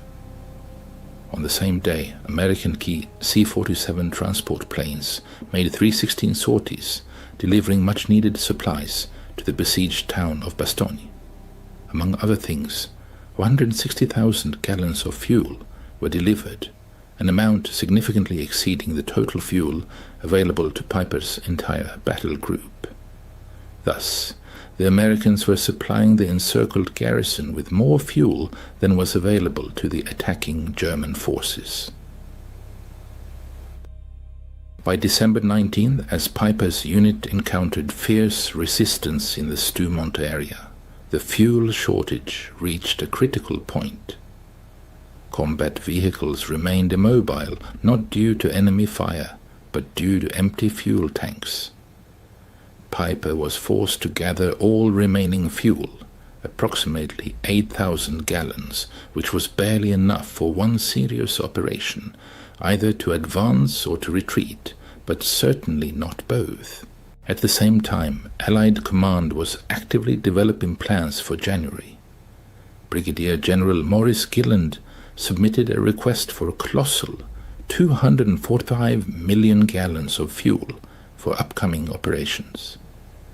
This request was approved instantly, without the slightest question or discussion. This contrast in approaches to fuel supply was striking.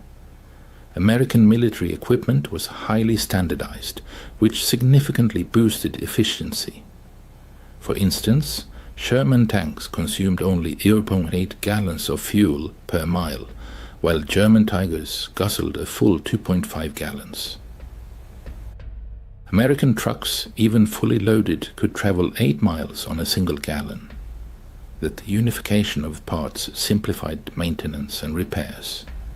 In contrast, the German army used a vast array of equipment, both captured and indigenous, with widely varying fuel and maintenance requirements.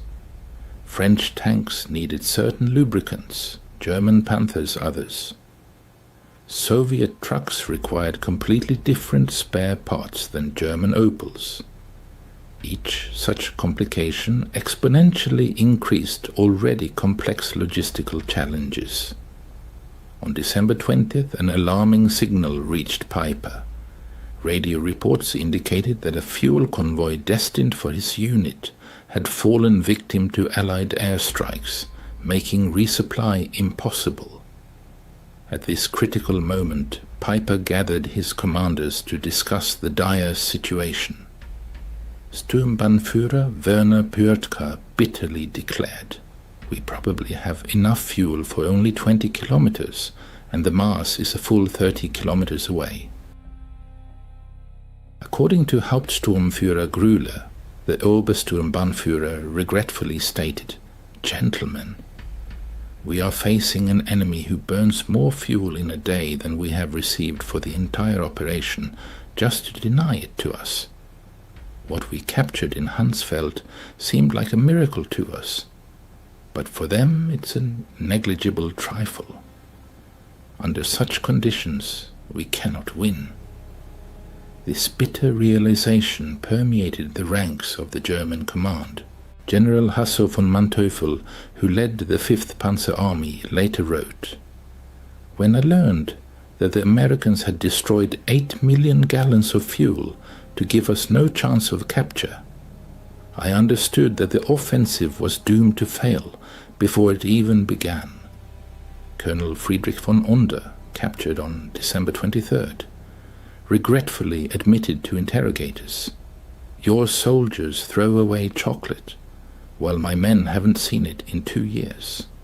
You burn millions of gallons of fuel, and we count every liter. How can we fight against such unimaginable abundance? By December 21st, Piper's misfortunes culminated in La Glace, where his battle group found itself tightly encircled by American forces. The tanks, once a formidable power, stood motionless like stone statues, devoid of the vital force of fuel. Around them the ring tightened, formed by units of the 31st Infantry Division, battle-hardened paratroopers from the 82nd Airborne Division, and the steel fists of the 3rd Armored Division. The American Armada, like an insatiable beast, consumed colossal volumes of fuel, 340,000 gallons on December 21st alone. Meanwhile, Piper desperately tried to conserve every drop, possessing a paltry 1,000 gallons. Private First Class Richard McKinney, like a chronicler of those days, wrote home, ironically remarking on the situation, "We have the Germans surrounded. Their tanks are dying of thirst. Our captain jokes that we are burning more fuel, heating our coffee than they have left for their vehicles." This episode vividly epitomized industrial warfare at its zenith. The redeployment of General Patton's Third Army northward, requiring 350,000 gallons of fuel solely for the move, seemed an inconceivable task for the exhausted German war machine. However, American logistics, like a finely tuned clockwork, met this unimaginable challenge in just 3 days. On December 23rd, the skies opened and a flood of sunlight poured onto the earth. Allied aircraft, like a flock of predatory birds, took to the air, performing about 2,000 sorties. Each aircraft, like an insatiable demon, devoured fuel at a monstrous rate, forcing the Luftwaffe to watch enviously from the ground, grounded for weeks. P-47 fighters, like fiery chariots, burned 300 gallons an hour, and B-26 bombers, like winged leviathans, consumed 200 gallons an hour.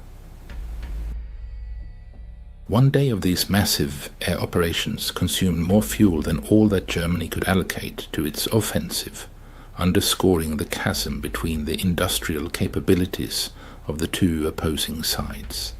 On the night of December 23rd, 24, realizing the hopelessness of the situation, Piper abandoned his equipment and made a desperate attempt to escape.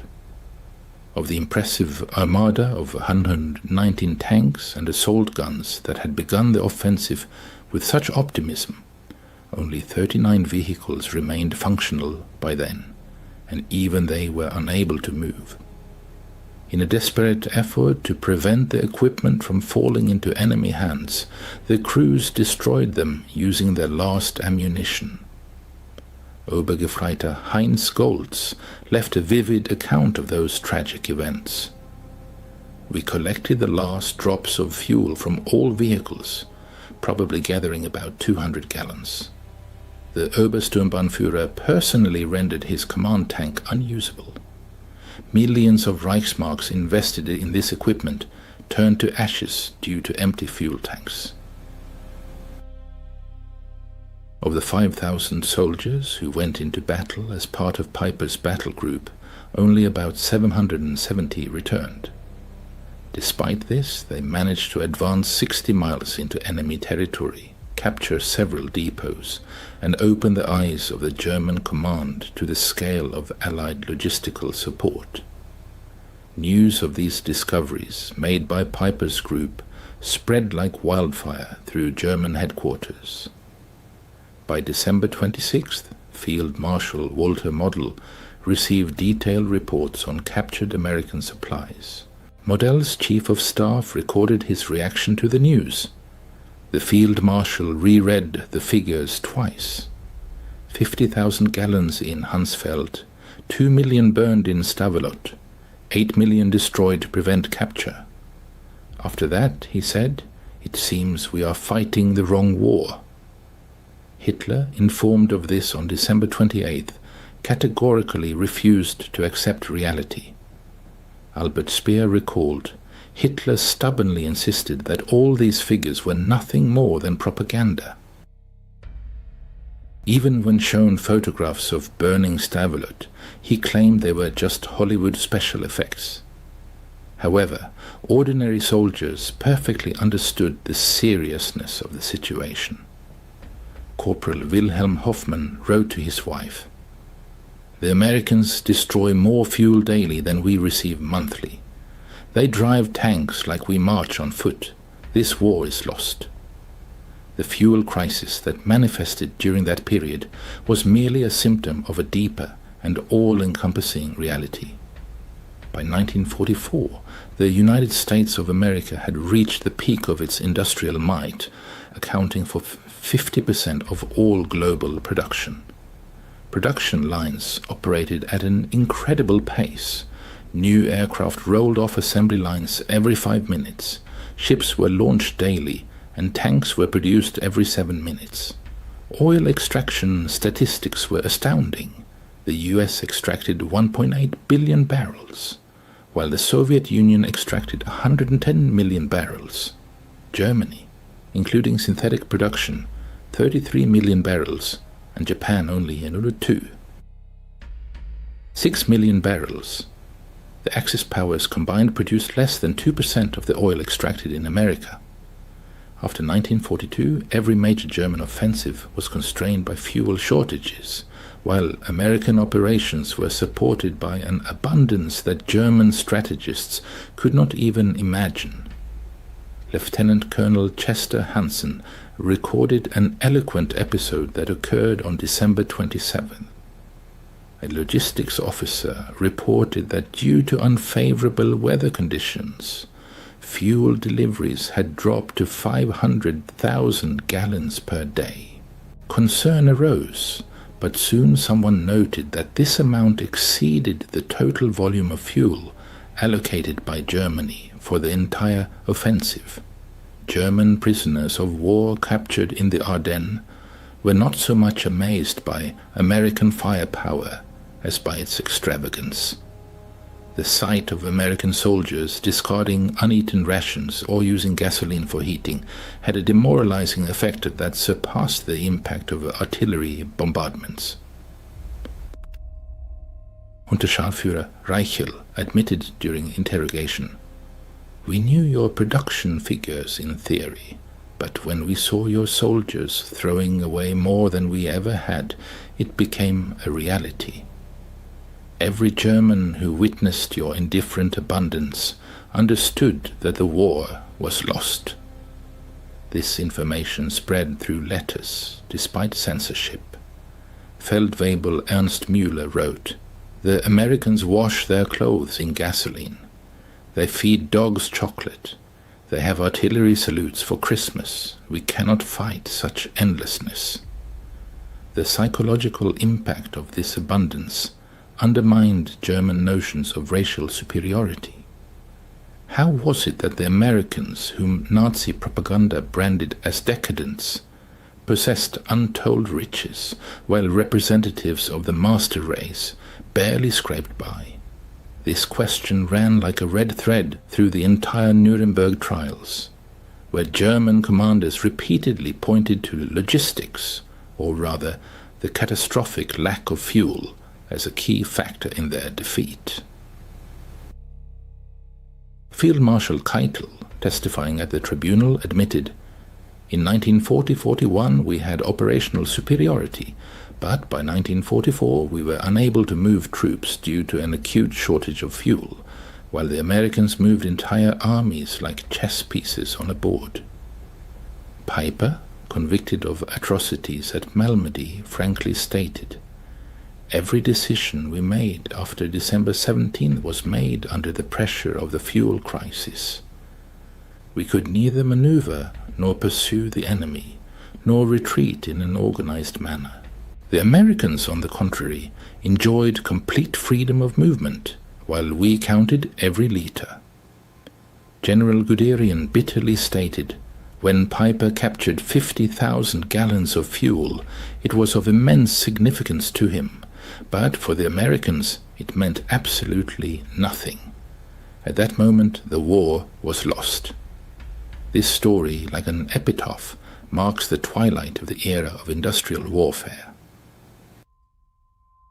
Victory was forged not so much by the courage of soldiers on the battlefield as by the statistics of industrial production.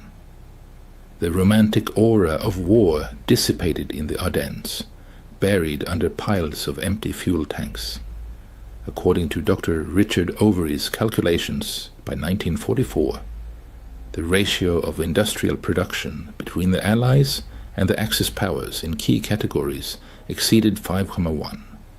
For petroleum products, this gap reached a staggering 50,1. Neither superior training nor brilliant tactics could overcome such a colossal advantage. America produced 324,150 aircraft during the war, while Germany produced only 119,977. American factories produced 88,410 tanks, German factories 46,857. But the most eloquent figure is the volume of oil processed. In 1944 alone, America processed 1.8 billion barrels, while Germany, with great difficulty, could extract only 33 million. December 24th, 1944, marked a turning point. As the remnants of Piper's group, abandoning 39 tanks, 70 half-tracks and 177 other vehicles, fought their way on foot through American defensive lines, the true scale of the disaster became evident. The capture of 50,000 gallons of fuel seemed like incredible luck, but it soon became clear that it was a drop in the ocean for an enemy who could afford to burn millions of gallons. Unterführer, analyzing the event of those days in 1975, recalled, "On the morning in Hansfeld, upon discovering the American fuel reserves, we rejoiced as if we had won the lottery. However, by evening, learning of the burning Stavelot, the realization of inevitable defeat set in. The Americans possessed such abundance that they could destroy what we were willing to die for. Our 50,000 gallons were insignificant, less than what one American armored division consumed in 2 days. It wasn't even 3 hours of work for the legendary Red Ball Express, just a margin of error in Allied daily consumption." Major General J. Lawton Collins later noted, "The Germans' desperate attempts to seize fuel exposed their fatal miscalculation. They naively believed that we valued fuel as highly as they did, considering it an indispensable resource. They were unaware that we had so much of it that we could afford to burn millions of gallons without jeopardizing our tactical advantage. Operation Wacht am Rhein collapsed, facing the relentless mathematics of industrial warfare. The offensive consumed about 2.8 million gallons of fuel, representing 40% of the total allocation, not counting captured reserves. At the same time, the American army expended 267 million gallons, almost 100 times more. The Wehrmacht lost about 100,000 soldiers, 800 tanks, and 1,000 aircraft. But the most devastating blow was the loss of illusions. Every German soldier who witnessed American abundance firsthand realized that Germany was not just fighting a war, but participating in an act of self-destruction. The tragic fate of Joachim Piper, a commander who had endured the crucible of war, ended in 1976 in France at the hands of unknown assailants. But long before that, in 1967, in a conversation with historian Henry Lyman, he acknowledged the fateful role of the discovered fuel depot. According to him, had it not been for this discovery, the German forces would have had a chance to retreat with honor. But the suddenly revealed disparity in resources, where American reserves seemed like a bottomless ocean and German ones like meager drops, ultimately buried any hopes for victory. This episode vividly illustrates an immutable law of industrial warfare, where logistics play a decisive role, overshadowing tactical stratagems. The might of production crushes even the bravest courage, and an abundance of resources becomes an insurmountable factor before which devotion to ideals pales. Despite the fact that a German soldier in 1944 might have surpassed his opponent in training and experience, this was not decisive. The American war machine, fueled by colossal industrial power, surpassed Germany in its ability to produce and replace losses.